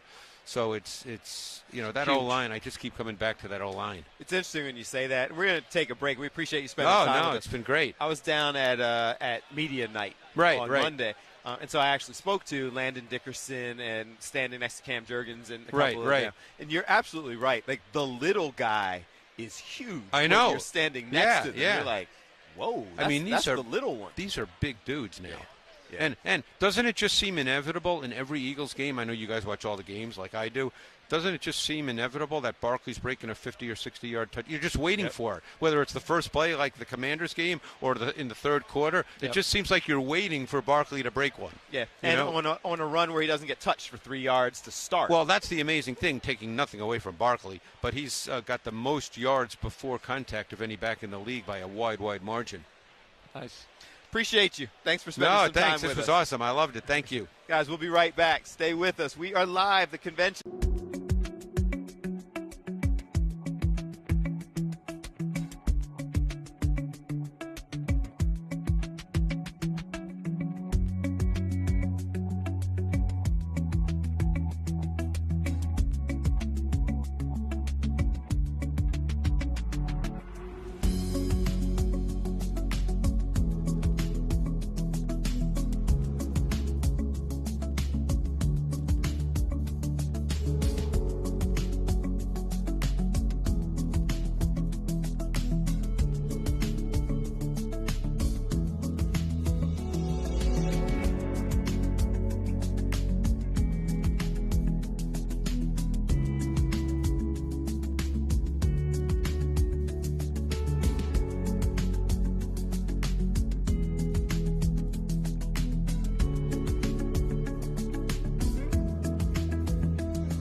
And we are back. Superstream 59, Fox Local, Fox 29, Fox Soul, the YouTube page, stations all across the country picking up the stream. We appreciate all of you.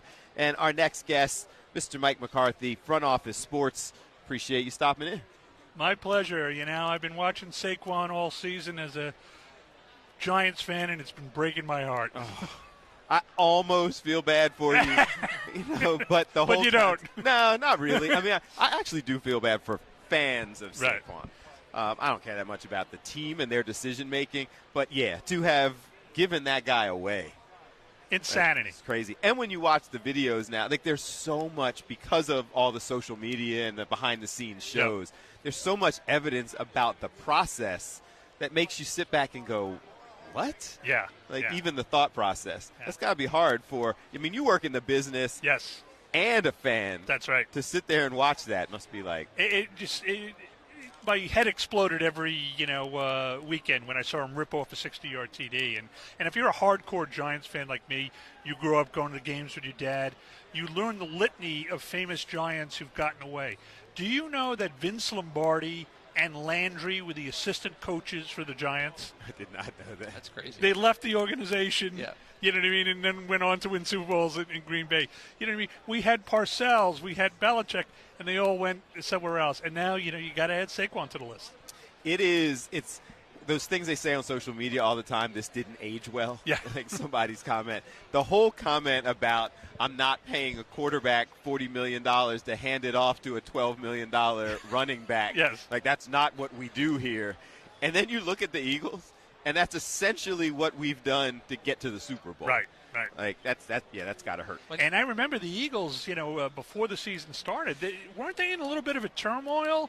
They weren't. We had a lot of problems. Yeah, and we had and an awful defense. We had all sorts of issues. And then fine one guy running comes game, in, but not great. Yeah, and one guy comes in and like the whole team coalesces around him.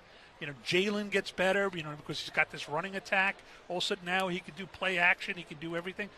Fantastic for Eagles fans. I'm happy for you guys. Do you think, talking about the front office sports and the business of sports, there was for so long people didn't want to pay running backs. Right. And this year, not just Saquon, maybe Derrick Henry and Josh Jacobs. Do you think that's going to flip, or do you think this is just a little, hey, these guys are exceptions to the rule? I think it's definitely going to flip. There's an old saying, about the military always fighting the last war. Yeah. Well, the NFL is very similar to that, pro sports, right? It becomes accepted that in the age of a passing attack, you don't need running backs anymore. And then all of a sudden, the defenses adjust, and all of a sudden you need a great running back, like you saw with the Saquon last year. So I expect running backs to really come back in vogue. I expect running backs to make more money, to your point. I expect them to get longer contracts past the usual age of 26 where everybody gets up on them. As the league adjusts, these guys are fantastic. You got a guy like Saquon. One of the things I noticed about him with the Giants, he's also a terrific receiver. Yeah. So you could split him out. You could run circle routes and all that type of stuff and still get your touchdowns. And seems like a good teammate. Yes. Like everybody seems to love this guy. You're sitting there in a ego-driven era. Yes. You're watching guys sit there and be happy to hand the ball off to somebody 20-plus times, and they're not getting balls themselves. Yes. Like, it's interesting. When you talk about the business of sports and front office sports, define that for us, because it means so many different things. And Yes. Tom was talking about the players getting paid and the contracts. Right. But one of the things we've seen here at the Super Bowl is all of the business around sports that is happening with these different players. Absolutely. I mean, the sports ecosphere is so much more than just salaries. I mean, obviously, player salaries are a part of it, but it's franchise valuations and it's media rights deal. Do you know how much the NFL is going to get paid just in media rights over the next 10 years? $111 billion. That's like bigger than the GDP of a small country. Yeah. So you got media rights deals, you got sponsorships, you've got endorsement deals, you've got talent contracts. One of the amazing things at Front Office Sports, and I'm the senior media reporter, is we cover the media changes, and like this anchor or this analyst, Tony Romo, Chris Collinsworth, and they get as much attention as any of our stories because people see them every day, every week in their living room, and they form an opinion. Phil Simms stinks. Chris Collinsworth is good. Yeah.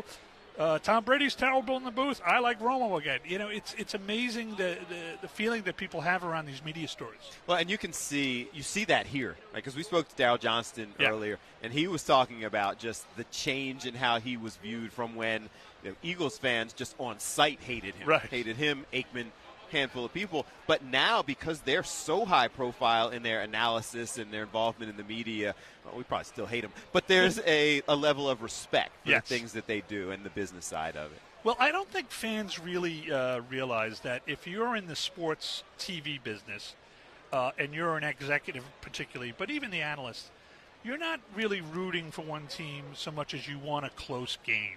That's all you want on TV, right? You want to keep the viewers, you want to keep them, hanging on, which is why last year's Super Bowl, set a viewership record, overtime and all that. I mean, you can't get any bigger drama than that. So if you get a close game, it's everything. I remember Romo. He came out 5 or 6 years ago, and he was the hottest thing in sports TV. Remember Ramostradamus? He picked out, predicting plays. Predicted all the plays. Yeah. Yes, and fans loved him. And I remember going to his presser where he was talking about calling his first Super Bowl. He was so excited, and he was so eager, and he got an absolute dud. Do you remember that Patriots-Rams Super Bowl? Yeah. I don't even know if there was maybe one touchdown with Gronk. It's like 13-9. It's like a defensive game. And, again, that's the thing if you're Tony Romo. You're not rooting for one team or the other. You're rooting for a great game that you can really get excited about. What should we be watching in terms of the business landscape? I mean, you talk about the TV deals. Yes. We see every play. Malcolm Jenkins was here. We're surrounded by players and their business. Yep. And that seems to be the trend. Yeah. Like the players and their opportunities growing. What should we be watching? I think there's several things for you to be watching. One right now is we're having this gold rush on NBA talent. And the reason for that is you have 2 new rights holders coming in next season. You've got Amazon Prime Video, which has never had the NBA in the United States, and you've got NBC Sports coming back after a 20-year hiatus. I mean, if you're an old guy like me, you remember, the NBA. You just need to hear the music, and you know what's happening. John Tesh with his, Round Ball Rock. I mean, that was the golden age. I mean, all 6 of Michael Jordan's titles were won on NBC. So there's a ton of excitement about these 2, and they're all hiring. They're all hiring new analysts and new talent. And, Jamal Crawford and Reggie Miller's jumping from TNT to NBC. So that's one thing to watch. The second thing to watch is the streamers. You know what I mean? For 10 years, we were all saying, when are the streaming companies going to come into sports? When are the streaming companies? They're here. Yeah. Right? Amazon has got NFL and the NBA. Netflix had 2 Sunday NFL games. Apple's got MLS. So these streamers have all the money, you know what I mean, all the leverage, and they can come in and really impact live sports in a big way. Now, is that a good thing? I don't know. I mean, I'm an older consumer, and I know older consumers hate streaming. You know what I mean? Because, they can't just use their clicker, right? Yep. You can't go from one channel to another. You got to get on the service and get off it. So I think there's going to have to be a long adjustment period. Well, a couple things on that. We had Lee Steinberg earlier, and I asked him about the streaming, and he said, we asked him initially, did you see this blow up of the NFL? He goes, yes, because of television. And I said, well, what do you think about streaming? And he's like, I'm not sure, because the thing with the NFL before was you just needed antenna and you could watch it. And he's like, I'm not sure where that's going to go. And the second point is looking around here, the funny thing, the Bills pointed out several times, all the gambling spots that have spots where, here, where 5 years ago the NFL would pretend like they were at arm's length from the gambling. And now they're funding all this. Yeah. I mean, that's a fantastic point. I think the embrace of legalized gambling is inevitably going to lead to point-shaving scandals. We're already seeing it. The league's really got to have their heads on a swivel, because you have guys giving up their entire careers, for, a $20,000 bet. And also, to your point about the NFL, be careful what you wish for, NFL. The NFL became the most successful sports league in this country, blowing past Major League Baseball, because exactly what you said.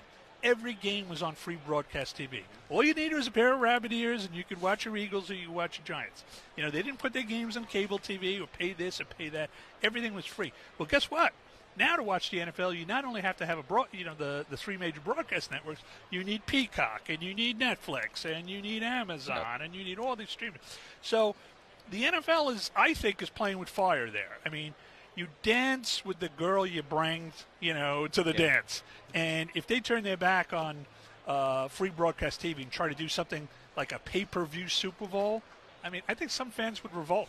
I think it's a really tough balancing act. And I think that all of us as broadcast companies and streaming companies are trying to figure out that sweet spot. Yeah. Because you have to meet younger audiences where they are. People are watching on their phone. They're watching on their tablet. They want to be able to watch it every place they go. But if you become more accessible to that audience and go too far that way, how much of your older, more established audience are you wiping out now? Yeah. And I think that's the gray area all of us are trying to figure out to be more accessible without hurting who's always supported you. Yeah, that's a fantastic point. I mean, if you're Roger Goodell or you're Brian Rolap, you have to look at the crumbling cable bundle and say, television is changing. You know what I mean? The cable model that worked so successfully for 30 years is going to go from 100 million homes to 50 million, maybe 40 million. We don't even know what the ceiling, the floor is on this. So you have to start, thinking about it and alternatives. Like I said, I hope they don't go pay-per-view. You know what I mean? I can handle streaming, but if it becomes like boxing, you know what I mean? To me, I grew up at a time when the boxing was still free over the air. You could watch Muhammad Ali on, Wide World of Sports or something, and they took everything pay-per-view and they made it all. It took it all behind the screen, and I think it ruined the sport. I appreciate you spending some time with us.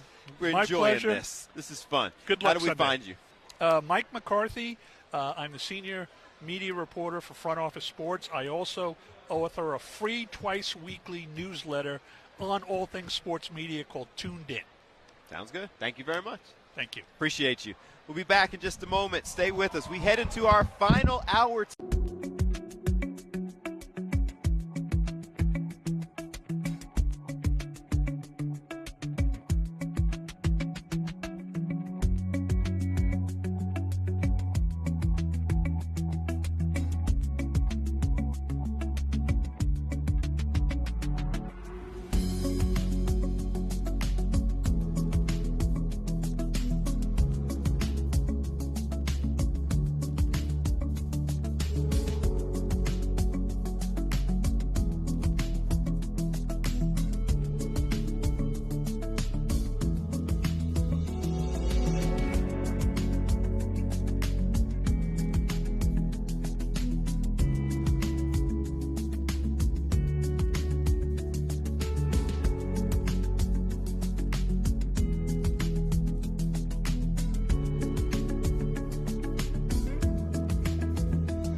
Calling it Super Stream 59 here from the Convention Center in New Orleans.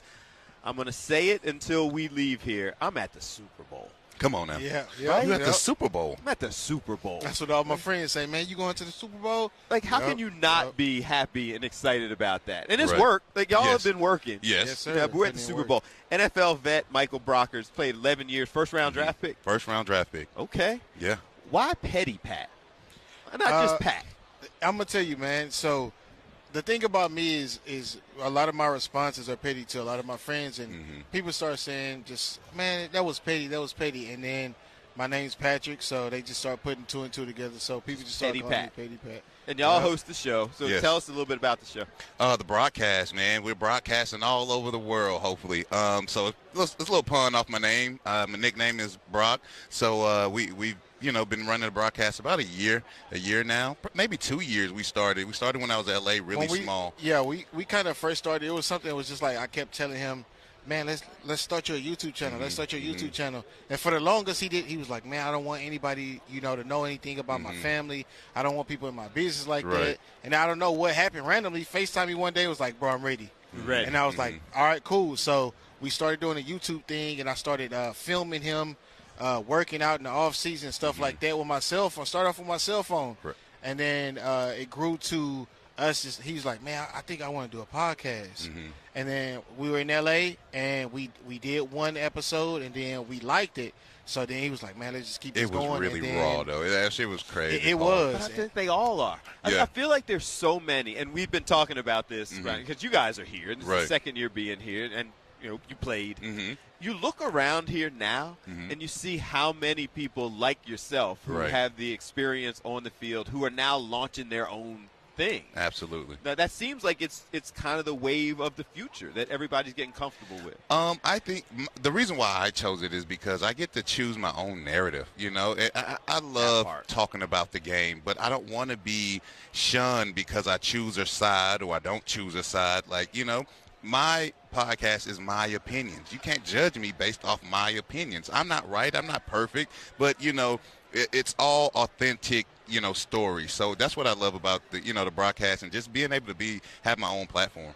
Yeah. I like it because there's nobody above our head telling us, don't say that. Don't do it. Like, it's raw and uncut, right? So we have our takes on sports. We have our takes on entrepreneurship. We have our takes on whatever it is, right? And you don't have that person coming in saying, hey, man, read from this pamphlet. I need you to stay. No, we don't have to do that. And it feels so good being able to get up. And we have our own equipment. We don't have nobody setting up for us. Sponsors. We literally do everything ourselves. We set up our we have a lounge in Houston as well, so we film out of our lounge. We don't have to rent a space. We have all our own equipment, and we can just get up there and talk about popular topics. No sponsors setting the agenda. Right. But if the goal is to grow, right, like you want to get to the point. Because I was commenting earlier this week. You look around here, some of the biggest booths that are podcasts and streaming shows and that now are just next level. Right. Like, is that what you want, or you want to keep it? I would love to partner with somebody, but as long as I can, share the narrative that I want, obviously we want to respect, the kids and everything else, but as long as we can, share the narrative that we want to share, the stories that we want to share, and, somebody sees, something in us, the talent in us to want to partner with us, we're very open to doing that. Are you guys at all surprised? We've commented a couple times that over our shoulder is Cam Newton. Man, last year he had a beautiful set. So we were kind of close to his set last year, being so close and seeing, his whole team, and they had a chant earlier. Yeah. He's definitely growing his own team and on his own podcast. So I'm proud of what he's doing as well. Are you guys at all surprised, though, and again, having played, seeing that growth where it gets to the point where that player narrative, that own narrative without somebody controlling it can grow like that and be that level of success? Let me ask you this question. Is there a stigma or a beef, a little subtle beef between players now being able to tell the stories, and you got real professional, sportscasters that this is their job, this has been their job, this is what they want to do, journalism in college, and now you have an athlete who may have not studied journalism and doesn't know all the stats and isn't a true professional in, under the statutes of, journalism, sports journalism, trained. Okay. Like, is there a subtle beef between players and the true professionals? I think it depends on the true professional. I don't think that somebody who is good at what they do is threatened by somebody else going out there and telling their story. Right. The only person, I think, who is threatened by you guys having a voice talking about it is somebody who can't stand on the strength of their own opinions, their own abilities, their own skills. If I'm okay with what I do, right, I'm not bothered by Right. the fact that you have a different perspective on it. In fact, I would want to talk to somebody who has a different perspective on it because you were on the field and I wasn't. But you think about it, that a lot of analysts don't think that way. No, because they feel they're like threatened by losing they their feel job. like, no, my take's better than yours. But I'm the one who's on the field. I'm the one who's put my life on the line in between these, these white sidelines. And you just were somebody who went to school and they took a few classes. You watch the sport, you know numbers, but you don't know the game. There's a game within the game all the time. But I think that's different. Yeah. So I don't think that because you didn't play, you don't necessarily know the game. Right. I do think that because you didn't play, you don't know what it feels like to be on the field. I hear you. I think that that's a different perspective. And so I do think there are people who are threatened and need to keep your voice more quiet because your voice threatens theirs. But I think there's an authenticity to people that I can't explain what it feels like to be out there and get knocked in the face. So you never played before? I didn't play football. No level, Little League. I ain't playing in the neighborhood. I don't know what it feels like. I mean, most of the times, neighborhood football is more rougher than you don't have no pads on. You have no protection. All right. So, yes, I got tackled on the real sidewalk. And got up and tried to walk it off. You have the battle scars. That's all it is. So we do that kind of stuff. But no, I hear your point. Yeah. But I think that it's good to hear and have an authentic voice. But turn it back on you. Is that something that has been challenging for you guys because maybe some of the more established networks don't necessarily want that voice to interfere with the voices they already have? I mean, they do it on such a large scale, so I am a little envious of, the scale and the magnitude of these, these platforms. But like you say, I'm not truly bothered because they're professionals for a reason, but I also did play. So I think I only want to give my narrative, my stories of what I went through and my opinions. Like I say again, I'm not right. I don't know it all. I may be wrong. There's sometimes I may be wrong. Somebody might put me in my place, and I'm okay with that. So as long as, our listeners are okay with us being wrong here and there and not, having it to a T, I think I'm great. And I want to get you guys' take on the game before we take a break and how we can find out more. I'm trying to remember the African proverb is that the story will always be the same as long as the hunter is telling the story. And when you give the lion the gun, all of a sudden the story changes. Right. And I think that that's part of what's threatening because if I'm talking about you and you don't have the ability to respond, then my opinion, my narrative is what goes. But it's been that way for so long. Right. And it's changing now, and that's where I think people are going to have to up their game because I can't just talk about you anymore. I'm either talking to you or if I'm wrong, you now have the same ability to correct it. So don't be wrong, or be more open to the conversation. And I don't want analysts to think that they can say anything about these players now because we're living in a day and age where anything put on social media, it's going to get back to that person. Listen, I keep looking over my shoulder because Cam apparently is looking for Whitlock. Oh, wow. Wow. He told him, keep the same energy when I see you at the Super Bowl. See, that's what I'm saying. Prime example right there. How do we find out more about you guys? How do we follow the podcast? How do we get you on social media? So our podcast is The Broadcast on Instagram and YouTube. You can find us there. Personally, my tag is mbrockers90 on my personal page. You can see everything I have going on in the Brock universe. We have Brock Brand Clothing is our clothing line. We have the podcast. Quad Houston is our lounge in Houston. So we're doing a lot of things. All right, and you're the brand designer. Yes, sir. I'm a brand designer for Brock Brand Clothing. As you can see, we're both wearing gear. I got on a hat, shirt. Quality over quantity is our motto. Yes. So I did. This is not something I went to school for. This is just something that I've always been an artistic person. You guys, we played football together. I was always the guy who had the most creative cleats.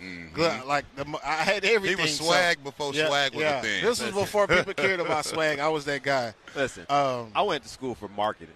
So stop saying that you're not professionals because you don't have a broadcast journalism degree. Y'all are doing your thing. You got the professional podcast. You've got solid perspectives. You are a professional now that you're doing it. You just didn't go to school for it. And I didn't either. Thank you. Yeah, and that's why I lay with, like, this is just like, I try to motivate a lot of my friends. They like, oh man, you don't have to. I didn't go to school for any of this. This is just stuff that me and him came together. We're friends right before anything, and I told him, look, this is something that we could possibly do together. And I just sit at home. I watch millions of, I don't know, I'm not going to say millions, but before I even had a laptop, I was just sitting at home and I would watch videos on how to use Photoshop. Right. I didn't have a laptop. I didn't have any of that. And then when I finally got the program, I sat there and I perfected my craft. And then in turn, it helped me out with creating a lot of stuff that we have going on with our clothing brand. He's a doer, man. I always say about being a doer. Be a doer. You know, you have too many people out here fearful of jumping out there and, oh, man, what if this happened? Don't worry about what happened. Go out there and do it. Listen, we're going to have to leave it there. I appreciate you guys coming in. Wallow and Gilly are going to be here tomorrow. That's awesome. Neither of them went to school for it. Come on now. And now blowing up. Right. So y'all should talk to them when they come through tomorrow. I appreciate you. Thank you. Appreciate y'all.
Superstream 59 back live from New Orleans. We're winding down our fourth day of 5.5-hour straight coverage here for Fox 29, Fox Local, Fox 29's YouTube page.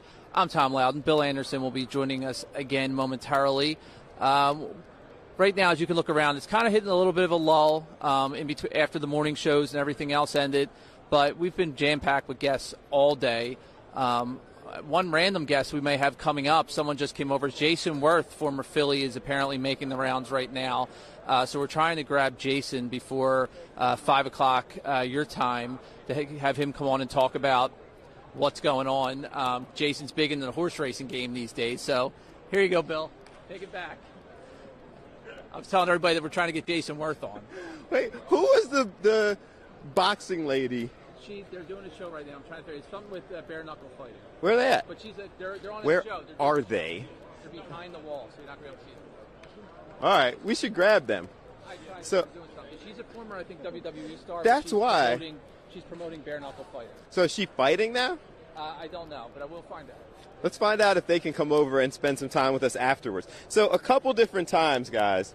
I started to just keep running. And Tom, go ahead and handle this. You're holding it down, man. So I saw her, and there were a couple different times where I'm talking. And one of the biggest challenges when we are doing this show is that there's stuff going on behind you or there's stuff going on behind the camera, and it's all happening in real time, and it's all happening live. And the ability to go ahead and grab somebody is really challenging because you're talking to somebody else, and then, I don't know, Stephen A. walks behind you. Or you're talking to somebody else, and, Hall of Famer Rod Woodson walks behind you. Or you're talking to somebody else, and Shedeur Sanders was here earlier, and he walked behind. Somebody said Deion. I didn't see Deion. But, so you see all that happening. And so while I'm doing interviews, I'm seeing people walking behind Tom, but I'm on camera, and I'm kind of sitting there going, who's that? Who's that person? Can you get that person and come and talk to us also? And it's all happening in real time. And if you don't grab them immediately, well, walk with me. I'm going to see who's back over here. What's up, guy? If you don't grab them immediately, then you may not be able to grab them at all. And so that's kind of the whole journey. I'm sorry, I'm walking behind people, and he's got the camera and can't see. But that's kind of the whole journey. What we got? NFL alumni pin. I got an NFL alumni pin? Of course. I appreciate it. Thank you. And you guys got me Brian Dawkins this morning. We did get you Brian Dawkins this morning. NFL alumni, go Birds, go. Listen, I only did it because. Go Birds. Go Birds, go Birds. Appreciate that. How to have a swing bucket. Thank you for my pin. Of course. I appreciate it. See, we got stuff. This is what ends up happening by day 4, when you're sitting there meeting folks, talking to different people, hanging out just a little bit. That's kind of the nature of this thing that takes place. And when you've been here for a while, you're starting to establish those relationships, meet people, see all the things that are going on. So I am going to see if we can grab the bare knuckle boxing person, just because I just interviewed David Feldman on The Pulse, who is actually the founder of bare knuckle boxing, and they're trying to make Philadelphia their hub. And they just had an event. They sold out the Wells Fargo Center back in Philadelphia for bare knuckle boxing. It's actually the fastest growing combat sport in the world, apparently, now estimated over like $500 million in value. But we're going to try to grab them. It's a former WWE wrestler, I believe, who is now promoting bare knuckle boxing. And the reason I'm curious is because I want to know, is she actually fighting or is she just promoting? Also, former Philly Jason Werth is here as well. We are hoping that we're going to grab him and get the opportunity to speak with him just a little bit. And then I'm just going to continue to see what we can see as I look around and see all the different folks. So right on the other side, again, we're set up right next to the Cam Olsen podcast. Cam Olsen. So I just combined Cam Newton and Greg Olsen, who are sitting over here. Oh, I'm sorry. Sitting over here and talking. And I just made them one person. So they're right behind us. We're going to see if we can grab them, some of the other folks who are here. But we're into the home stretch again of 5.5 hours every day of just kind of giving you the behind the scenes. So it's already 3:20. So it's 3:20 here, 4:20. So there's the challenge. So I've been correcting myself with the timing and everything for extended periods of time and trying to figure out all of the things that are going on, the timing and whatnot. But people are watching in so many different locations that can be a little bit of a struggle. So I'm trying to give out the time of what's going on, but not exactly sure what location that I am speaking to in that moment. So bear with me. If I'm giving the wrong time in your particular location, that's because we are on in a lot of different time zones right now. So trying to figure this all out. So sitting down with us now as we continue the discussion is, you're the billion boss? Yeah. I mean, that's a lot of money. $850 billion boss. What does that even mean? Dr. Michelle Walker-Davis is here with us at the table. And one of the people, and we've seen a lot of this, kind of the business surrounding all of this. Yes. So tell us what you do. Okay, so I own a grant and government contracting firm. I'm probably in the 1% that offers both grant writing and contracts, right? And in the grant writing space, there's $850 billion that are available. Okay. And I found out during COVID how much money was available for grants and $8 trillion for contracts. And then people started calling me the $850 billion boss because everywhere I went, I talked about the big numbers. Okay. The disappointing part of it is that less than 4% go to minorities and women for government grants, and less than 1% goes to minorities and women in government contracts. Okay, so for clarity, grants you don't have to pay back. You don't. It's grants free money. are free money. Yes, absolutely. The contracts, you got some things associated with that. Absolutely. So these are tremendous opportunities that most people don't know how to take advantage of. Absolutely. And that's where I stepped in to educate people, to train them. We offer a number of different programs at my company. We have a do-it-yourself program where the people come in, we give them the information, and they implement it on their own. And then we have a do-it-with-you program. They come to us, and we work with them to prepare and package them and help them to write their own proposals. And then there is a done-for-you program in which we do everything. The people come to us and say, listen, I'm too busy. I don't have the time. I don't have the wherewithal or the expertise. We want your company to do everything for us. So who are the people who can take advantage? I mean, obviously here, yes, on this level, you're talking about athletes and several businesses and what. Is this the type of thing that's exclusive to athletes, big business, or can people watching benefit from this also? So I started out with about 40 mom and pop stores during COVID. They were in catering. They were in barbershop, salons, nail technicians, realtors.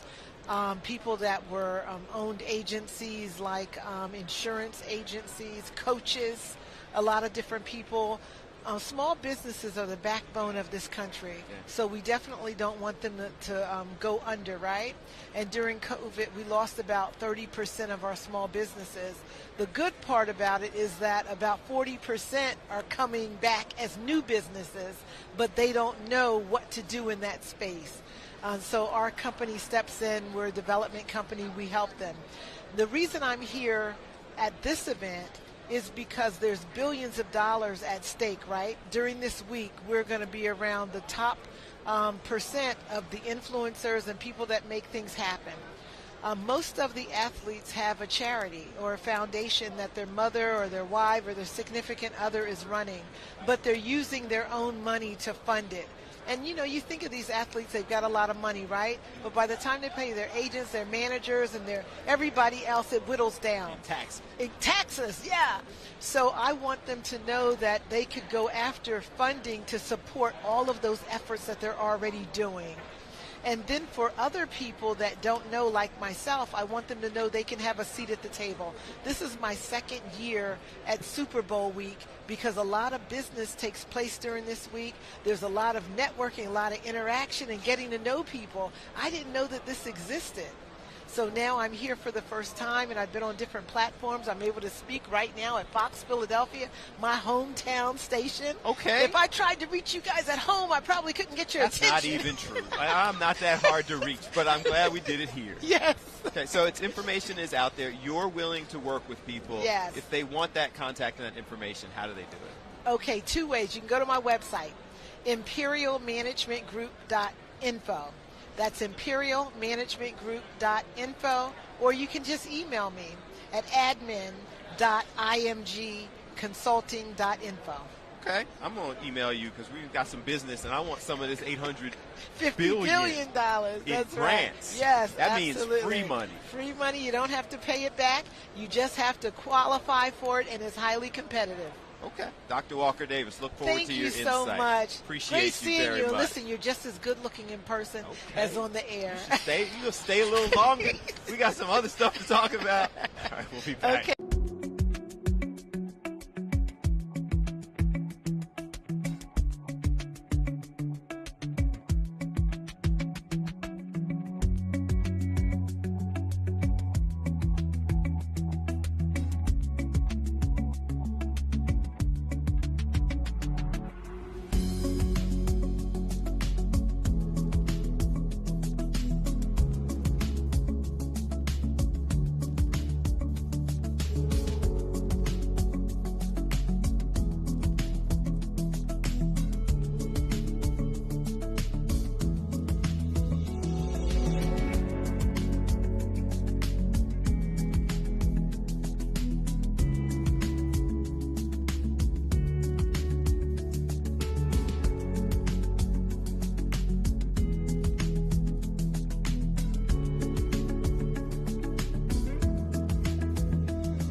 you're fine. Go ahead, just open place, do your thing. Appreciate you. Superstream 59 here at the Convention Center. It is now 3:30 local time, 4:30 back in Philadelphia. We've been going since 11:30 in Philly, 10:30 here, and still have a little bit less than a half an hour to go, and then all day tomorrow. And hopefully if you've been following with us since Monday, you've seen all of the different things that are going on, all the discussion. Now we're actually seeing some of the groups are packing up. I guess they're not going to be here tomorrow. So you see some of them who have been doing their thing throughout the week. We will be here all day tomorrow too, because we've got plenty of people who are coming in to spend time with us tomorrow. But our whole goal, and hopefully what we have accomplished and are accomplishing, is for you to just see all of this. It has been and continues to be an unbelievable spectacle of media and marketing and business and activism and advocacy, and so many different people. And part of it, you've heard it from multiple guests who have come through and talk about the fact that it is an unbelievable marketing opportunity for people to kind of express whatever it is that happens to be the thing that they are focusing on. Several different folks are set up. You can see, go ahead, you're good. You can see all the way back to the Sirius XM table is something that we have discussed, but there's just steps all through the process, from smaller streaming platforms to multi-million-dollar platforms that are set up. Some have been built for a week before this even got started. What's up, man? Another Go Birds. There you go.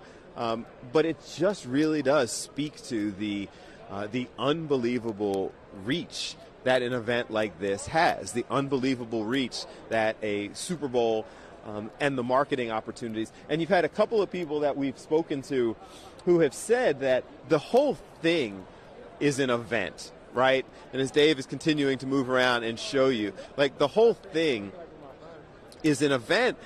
And it's interesting because it almost feels like the game itself is just kind of an offshoot of all of the things that are going on leading up to it.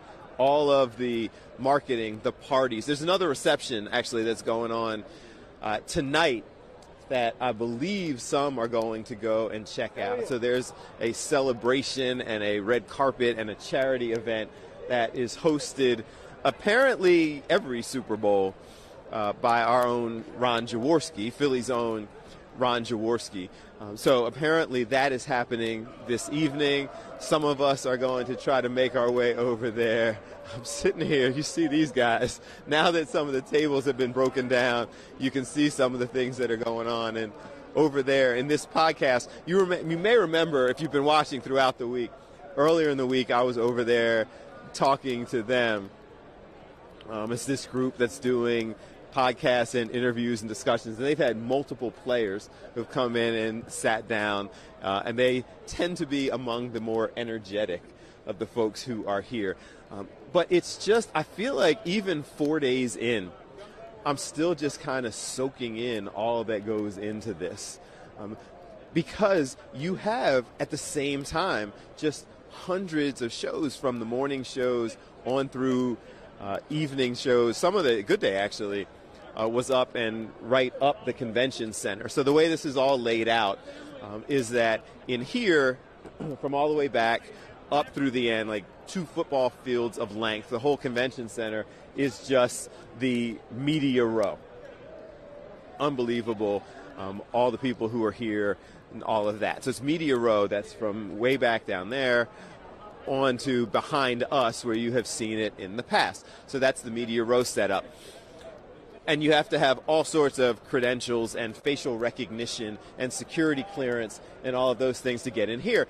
But after you leave media row, you can go right out the doors of the convention center through, again, TSA level security. If you go out and then you turn, and all of this is Convention Center Boulevard here in New Orleans. So if you go out and then make the turn and walk down, I don't know, 500 yards or something like that, you walk down, and on the other side of the wall here, then you have to go out and then come back in, but on the other side of the wall here is the fan experience And that is a ticketed event, but that is open to the public. The fan experience and the pro shop. The pro shop was a big hit, or something that everybody wanted to see yesterday, because it was the first day it opened, and that's when I went and got this Super Bowl Eagles edition long sleeve. And a lot of people were out trying to get the white fleece hoodie, fleece zip up that everybody saw the players wearing on media night on Monday. People all over the country literally were texting us or messaging us, hey, if you can find one of those, grab me one and I will Venmo you the money. So a bunch of us yesterday, after we left yesterday, a bunch of us went over to see what was going on in there and found some merchandise. Our family, friends, everybody wants something. And they had those. And so a couple of people got them. And then when you found out they were $225, $250, people did not. And that's when I got this. I think I'm going to go back after we leave today. Got one more day. Good. How are you? Got one more day. So I think I'm going to try to find like one more. I might have to go T-shirt, because my budget is getting a little scarce. So I might go T-shirt for tomorrow. I've tried to wear a different Eagles Super Bowl themed outfit every day that we've been here. Got this one yesterday. And then I do think there are a couple of different parties and things that are going on tonight. So just trying to give you one more walk around for today as everybody is packing up and doing their thing, packing up and getting ready to leave for the evening. Tom is off in the distance. I don't know if you could see him. He's giving me the thumbs up that apparently another guest is coming over to speak with us. And so we'll see, coming down this area, around this corner. Now that things have opened up a little bit, they might actually be able to see me as I walk down this way.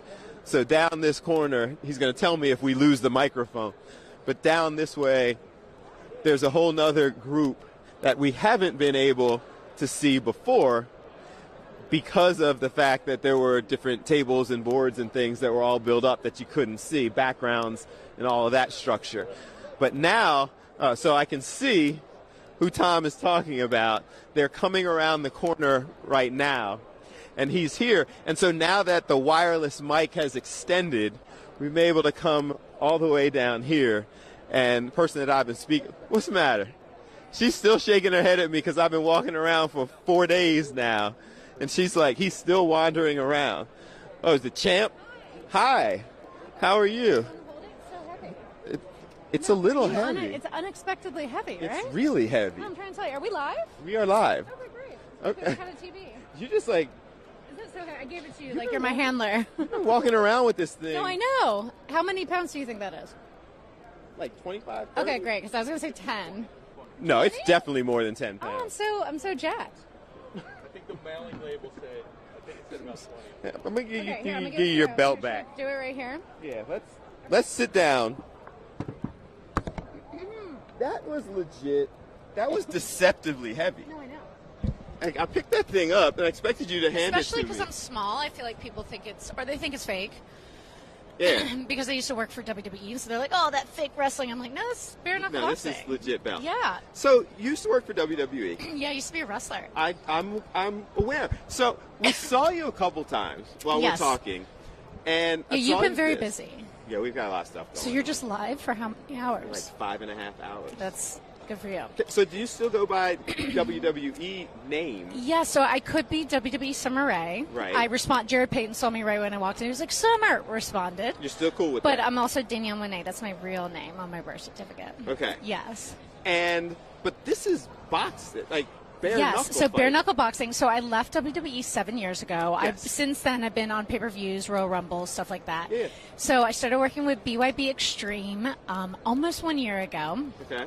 They flew me out. They wanted to see if I could stomach the gruesomeness of it. Have you been to a bare knuckle fight? I have. Okay, so, Yeah. and you know, some of them are more gruesome than others, especially if it's like a heavyweight fight.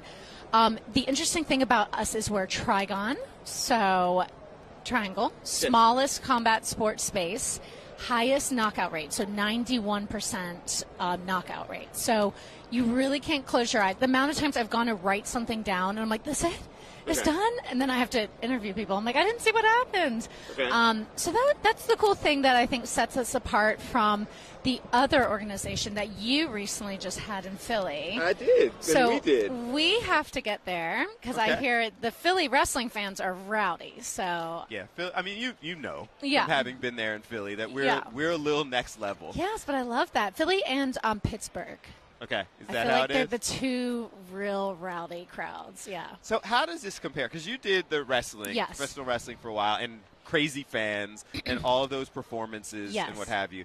How does this compare? The crowds, the action. Yeah, so we recently just went overseas to England, Okay. and they are crazy. Like they're so they sing, everyone's drinking. It's like a social event. Really pretty girls go.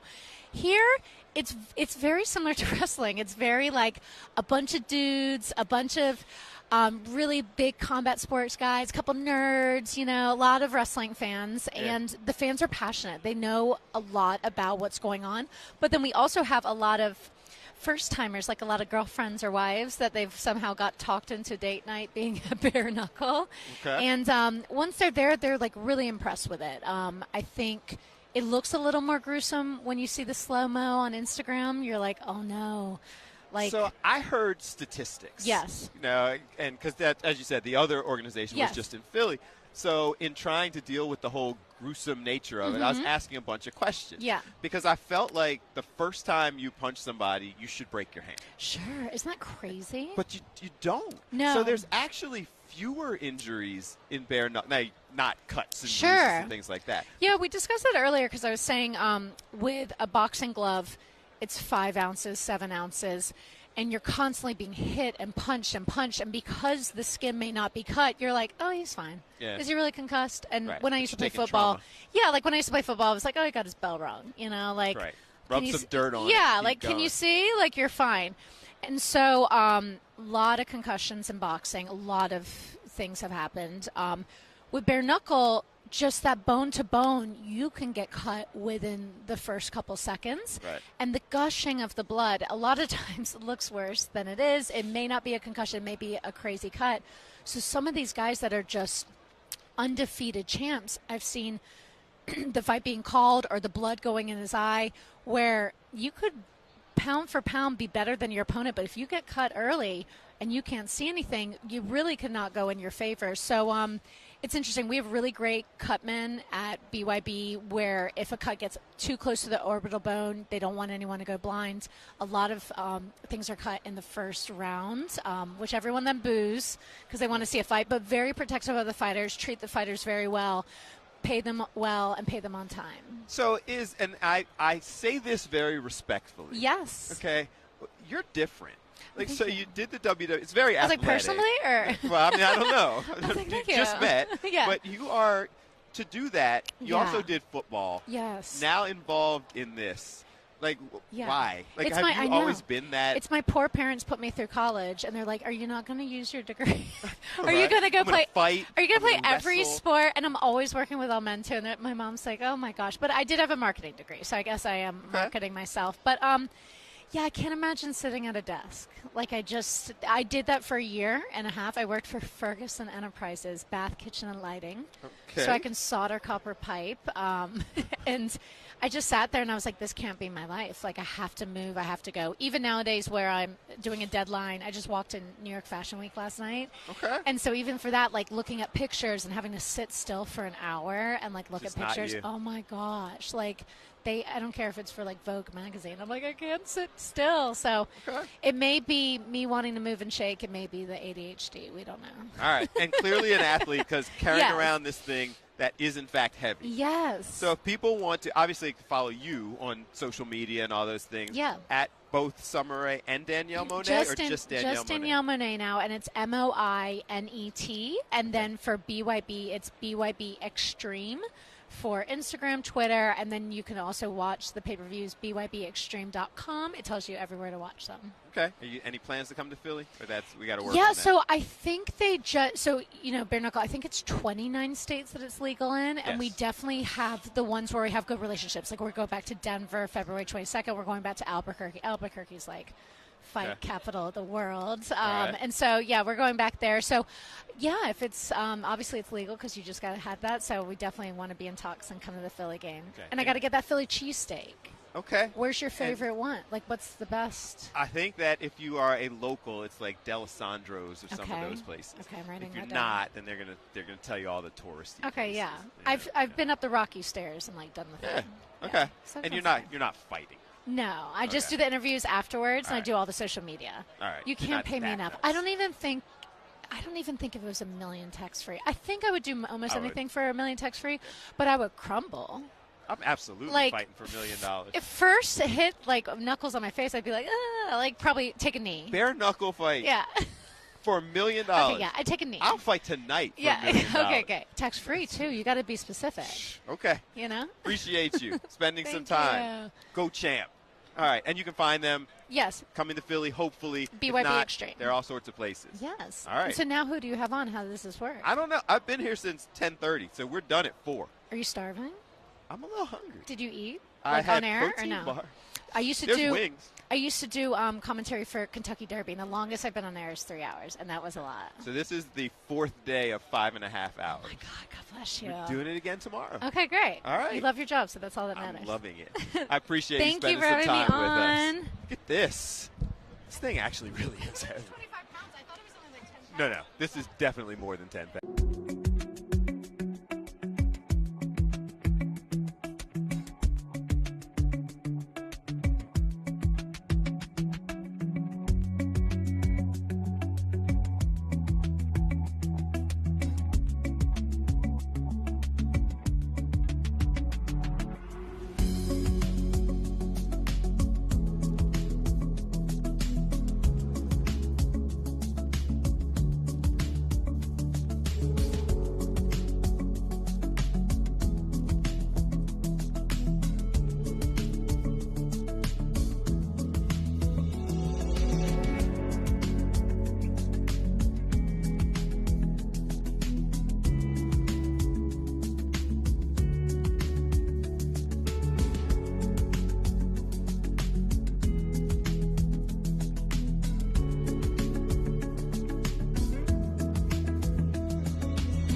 Superstream 59 here on Fox Local, Fox 29, Fox 29 YouTube page.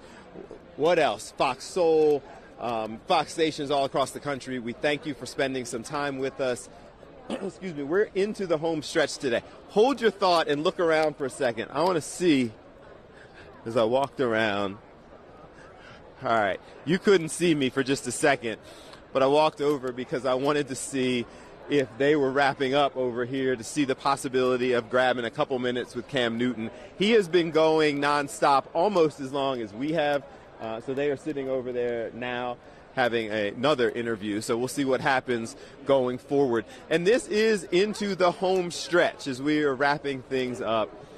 Here, been going since, what's up, guys? What's up? been going since 10:30 this morning here, 11:30 there. We have another few minutes before we go ahead and wrap things up, maybe one more break, but we're just giving you the look around one more time.